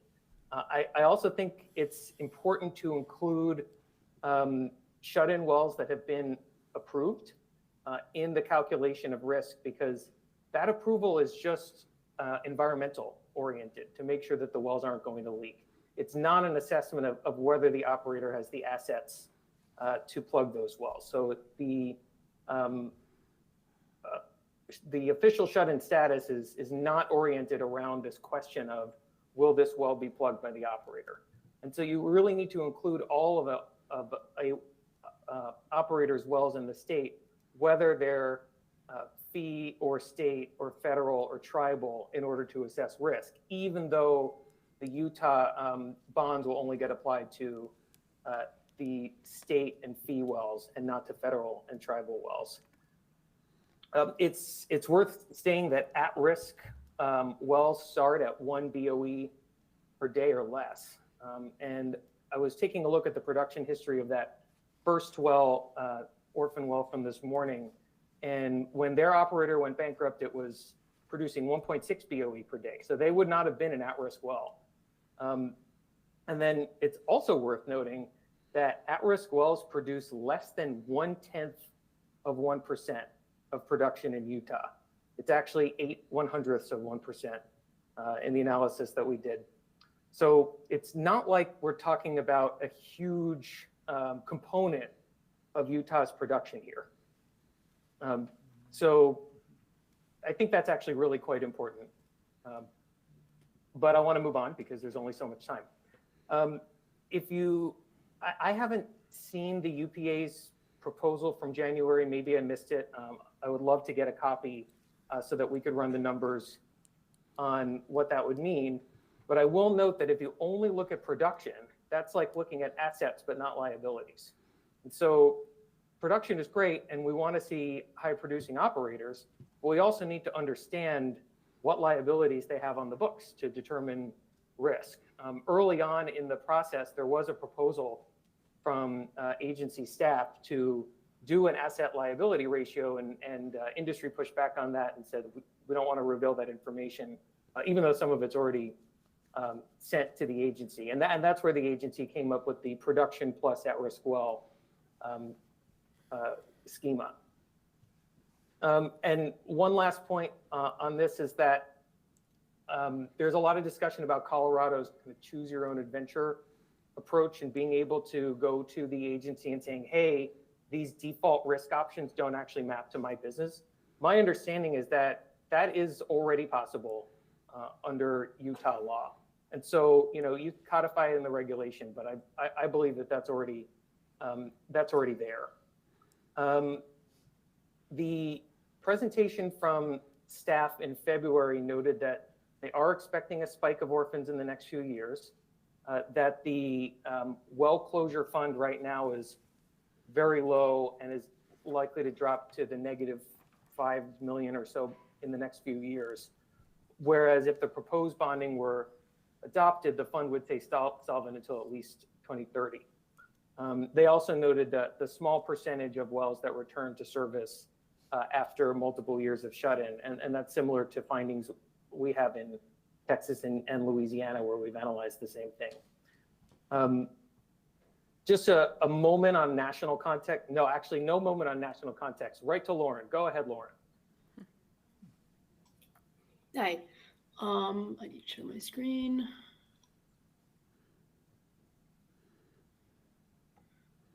Can everyone see? Yes, thank you. Yes. Okay, thank you. My name's Lauren Beatty. Today I'm going to show you some descriptive facts that show that the proposed regulation is timely. It sounds like we're all in agreement there. And I'm also going to show you some basic analysis that demonstrates that the proposed financial assurance amounts are proportionate to risk. So the first descriptive fact is that Utah's wells are getting deeper and more expensive to plug. So here I've plotted the mean TVD of wells by spud year, and you can see that wells drilled or wells spudded in 2024 were about 2,000 feet deeper than wells spudded in 2010. You know, all of these wells are eventually going to need to be plugged, and deeper wells tends to mean more average plugging jobs, more expensive plugging jobs. The next descriptive fact is that well drilling peaked well over a decade ago. So well drilling peaked in the late 2000s and early 2010s and has been relatively low since then. All of those wells that were drilled over a decade ago are now aging. And here I've also plotted a relating point. So, you know, this means that the overall well population in Utah is aging. You know, you see the population of wells going up a lot in the 2000s and early 2010s and then level off as drilling goes down. And what that means is that today, over half of the state's wells are older than 15 years old. So the cohorts of this like light blue and lime green cohorts, they're aging and they're a really significant share of Utah's well population. But there's a silver lining, and it's that at least oil production is hitting record highs. So, you know, now could be the best time to think about updating these regulations. And I will say, hidden in this record high production is also need to update these regulations. So wells drilled in the, you know, before 2000 and, you know, before 2010, they're aging, their production is declining, and these record production amounts are being entirely driven by new wells. So we really think now is the time to start planning for the eventual closure of legacy wells. So next, I'm just going to show you some basic analysis. So I guess to wrap this all up, you know, new wells are getting deeper. The current population of wells is aging, so over half of existing unplugged wells are over 15 years old. And this subpopulation only produces about 12% of the state's oil production. So there may never be a better time to ensure that legacy wells are properly decommissioned. Moving on to the amounts, what I've done is I've gone into Utah's state production data. For each firm, I've calculated what tier they would be in under the proposed amounts, and then calculated the sum of total plugging liabilities for each firm's fee state wells, assuming that each well costs about $75,000 to plug. And I've put them on a plot here, along with a line at y equals x, or, you know, the amount at which the required bonds equal the total plugging liabilities for fee state wells. And what you can see is that for firms that don't meet tier requirements, their required bonds are very, very proportionate to their total plugging liabilities for fee state wells. And for firms that do meet tier requirements, and especially tier 1 and tier 2 requirements, they have to submit substantially less in bonds than their total plugging liabilities. So, you know, we think this is sensible. We think that firms that do meet tier 1, 2, and even 3 requirements are substantially less risky than firms that don't. And we're comfortable with them having to submit less in bonds than their total liabilities. And then just one final chart, more or less showing the same exact thing. Here I've plotted the mean proportion of fee state liabilities covered by the proposed bonding amounts. What you can see is that for firms that do a really good job of managing their inactive well population, they only have to submit really small proportions of total fee state liabilities in the term of bonds. And even firms that don't meet tier requirements will have, you know, on average, less than 100% of their total plugging liabilities for fee state wells covered by the proposed bonds. So that's it. That's it on my end. Thank you. Board, do you have questions? Yeah, No. could you go back to your first slide, the one on TVD? Oh, sure.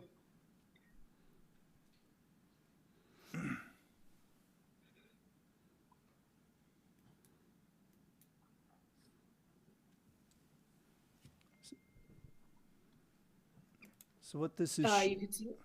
so what this is showing is that since 2000, the TVD has gone up from like 6,500 to almost 10,000. Yeah. Is there any bleed over there with measured depth versus TVD? That really does surprise me a lot. It's quite striking. I mean, I've used the state's data with pretty minimal cleaning. I only took the TVD column. If it was missing, it wasn't included in this calculation, and then just took the mean of TVD by spud year. This was surprising to us as well. Okay. I'll just ask the division if you guys could check on that. That really catches me totally by surprise. Yeah, thank you. Do we have any further questions? As with the other speakers, if you would provide us with your presentation, Lauren, we would appreciate it. It's hard to see this far away. Yeah. I believe you all have it, and I saw that it was emailed out in the last 2 hours. Okay, thank you. Thank you. Look, I saw there were 30 seconds left after Lauren spoke. Can I say one last very short thing? Sure. Go ahead. So, so I agree with the notion that this has not been a huge problem in Utah to date. That's very clear. You can see that the surrounding states have 50 to 100 times more orphan wells than Utah does. But my concern is that primarily because Utah is just in a different phase of the life cycle development of the wells. And that if you don't get out ahead of it, then you're going to end up like Wyoming and Colorado and New Mexico that have thousands of these, or even worse, like a Texas that has 115,000 inactive wells, or Oklahoma where they think they have 100,000 orphan wells, but it's probably a lot more. So avoiding that fate seems like a really important task and timely. That's it. Thank you. Thank you for the presentation. Thank you for the presentation, and I appreciate everybody who has traveled here to help us understand the industry perspective of changing this rule. I think that's the end of our lengthy presentations. We do now have an opportunity for public comment, and we have a couple of people who've asked to be recognized. Diane Thompson with National Fuel Corporation. Is she here today? I am. Hello there. Hi there. We're allowing about 5 minutes per presenter. Okay. Good afternoon, and thank you, Madam Chair Garrison, for the opportunity to recap some public comments that were submitted to the board in the way of a letter. So I'll keep my comments brief, but I wanted to introduce us by saying that National Fuel Corporation has operated in the state of Utah for 5 decades. We currently operate 21 natural gas wells in Grand and Uintah counties. And since 2016, over about the last 10 years, we've plugged 21 wells, so about half of our production. We wanted to bring an anecdote to the board's attention that came up shortly after we emailed our public comments. A DOGM analyst responded to a recent request we made for a list of wells covered by our statewide bond. And we noticed that the list included previously P&A'd wells, and abandoned locations. And when we questioned why these would still be covered, we were informed that they're included until the bond is released. After inquiring further, Deputy Director Kettle clarified that those items, abandoned locations, and P&A'd wells can actually be removed manually by DOGM staff, and they are in the process of making those corrections for our company now. We were especially concerned because the tier system envisioned by the draft bond rule is tied to well count, which in turn is likely related to wells covered by statewide bonding. So how many operators ask for a list of wells currently covered by statewide bonds? I hope more do, but are they at risk of being erroneously charged under the draft rule? So some kind of highlights of our public comments that were presented in our letter. We believe that the OGM staff presented a good review of the oil and gas bonding rule and draft changes at the February 26th board meeting. But we do question some of the assumptions in OGM's draft rule changes and believe state trends associated with national data are overstated. Similar to other comments of some of the other operators here today, higher bonding requirements along with numerous other operating costs cause low producing wells to become uneconomic, and tie up significant amounts of capital.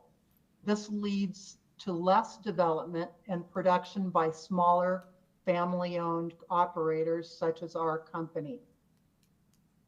The proposed bond rule suffers from flawed analysis that operator bonds are the only source of funding available to P&A orphaned wells and reclaim well sites.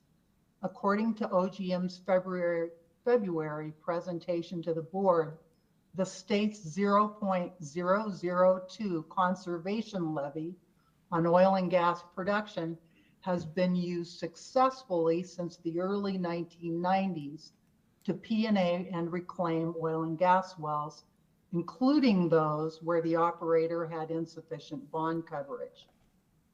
OGM might temporarily reprioritize levy spending for orphan well plugging over secondary objectives of regulatory oversight and educational programs until desired plugging reserves are reached. A small increase in the levy also could be studied to mitigate proposed increases in bond fees. The bond calculator and tier system overview presented in the briefing seem clear, but just the 7 sample operators included in the February presentation would suffer an average bond increase of over 128%. Our company alone would be facing 122% increase. For the vast majority of diligent Utah operators, a bond increase of such magnitude would be both arbitrary and severe. Although out of the scope of the discussion about Utah, oil and gas operators also face possible significant increases in bonding at the federal level. Similar compelling arguments can be made against those. National Fuel Corporation urges OGM to analyze additional measures and limit the extent of proposed bond increases and rule changes. Thank you. Thank you for your comments. We appreciate you calling in and presenting your point of view on this very important issue.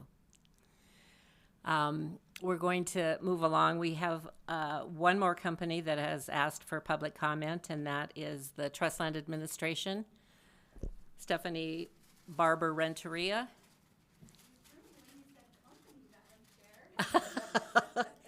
soda company. Am I on? You are on. Please introduce Okay. yourself. Thank you, Madam Chair. Stephanie Barber-Renteria. I'm the Managing Director of the Energy and Minerals team with the School and Institutional Trust Lands Administration. So thank you, Madam Chair and members of the board. On behalf of SITLA, we have really appreciated this process. We really appreciate the opportunity to comment here today. We appreciate that finding the right balance with respect to the issue of bonding is an incredibly challenging issue, and we're grateful for all the work that has been put in by the division, by our wonderful industry partners, by all the other stakeholders. We've really been grateful to participate as this process has moved along.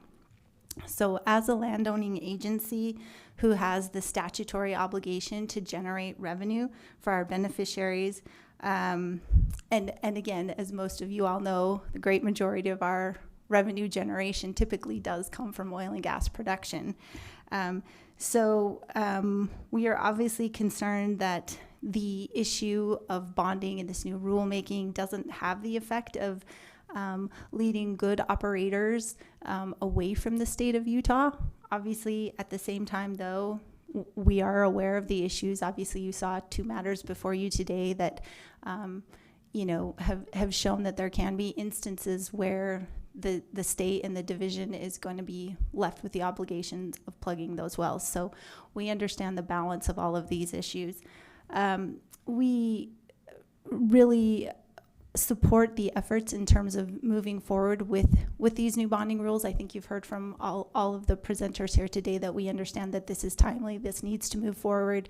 We feel the same way, and we think that the drafts that have been circulated are obviously a very good start. We hope that there will be opportunities for some modifications to address some of the issues that have been raised with you here today, some of the individual circumstances that the operators have spoke to. You know, we've been on the receiving end of great relationships with a lot of these operators. You know, the partnership with Bayless, I think a Scout has come in, we've Greylock. So we really do hope that there will be an opportunity to look at those individual circumstances as we move forward with this rulemaking process. So happy to answer any questions. Board, do you have any questions? Thank you. Appreciate. Oh, I guess I might as well. It's Mr. Moon. Under the current draft, do you foresee new operators being disincentivized to come in and take over wells? I think there could be, there's the possibility of those circumstances. I do think that is possible. Yeah. And I guess too, you deal with a lot of operators on your state land, and you see the difference in operators. You know, the ones that showed up today, very, very credible. What is your suggestion as far as how to really apply increased bonding to the higher risk operators? I think it goes back to a comment you made during one of the other presentations, Mr. Moon. I think the greatest risk that we've seen in my experience at Trust Lands is oftentimes when we've had assets change hands, and we've got assets that maybe are in this at-risk category or shut-in or that type of situation. And while it's with an operator that's a great operator and has the financial wherewithal to take care of the issues, it's not a concern for us. I think it is, we want operators to have the incentive to plug those wells if they truly do need to be plugged before that asset is transferred to another operator that may have less financial wherewithal or incentive to be a good partner. Mm-hmm. I'm not sure exactly how that's done in the rule, but I think that's the issue that we've seen. Okay. Thank you. Appreciate the presentation. Before we close out this part of the informal hearing, is there anyone who is in the audience who would like a couple of minutes to make a further comment? Maybe these have generated some. Oh, I'm sorry. Before we do that, we have one more presenter. Eamon McDonald, would you like to come forward? We'll get to those final comments for any of the presenters today. Please introduce yourself, sir. My name's Ammon McDonald. I'm here as a concerned citizen of the state of Utah. I appreciate the board giving me this opportunity to speak. I'd like to just kind of preface my comments with this. I'm here just as a member of the public, and I do love drilling. My family does own mineral rights, and so I am all for oil and gas production. That being said, in January of this year, UPA came in and gave a presentation with their concerns for Company A, who has 3,900 wells, according to their presentation in the state, or approximately 3,900 wells. I couldn't check that with Dogum website because I don't know who Company A is. So in February, the division made a presentation.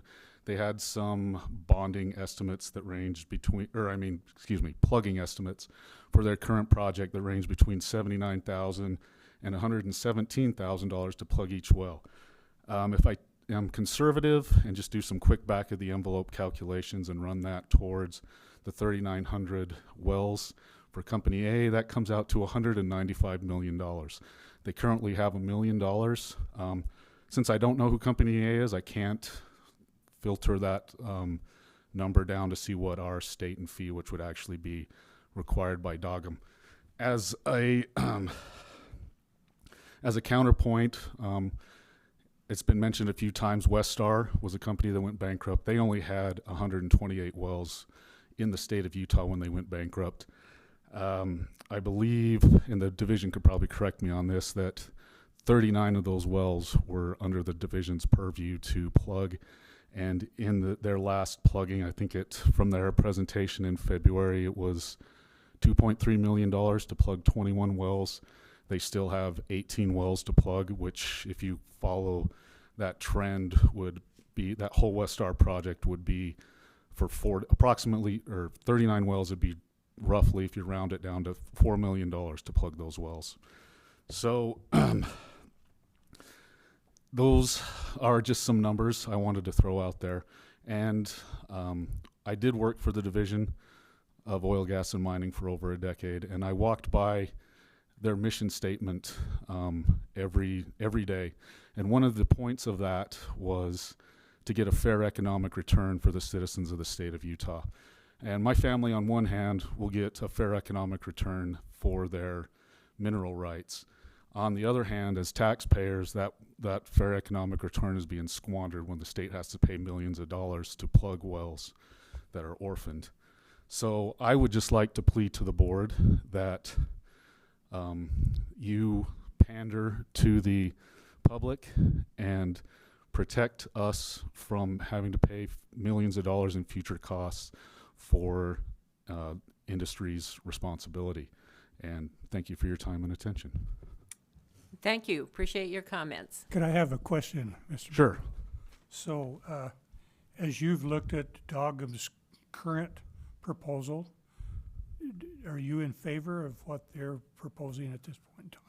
I think it's a good start. You know, no rule is going to be perfect and nothing's going to make everybody happy. I think if you kind of look at it, even in their own presentation, they stated that the proposed rule would only cover approximately 14% of the wells would be full cost bonding. That leaves the state of Utah exposed to potentially 86% of liability for the wells in the state. So I think it's obviously everyone's here because bonding needs to be improved. I think it's a good start. Whether that's where we end up, I don't know, but increase in bonding I think is better. So as a taxpayer, I'd like to know why the state is carrying 86% of the liability for plugging when something like the mining industry has to do 100% bonding before they operate their facilities in the state. Thank you. Thank you. Before we move on also, I understand there have been some questions and comments that have been put out on the Dogum website. Those questions or comments will be addressed individually by the division and the responses posted on the website. We probably won't talk about them in the formal hearing.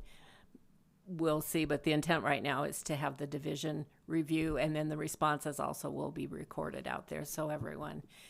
Certainly if you've asked a question and it hasn't been answered, you need to get a hold of the division and make sure it's addressed.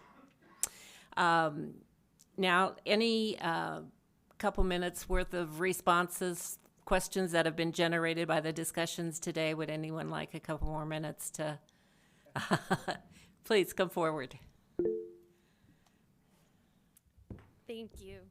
Thank you again, Holly Hill with Fielding Hill. And hopefully I won't sound like a lamb woman trying to get through my minutes. I just wanted to address surety bonding. So I have a very unique perspective on surety bonding. One, a lot of my clients usually call me and say, hey, can you go hunt this down and get the paperwork secured, because I don't want to do it. So I do a lot of that. And two, my father was in the surety bonding business. My mom was in oil and gas, so dinner was very interesting and very, very, related to today.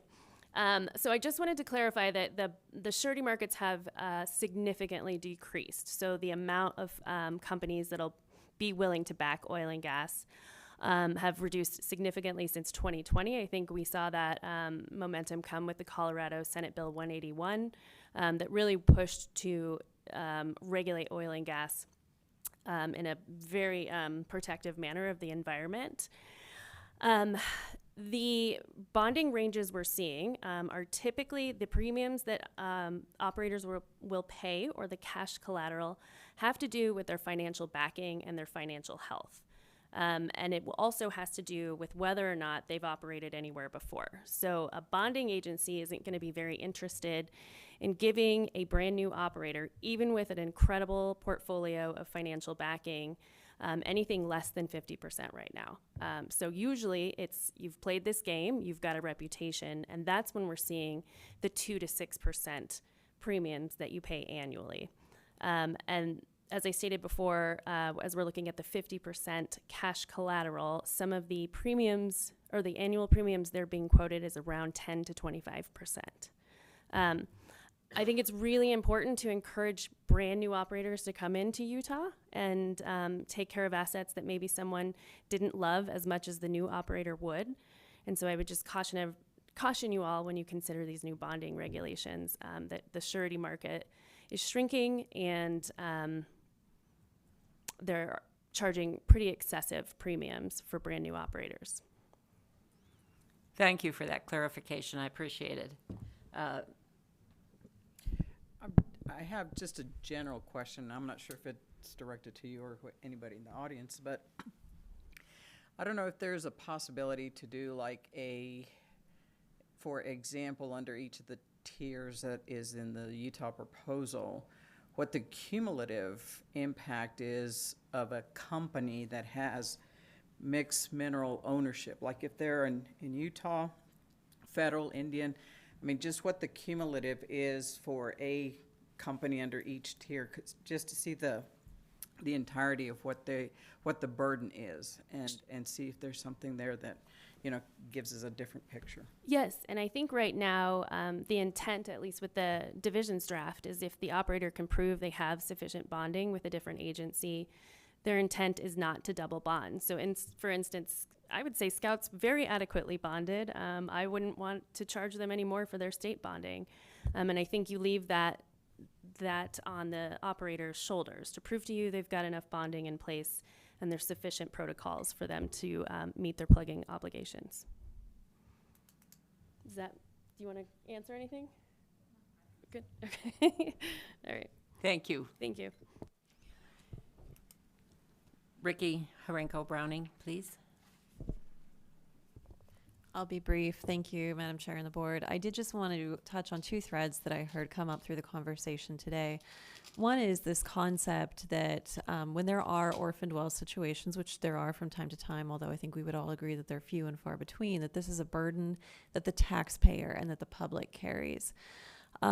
In reality, operators pay not only severance tax based on production amounts, but they also pay a conservation fee.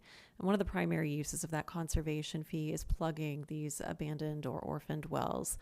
And we've had a discussion from the division back in February about that. And just from the industry's perspective, I do want to give assurance that if we need to support the division in front of the legislature to increase the appropriation for that conservation fee, we are absolutely in support of doing that. Those are dollars that are meant to go towards these orphaned wells, and we're very supportive of that. The other point that I wanted to make is that the well kind of inventory in Utah is aging, and there was a comment about 15 years old. I think we would say 15 years young. As you heard from Mr. McAllister from Greylock, they are operating wells that are 100 years old, and in the right hands with the right protections and the right responsibility, 15 years is a very short life for a well, and there is a lot of runway left on those wells. So again, we are fully in support of the division using the tools at their disposal to review bonds as those wells age, as there are operational issues, NOVs, royalty payments, and as they change hands between operators. We think that's prudent and appropriate. We support them doing that. Those opportunities are still available in the division's draft, and we support those being retained. But I think painting the picture that there is a looming orphaned well problem in the state, even if there isn't one today, is not the perspective that the operators or the industry would share. We think that we've got a long runway left here in the state. Thank you. Thank you. Do we have any other comments from the audience? Seeing none, I think we'll close out this portion. Oh, is there anyone else online? No one online. Thank you. I think the next step, just in this scheduling of meetings and discussions, is for next month. Next month, we would like to allow the division to respond to some of the issues that the industry has raised today. And I believe when they presented in February, there were a couple of questions that went unanswered that maybe they could address. We're kind of doing this stage by stage. It's not the normal way we've done things, so we're on virgin territory here with how we conduct these hearings to get this pushed through to final formal rulemaking, which we hope will happen sometime in the fall. We don't have a hard date, but we want to continue discussions with everyone. And it's been great to hear the industry perspective and to discuss consequences of rules we might make, and we really appreciate everybody's participation. Mr. Moon. Yeah, comment and a question. So the question is, and maybe it's for Greylock or Scout, you have about 10% of your wells that are state wells versus BLM, federal. Is the federal comparable to our current rule or our current bonding, or is it more comparable to our proposed bonding? Where does it come out roughly? And maybe it's for Holly. I don't know. Where's the BLM? When have they revised? Are they worried about their bonding? Are they are we like way out? Yeah. This is my favorite question. I know a lot about BLM bonding because they went through rulemaking last year. So their new rules became effective June of last year. Right now, the minimum amount they're going to require operators for each state is $500,000. And that's just to operate on those lands. The BLM also has several instructional memorandums in place still today that allow them about 14 avenues to request additional bonding from operators at the APD permitting stage, the shut-in TA, look back if the wells have been shut in. And right now the new rules are that they used to be 7 years. You could keep your wells shut in TA'd for 7 years, and now it's 3 years under the new regulations. So I worked for an operator in the Piceance Basin, and they were operating on sage-grouse land. Every time we submitted permits to the BLM for those APDs, we were requested to provide bonding upwards of $500,000 just for those well pads. So they have many avenues to increase bonding just from the blanket bond, and they do use it. We see it quite often. And they have a very unique regulatory authority, that they're able to go back through the chain of title and get whoever's on those books to go plug that well. So I think that idea has been brought up here today. We've seen it in California, but their ability to go after folks to go plug those wells make them very unique, and I think that's a very special power that they have. Yeah, because just a comparison, Scout has 2,800 Utah wells, 299 that are state. Their BLM bond is 6.75 versus currently 2.6. So we're already a higher ratio than the BLM, but I don't know what parts I'm missing in that.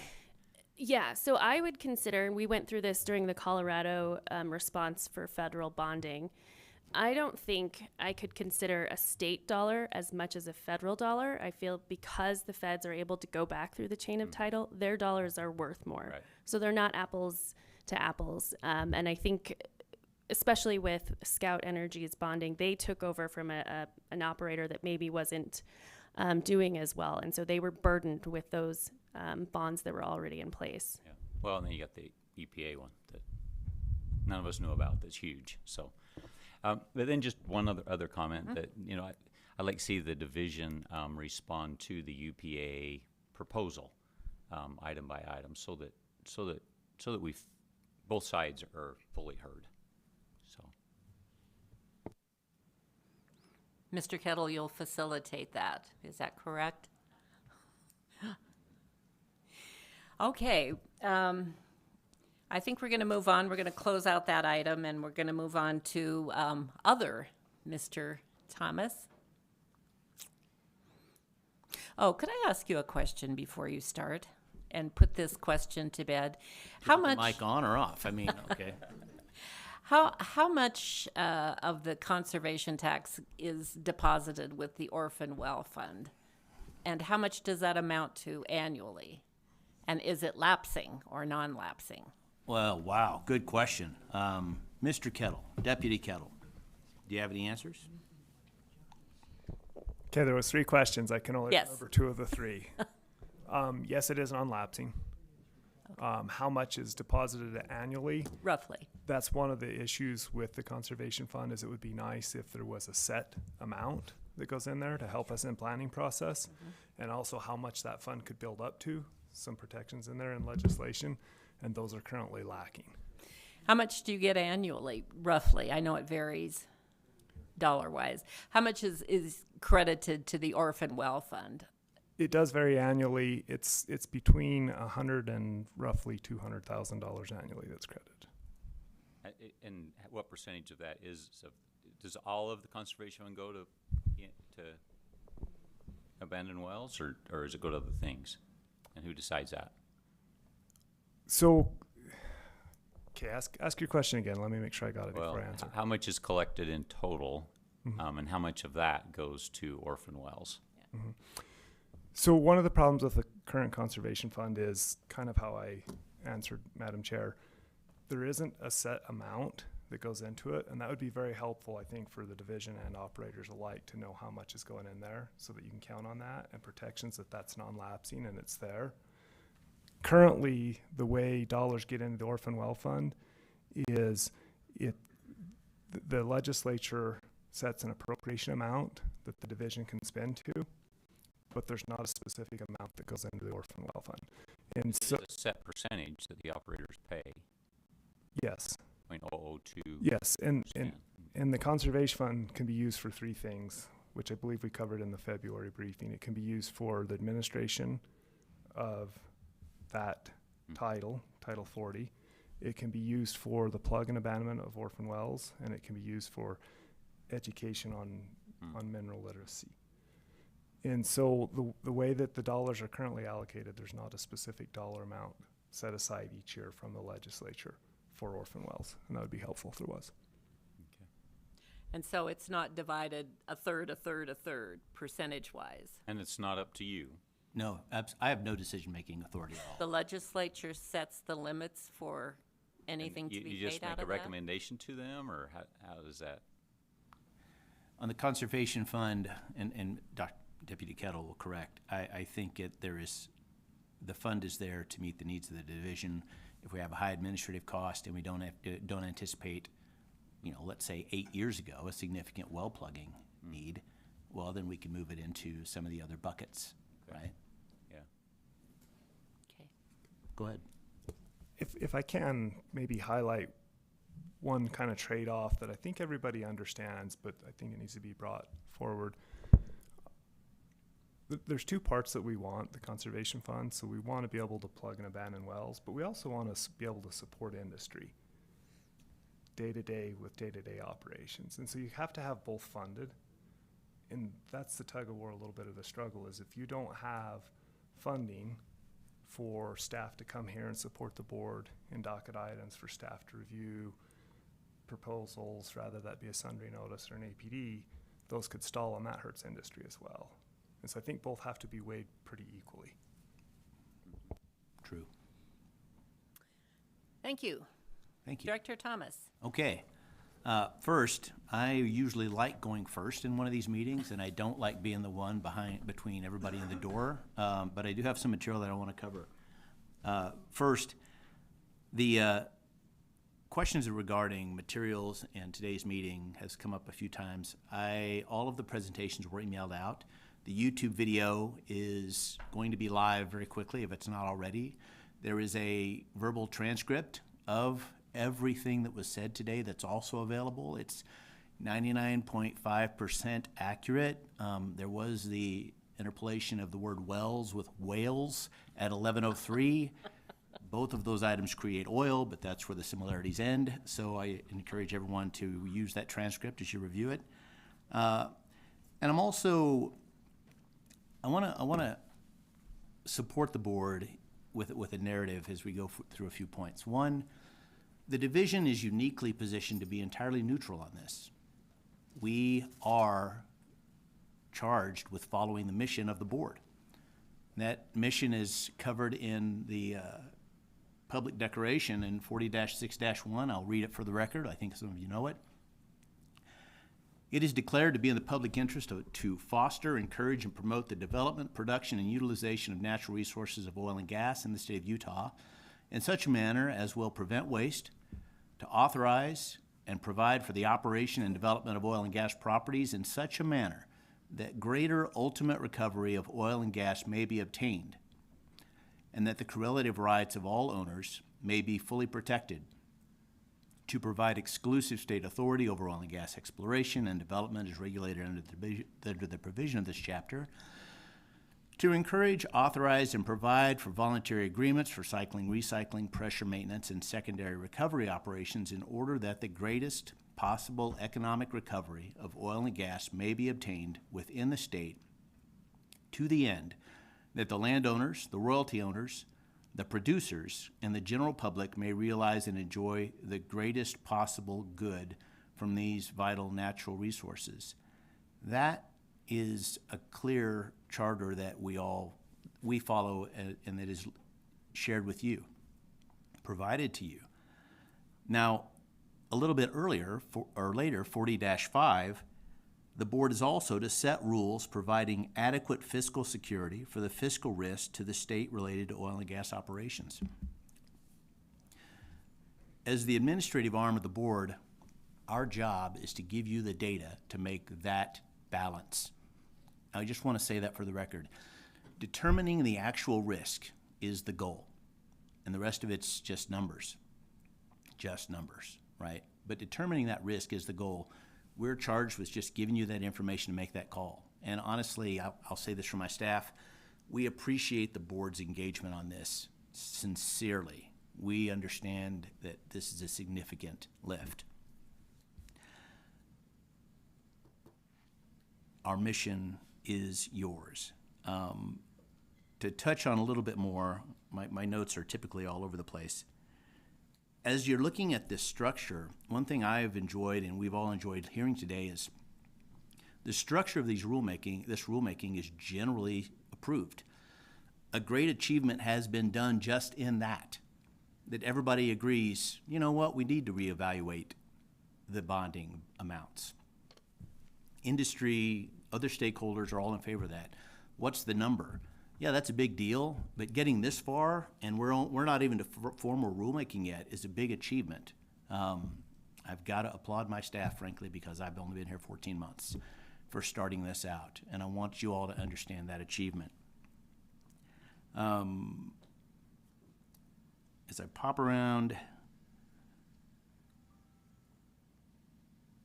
yes, we covered on that.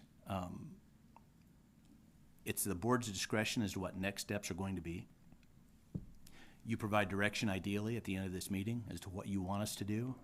We're going to use the recording. We're going to use the testimonies. Honestly, probably some of the new information and ideas that came up today, and developing a response that will be provided to you at your discretion. There are a few other things I want to cover in the briefing session, but I just wanted to end with that. And if you have any recommendations or questions other than the conservation fee, that was really good. Member Moon, good job. We'll get on that. Okay. Thank you.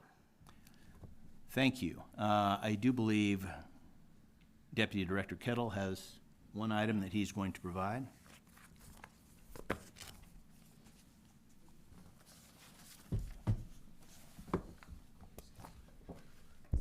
Thank you, Director Thomas. Madam Chair, if I may, for just a moment, I'd like to take just a second, echo what Director Thomas said, and thank the operators and the organizations for coming and presenting today and helping us as a division kind of understand their perspective so we can provide you as the board the information you need as you kind of walk forward. I really appreciate the time and effort they put into this and kind of giving us a little bit better perspective what they're looking at. So with that, I just have an update. At the March 26th hearing, WIM Operating requested an order to authorize flaring of natural gas in an amount exceeding the amount allowed by Administrative Rule 649-3-20. That was cause number 13402. The board approved this request, but asked that WIM meet with the division prior to today's hearing. And so I just want to report back to you, they did meet with the division on August. Boy, I'm not doing very well. On April 21st, Monday. And in that testimony in March, WIM discussed several options they were pursuing to reduce flaring. They reported back to the division, currently WIM is flaring between 5 and 6 million cubic feet per day. By the end of April, they anticipate that they will have a tie-in with 4 Point Ready, and that could reduce the amount they're flaring by up to 5 million cubic feet per day. So it'll at least partially resolve the takeaway issues with the current wells listed in cause number 13402. Some of the other options they listed, the Brundage-Williams connection is showing positive progress, but that requires some federal action, specifically NEPA, and so it'll take a little bit longer to develop. And so I just wanted to report back to the board today. WIM has worked diligently since the March hearing to solve the takeaway issues. The division recognized that progress has been made, and we're looking forward to hearing them present again at the May 28th hearing as directed by the order. Thank you. Board, do you have any comments on that at all? Thanks, Bart. Thank you. Wrapping it up, our next meeting will be Wednesday, May 28th at 9 a.m. I will be here in attendance for that, and we will be prepared for whatever direction that the board provides. That's all I have. Any questions? Do you want to be first next time? You know, what's your call, Chair? Thank you. Do we have any other closing comments from anyone here? Do I have a motion to adjourn? I move we adjourn. Second? Second. All in favor? Aye. The meeting is adjourned. Thank you. Thanks, everyone.